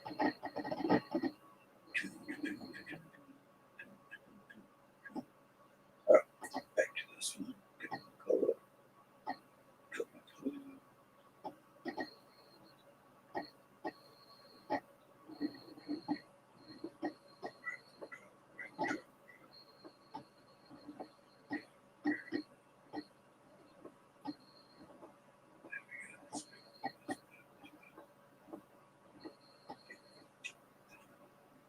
Too much.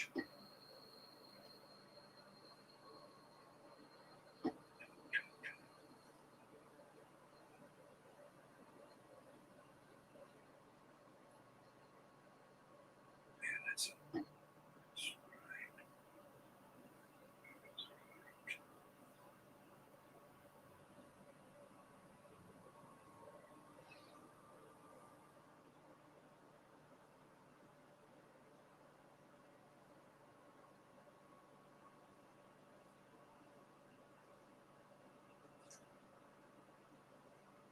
Look at that.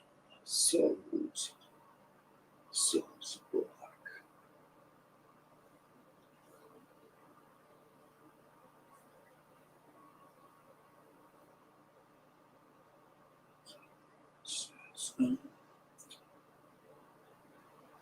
Right, so what do I do with the souls here?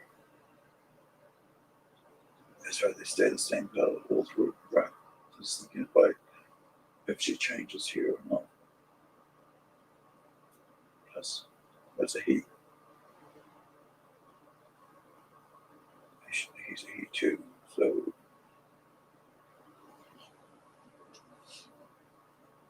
because it's their souls, ain't no colors, just light, dark blue, ethereal. Right. Am I missing anything here? Just go see. I think this should be kind of like a yellow.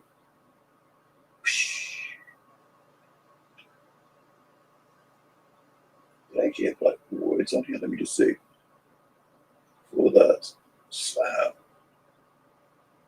dunk, man. Yeah, there should be like an flap. I should put a flap there. As a text, it's so, so people's eyes are like basically, I mean, they go, what the hell's that? And I realize, he just got slammed. He got whipped. He got whipped. Mama. That whipped the angel. Angel go whack. Okay, so if that's that, that's kind of like a yellow. Kind of like a,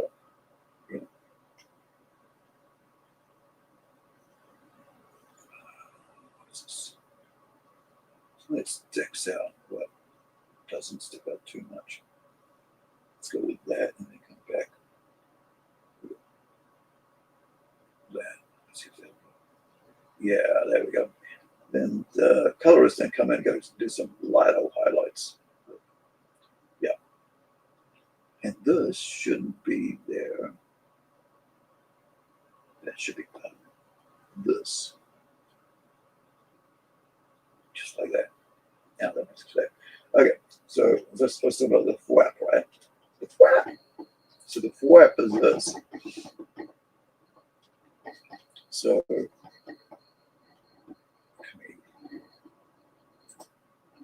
flap.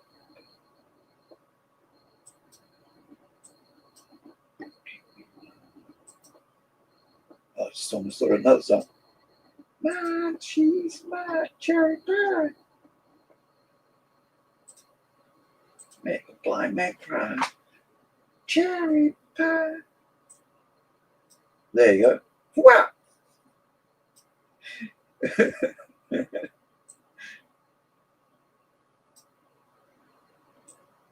Oh, what's another sound of a freaking no? Let me ask ChatGPT. In comics, what is the sound of in comic book sound? This is what AI is supposed to be used for, right? Research. And in comic book sound, what is the sound that a whip makes? That I'm writing with my left hand, and that that's my weak hand. So I'm trying to type that one key at a time that a whip makes, right? So got it finally. Were they question mark? Let me see. Damn it. Yeah.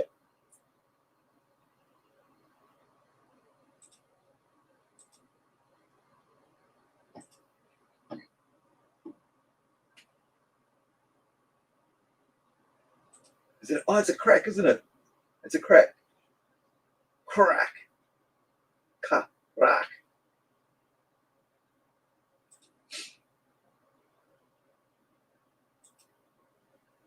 Yeah, it's a wolf crack.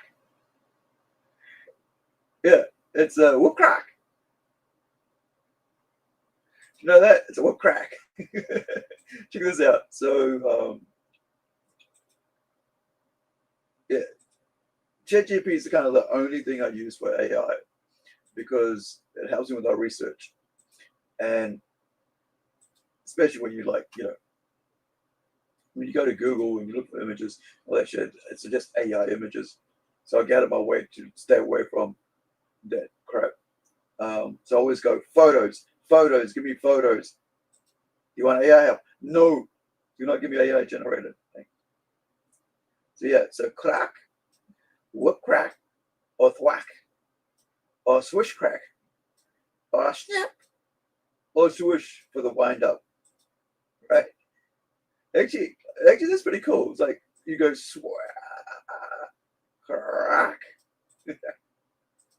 They're cool. I think that's it's random, but it's pretty cool. It's like Chat GPT what sound a comic book bubble lettering should make. So not flap, but Swiss crab.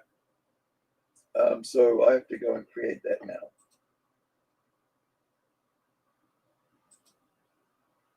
So swish. Oh, I'm on the wrong freaking thing. So let's go to let's try Monkey Boy. Swish. Nope. Am I capitals? Yeah, I am capitals. Damn it. There we are. Swish.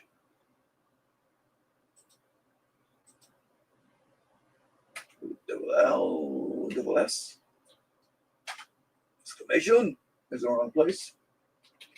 Go back to the right of the end. So if I bring this down here, I'll be like,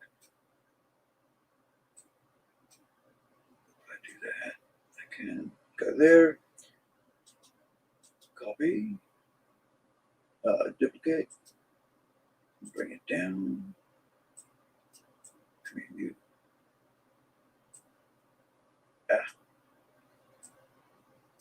quack. I'll change the put J in there. Wait, hold on. Yeah, I hit something else. No. Yep, I did. There we go. The left-hand typing. Now, then we go to a sharper edge thing. There we go. Let's try that. Now, rasterize and give me transform mesh. There you go. Give me that. Give me that. Good thing.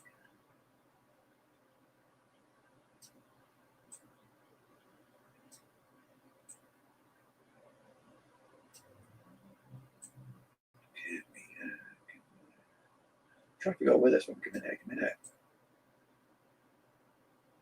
Oh, it's that friggin' song that Raptor plays. You got that something. I got that something. I like that. Look at that. I got the crack. Got the Swiss crack. Okay. So, where are we? Bring it down. Bring it down. Right. So, feel like it should be doubled up, like some sort of, I bastard. Get me back up here. There we go. So, where are you? So select these friggin' colors. I mean, oh, that's beautiful actually. The fact it's doing that, it's gonna like make it look crazy. So let's do like a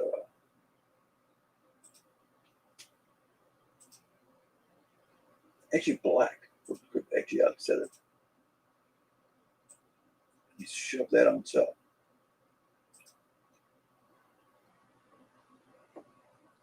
Look at that. Look at that. Shukak. Actually, I don't need the swish anymore. I think swish is not necessary. So bring that down. Now it's one thing. think maybe rotate. Actually, shit, I've just chose a large scale. Take that.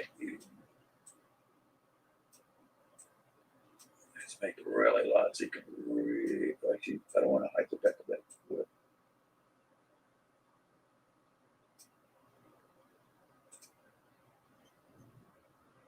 Suck it, yo. There you go. Let's take it. Enjoy it. You'll love it. You'll like it. There you go. He got his Swiss crack. Hey, Chris. Yeah, man. Don't get me started. Because as you know, before AI hit, right, like in the last 5 years or so, I do like most of my research.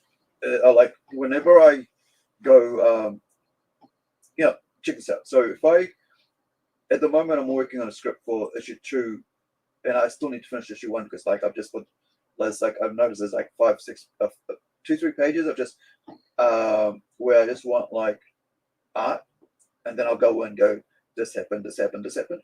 But like it's kind of like this whole modeling scene, so you don't really need too many words. You just need like kind of couple narrative descriptors.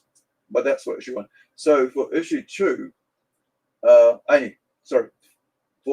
I do that, I go through and I will, when I'm writing, I'll go, well, see image such and such, right? Image reference this. And what I would then do would like go and Google what I'm exactly looking for, and there'll be like 50 different images there, photos, actual real life photos of items, like the other day, I was looking for a surgical tray, right? And so I would be able to find that. But now Google will make up images for me based on what I'm asking. And I mean, I don't want that shit. I just want what I asked for was a photo of a surgical tool for friggin' knees, right? For fixing knees. Like, when you're going to peek, when you've got a, totally useless, right? But like here it is. This is a photo of instruments that surgeons use to remove and put on pins when someone's broken their knee or bone or something. And this is for research for me because, for a series I've got called Pins that I'm writing at the moment. It's only going to be like 4 issues. I've kind of sort of worked out. It's like it's a horror crime novel, a crime drama thing, right? But it's like a horror sort of thing. It's based around fashion and around kind of like a fashion designer.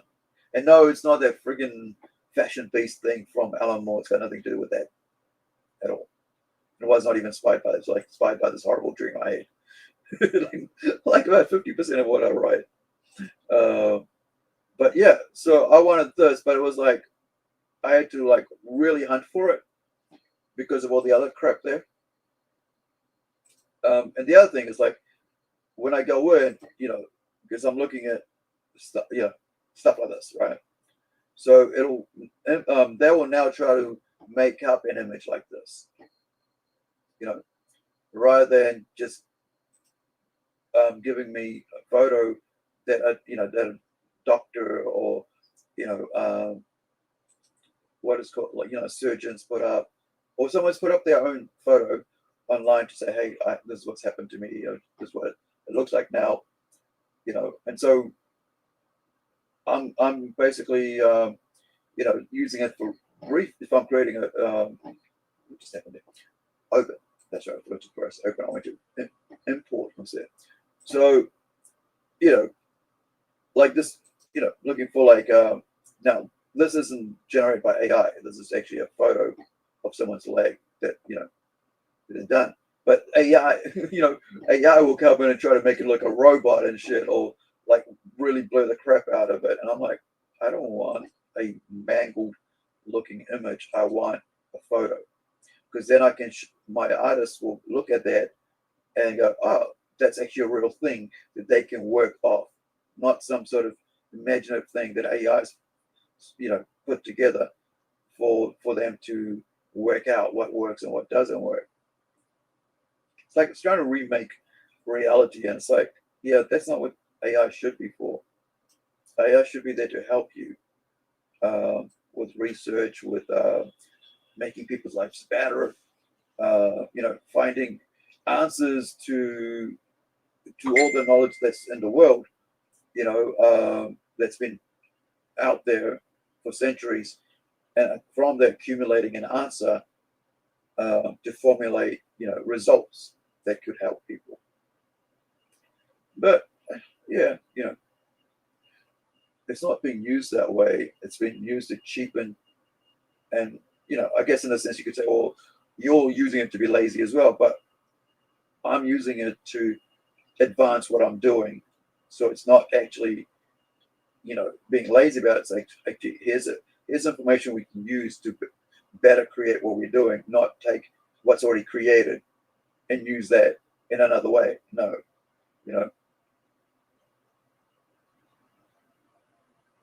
one thing I like really hate is like actual artists who basically like advocate, um, become propagandists for friggin' AI, all the while knowing that AI, especially when it comes to art, that AI is basically stealing from other artists. But yeah, but they're okay with that. Yeah. See, if I was gonna, I was thinking like metal, right? If I was gonna make a metal music, if I want AI to do something, what I would say, here's my tune that I have made. Here's my voice. Now, these are the notes I want you to use, right? And with these notes that I've just created, this riff, help me work out the next progression of this, of this thing, and then I can mess around with that to come up with what sounds good to me, to create the next, you know, musically, the next stage of progression of what I want for my song. Not just basically use what AI has created and then go, oh yeah, that's what I'm going to use now.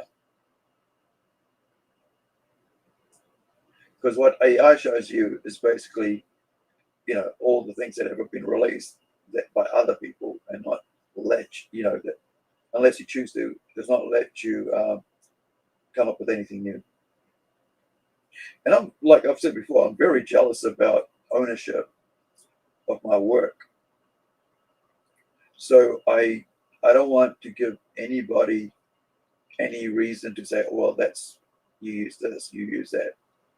No, these are photo references of reality that my artist has worked on, that I actually provided, you know, that I kind of doodled up, that I put together. And now he's making this, right? And he's come up with this using his creative idea and creative brain, years of experience and skill that he's set in classrooms, that he's studied books, that he's looked at images to get better at his skill. That now he can draw, all he needs now is a reference point for me to give him, for him to create and come up with something.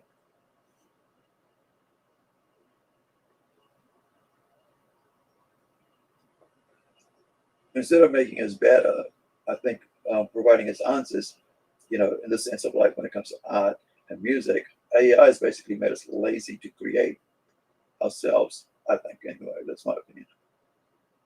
And hey, I might be wrong. You might think I'm wrong, but that's my opinion. But I think, that's why I only use AI. I mean, that's why I only use ChatGPT when it comes to it, because I know it has the entire encyclopedia in its head. It has the entire history of mankind in its head, right? And it's not in its head, and like in its memory, right? And so I can say, hey, do this. Can I have this? Can you find me the answer related to this, based on this, and such, right? These are my informations that I have, and can you answer me according to this? And look, it's 99% correct. There is a time when I get pissed off at it and go, I know that's the wrong answer you're just giving me. It's a biased answer you're giving me, because the idiot who coded you made it so that it leans your politics. You're answering from a political point of view and not honesty. And I go, can you fix that? I've had to do that. I said, no, that's not what I've asked you, ChatGPT. You know. So Rick's saying, I don't think using it for research is lazy, but at all. It is a good jumping off point for subjects that you don't have a background in. I would say it would be lazy to just rely on it as your own research. Yeah, as your own research. Yeah, and that one source. Sorry. Yeah. So that's why, like, when I go searching, I don't, if I'm looking for with like the other, like before, I was asking like, hey, this is the information I have. Like, hey, there's an anime where it was a movie, and and I just did something on my screen. There we go. Zoom in. No, zoom in. Yeah, that's better. I got back here. Where when I just said to chat GPT, I said, hey, look, there's an anime that came out in the last couple of years. It's about twins. It was released as a movie. This is the information I have. One of the twins is like sings, and the other's an actor. However, at the end of the movie, and I'm not going to spoil it for you guys, this happened. And she goes, oh, it's this. And I went, yes. Now I can go look it up and find out exactly what the IMDb name is and so on, right? And then I can share that info out. Because basically my research doesn't stop at that. My research is go to the next level and then share that information out, right? In whatever way I think is worth sharing out in.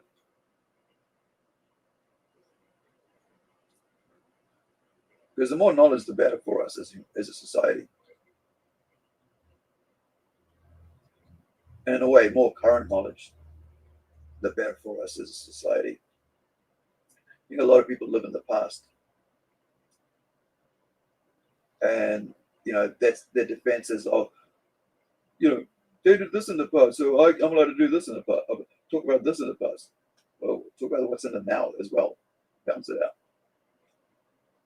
I think a lot of people just use excuses when it comes to AI to, in a sense, to not do the research side of things, I guess. But yeah, AI. I mean, I don't hate AI. I think it's a great thing for humanity, to be honest.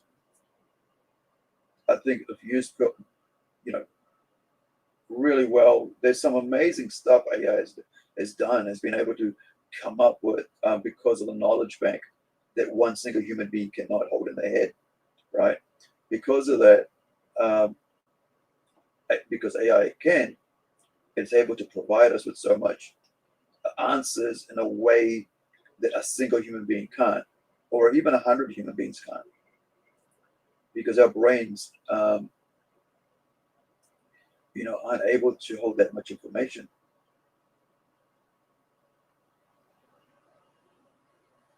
They say that we only use 1/10 of our brains, right?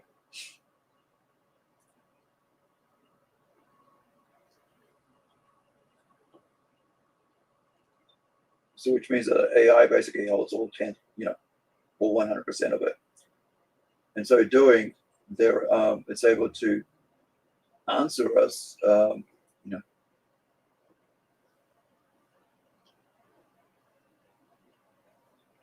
provide us with answers that we singly, or even dozens of us, can't provide, because we don't have the capacity to hold that knowledge all at once in our heads. That's why I think it's a good thing. I don't fear it. However, I reckon there's going to be a point where it's controlled, and I reckon China's already trying to control it, where it's going to be used against their own people. How they're using like cameras right now to monitor the people. At the moment, they're like making everybody use. And this is a sidetrack, right? So I don't really usually like talking about this sort of stuff here, but like because I'm more concentrated on like creativity and art. I was thinking like if talking about controlling of AI and stuff, that at the moment they were actually forcing everybody to have a electronic wallet. Now the problem with that is if everything's computerized and coded, someone can hack that code, and the government can hack that code. But the government doesn't have to hack the code because they have that code. They could rewrite that code to steal all your money without you knowing it, and then have it say what somebody else did it. Oh, it was America who did it. That country did it, or that country did it, or that country did it, and now we have to go to war with that. That's how it's a very nefarious thing to do, and I reckon it will be done. Because all you got to think about is like, well, what's the end result of being nice? What's the end result of somebody? The opposite result of someone not being nice, right? And being goodwill or good-hearted. That's where, like, as a writer, my brain goes, okay, well, what would you do if this was a situation, and if this was a situation,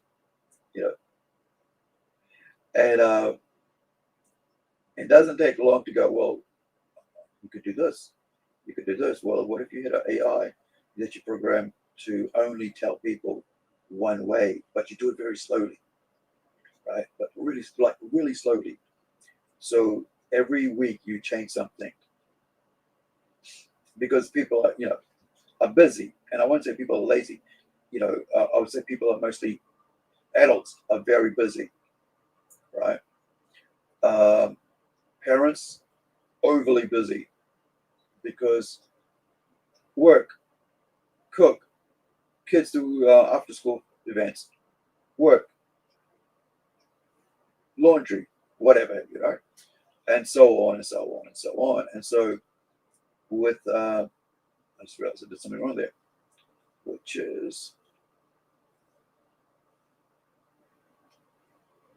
this,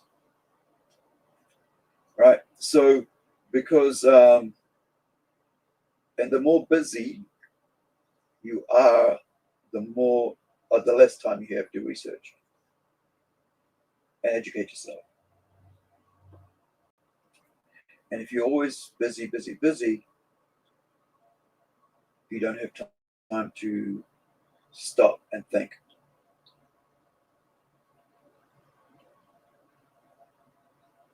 And take a rest. And so you're always on the, hyper mode. And hyper mode can really exhaust you sometimes. That's why you have so many people with mental illnesses in this time in our modern age, rather than prior before. So let me see. Rex was saying, I found it can be quite often wrong for esoteric. This is about AI subjects, but it sounds so confident. Always double check. Exactly, right? That's why you got to make sure, because anyway, when I was setting up ChatGPT on my phone, it tells you ChatGPT is not 100% correct. It has errors. All right. So you know right away that it's going to have errors. So you got to make sure to double check. Even like if it provides you information, you got to follow it up to see where it leads, or links and stuff. And this is what I said. I had an argument with it about a certain thing. I said, like, I was asking about how many Maori children have died in the last decade, or how many Pacific Islander and and Maori children have died at the hands of their own family members or relations, and it wouldn't tell me. It said this is a subject that you can't. It said, tell me. I know there's a lot. Tell me, because it's not something that I can tell you about. It's like, why not? I wanted to do research on it. I need this information. It's not something I can. Well, then what's the point? You're gonna provide me answers. And this is the thing. Is there? I was like, is there actually a census? Not a census. A New Zealand government report on it? Is there like a like, are they keeping tabs on this? Because how do you have a society if you don't know what's happening in the society when it comes to their children, their future? And here's the thing: a lot of every 4 days, I think it was. What was it like? No, I actually found out the numbers, how many children have died. It's in a year. Like, so it's like every 4 weeks a child dies in New Zealand. I was able to work out. Yeah, in 52 weeks, every 4, yeah, something like that. It was like four children die in New Zealand every 4 weeks. That's not a good statistic to have. A minor, by the way, a child, right? So yeah, it really pissed me off when it wasn't providing, because it was like you can't ask ethnic-based questions. Why the fuck not? It's good language. Why can't I? Like, I need information because it's something that I want research and information about. But yeah, so this is a international, whatever you want to call it, American-based, left-leaning AI code ChatGPT that will not allow you to learn about ethnic issues, especially if it's ethnics that are causing the issues amongst their own people, right? Especially indigenous stuff, because that's because it's seen it sees that as racism, to learn about that sort of stuff.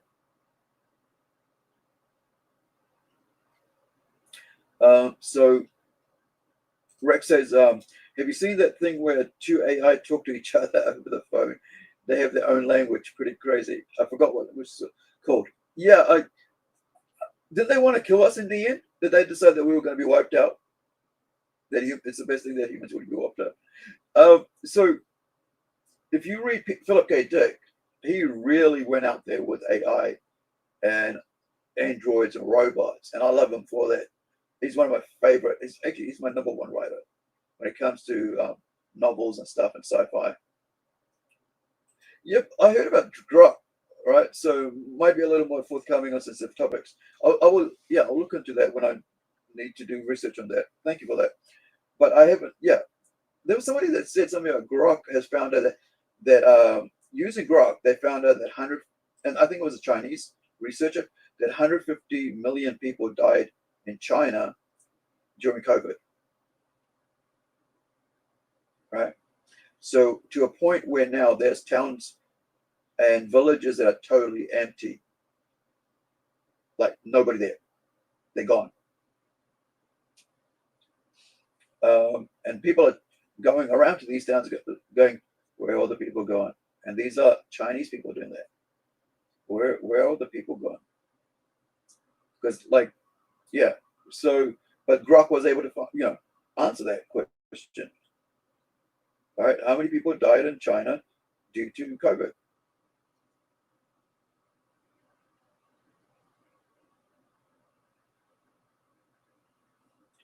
That's the other thing about that as well, is that like the fact is that all that knowledge is available to AI that isn't available to specific research areas, and I mean that is that's only kept by researchers and stuff, and then now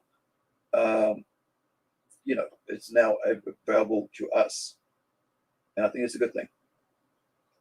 Like I said, truth will Truth shall set you free.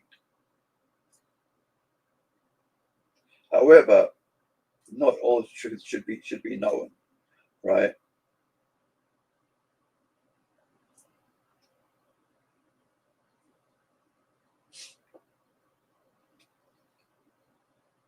Because not all truth is good truth. I've learned over the years. Some things I just don't want to know.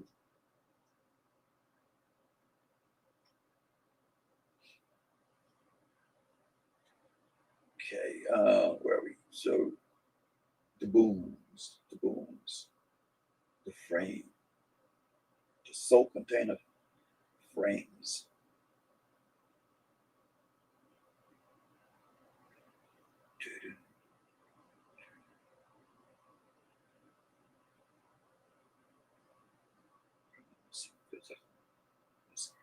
Yes. Try that.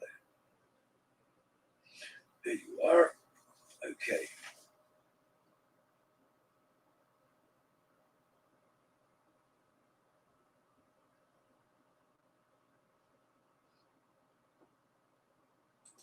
Okay. Rex is saying, no, nothing like that. They were just communicating. Oh yeah, it's always like how they were like looking to kill us all. They were communicating as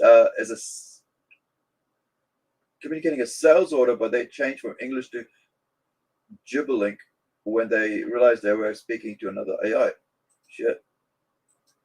It's like two Asians, and then you realize that one's speaking Cantonese and the other speaking Mandarin, and then you realize, well, I'm actually speaking Cantonese, so shall we switch to Cantonese?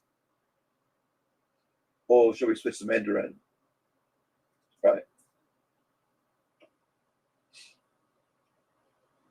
So yeah. So that's two different dialects that that Chinese speak. People of Oriental descent. So it's the same with Hindi, right? Like there's so many dialects of Hindi, it's like crazy as hell. The only one I know is how to speak is a broken one that we use in Fiji, like the simplified version, you know, because when Fijians, Indians, I should say, came to Fiji, they came from different friggin' areas of India, and they didn't know how to speak to each other, so they basically created a bastardized dialect where they could understand each other.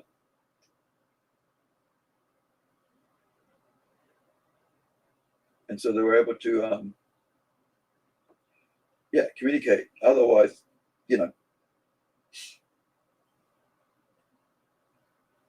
communicate with each other. Otherwise, they'd have so much problem trying to figure out what the hell was what.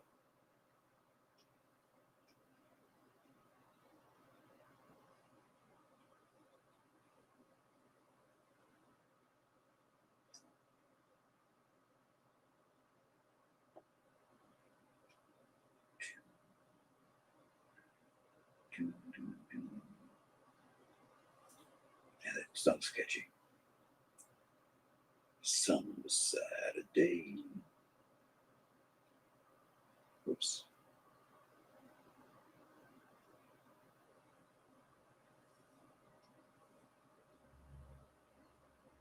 There is I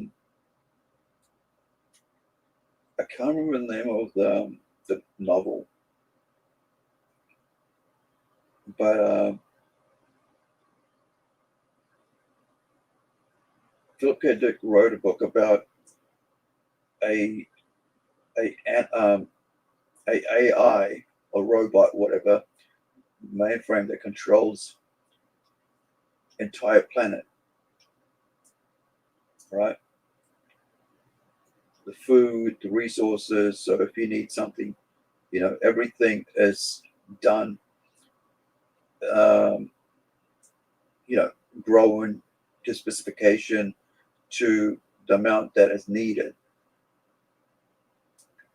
Now, if you have a society like that, and you have a nefarious another society like that, another country, and that country decides, well, these guys are doing too well, and so they hack the mainframe, and now that mainframe is now controlled, kind of like hacked, and so you just slowly stop letting that, you stop slowly tell that mainframe to stop producing food. Not all at once, because then that, it's like crab out, it's a crab in water, right? Lobster, right? You can't, if you freaking throw a lobster into a boiling water, it'll just, become like chuck meat, right? What we call it here in New Zealand, like blade meat, like the tough part of a beef, right? But if you boil the water slowly while it's in there, like from cold to hot, it'll basically end up being very tender. And so that's the same thing I reckon people will start doing with AI, is where, the side, the downside of AI is hackability. How do you, excuse me, how do you control, how do you protect that from happening, is what I kind of like always think.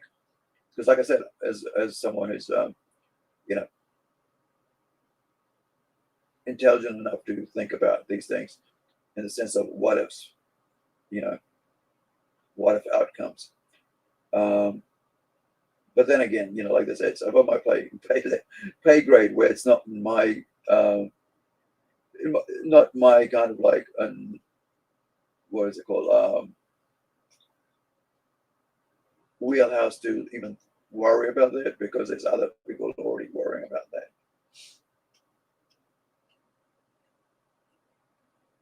So I'll continue, questioning it, thinking about it, and just carry on with creating art. Now,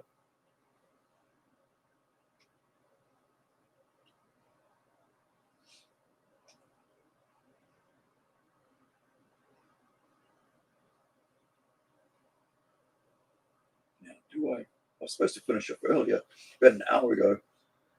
Okay, I think I'll just finish this soul container. We'll come back, and because there isn't really, well, there's a lot of raids, but I think his things will be a bit,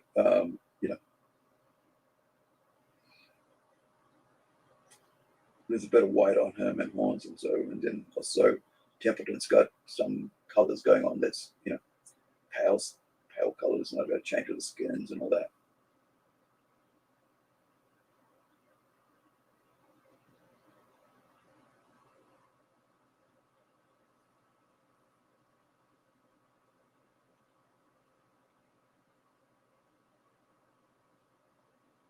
Oh,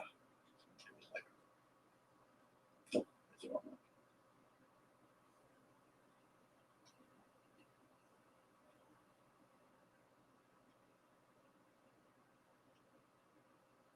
It's almost dinner time.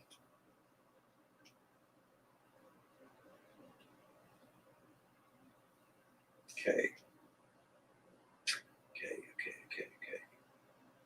Something.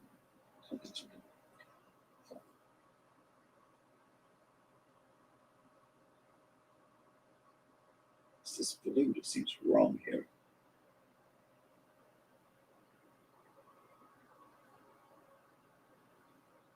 Yeah, it's this. It's not really the blue, it's that dividing there. It seems good. That and that.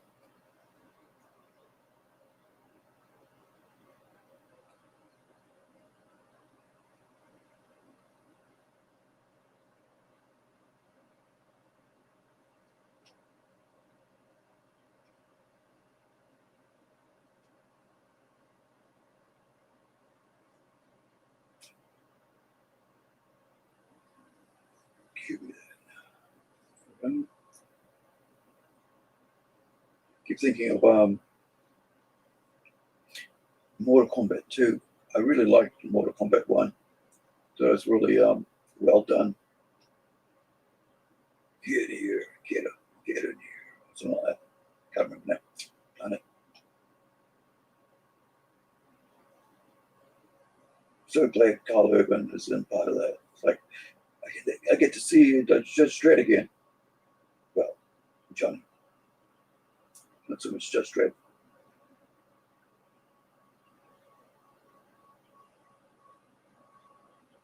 He's gonna kill. He looks like he had he did a good job on it, I should say.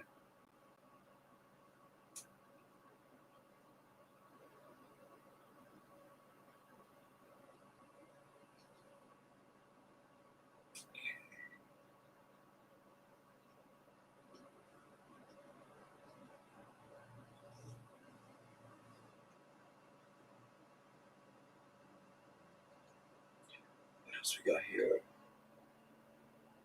There, some of that.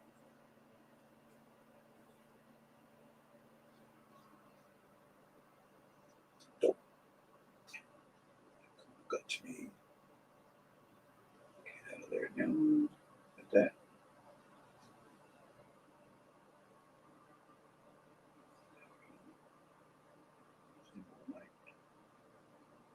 It's getting a bit all blurry with this. Let's see if I can sort of tell the difference between this light gray and white.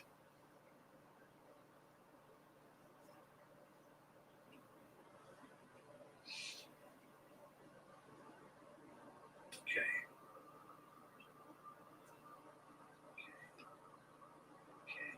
We got this one.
All quiet on the western front at the moment. Sorry, guys. Just trying to on my brain shutting down. I'm trying to finish this off before I log off. So I apologize for that.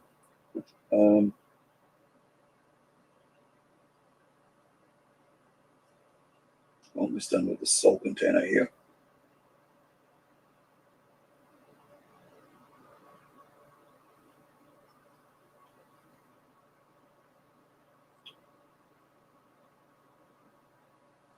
Let's see if I'm missing anything. Mole. Okay. Let's see.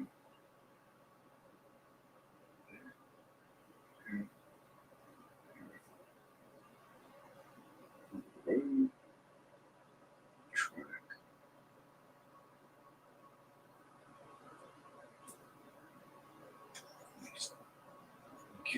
Goblins and demons and angels.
That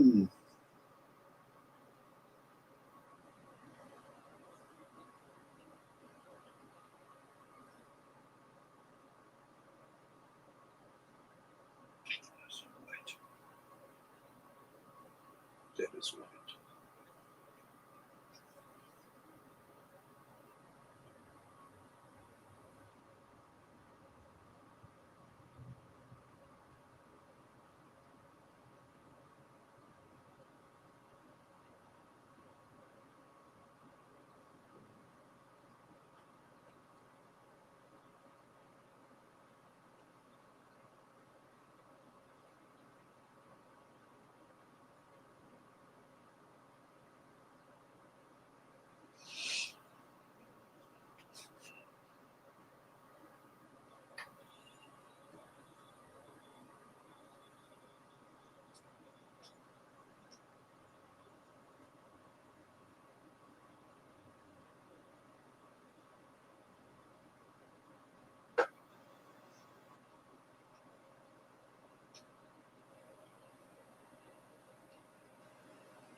Okay, this is the last demon, and I'll be shutting down, guys, because my brain is fried.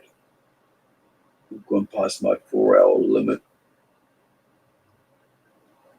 of intelligent thought patterns. Now it's just like there's nothing in here.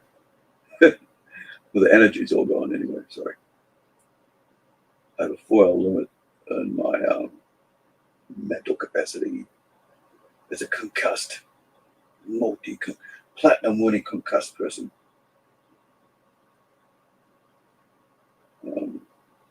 Concussion recipient, I should say. Multi-platinum recipient of concussions. Like about 100, was it like about 100,000? Is it 1 million when you get to gold or something like that? Should look that up.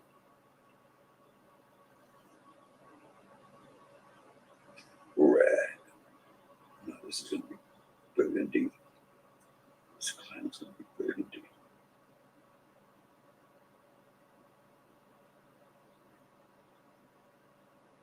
That's going to have like off-white. Off-white. Horns. There's.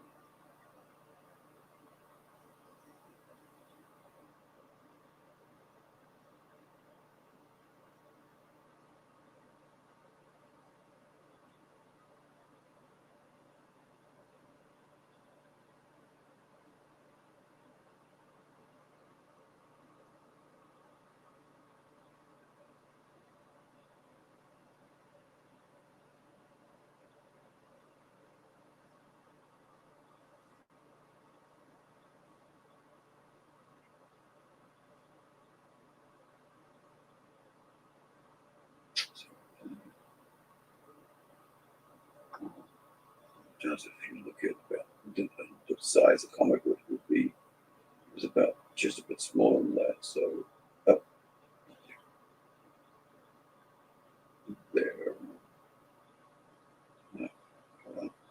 there it is. It's the size of comic book is, well, if I'm putting a comic book on the screen, that's how big it will be. Once out in real.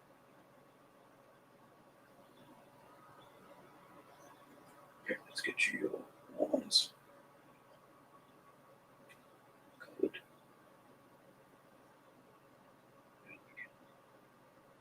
Close down. Where's my eyes? Blue. Blue, blue, blue.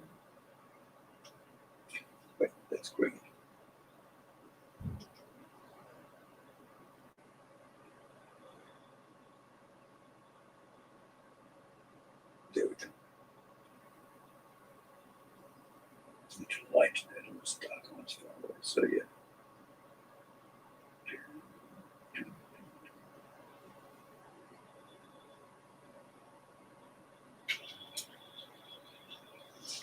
Just check this here. It should be that's the right color.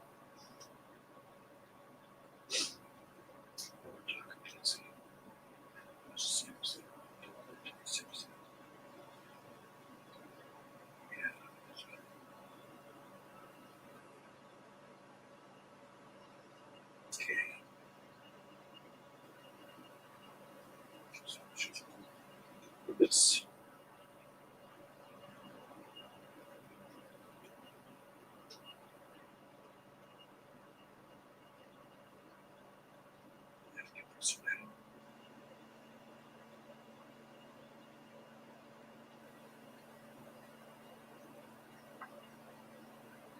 This where is this?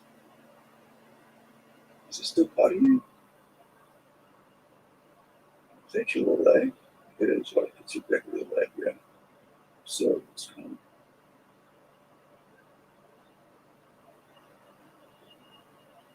oh no, that's his other leg. So that's gonna be gray there.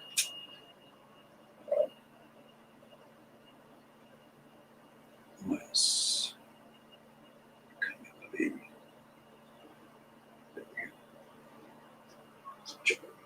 I would say just a placeholder. There we go. Much better. I mean, now just I can tell it where I gotta go next time.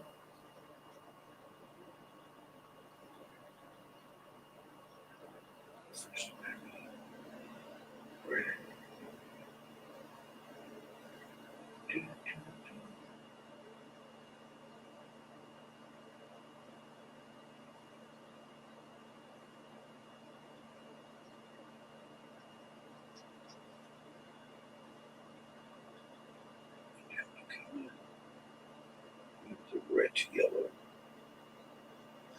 gray, red, yellow, gray for the sky, smoke and fumes and shit.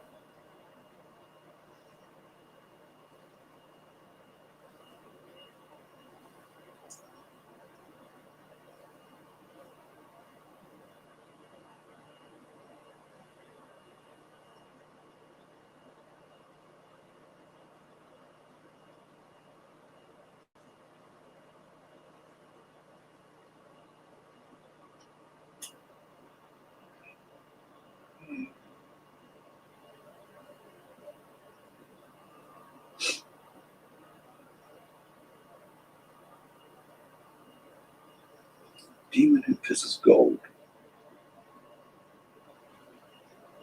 Percento. All right, guys. Thank you for hanging out with me. Oh yeah. Oh, sorry. So just so that. Wait, is it 10 o'clock already? Hold on. Oh, it is too. What if I stand? Oh yeah, no. Oh, I feel like 6. If I really get down and count it, probably about 6 or 7 concussions.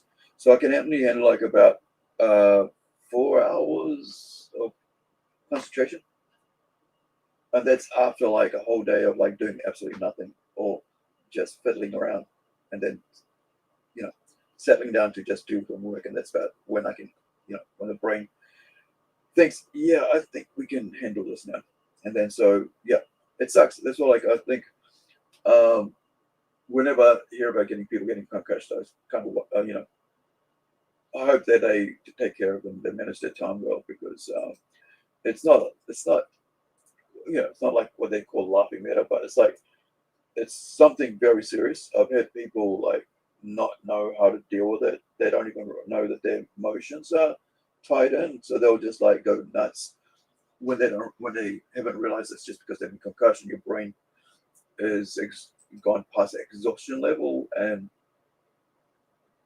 it messes with your emotions. Like me, like when I know when I'm getting tired, I need to stop and just don't do anything, because I start mumbling, and it just doesn't make sense. All right, guys, thank you. Thanks for hanging out, Rex. Chris, cheers for that. And for everybody else, we'll catch you on the next one. In a couple of days, we've got, in 2 days actually, we've got an interview with a gentleman that was here earlier, Cross Comics. Was it Rick? Yeah. Go check out. Not go check out. Let me just bring that up anyway. So it's on our homepage, so you can actually. Where are we here? It is the link for it is here, so you can It's Rick Piper, Canadian. So indie creator. Going to be chatting to him about his comic. So we'll see you guys then. Have a good one. And that's on in two days. New Zealand time, Sunday, American time, Saturday, 5 p.m. PDT. So yeah, 1 o'clock New Zealand time. Kaki down all guys. Have a good one. We'll catch you on the flip side and stay loyal to your Monkey King. And I'll keep handing you bananas in the chat. Except I don't know how to do it on this chat. Right? So I'll try to, next time I'll try to hand it out when we get over to the other chat. Because I usually I don't pay attention to the other one. I just pay attention to the stream out thing here.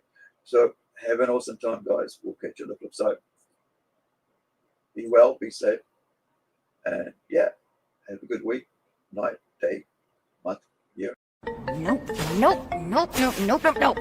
Can't stay here anymore. I gotta get back. I think this was the spot. Oh Lord, I beseech thee, please return me to my old life. I swear I'll do anything. Like, literally anything. And I won't bother you again, so pretty please bring me back.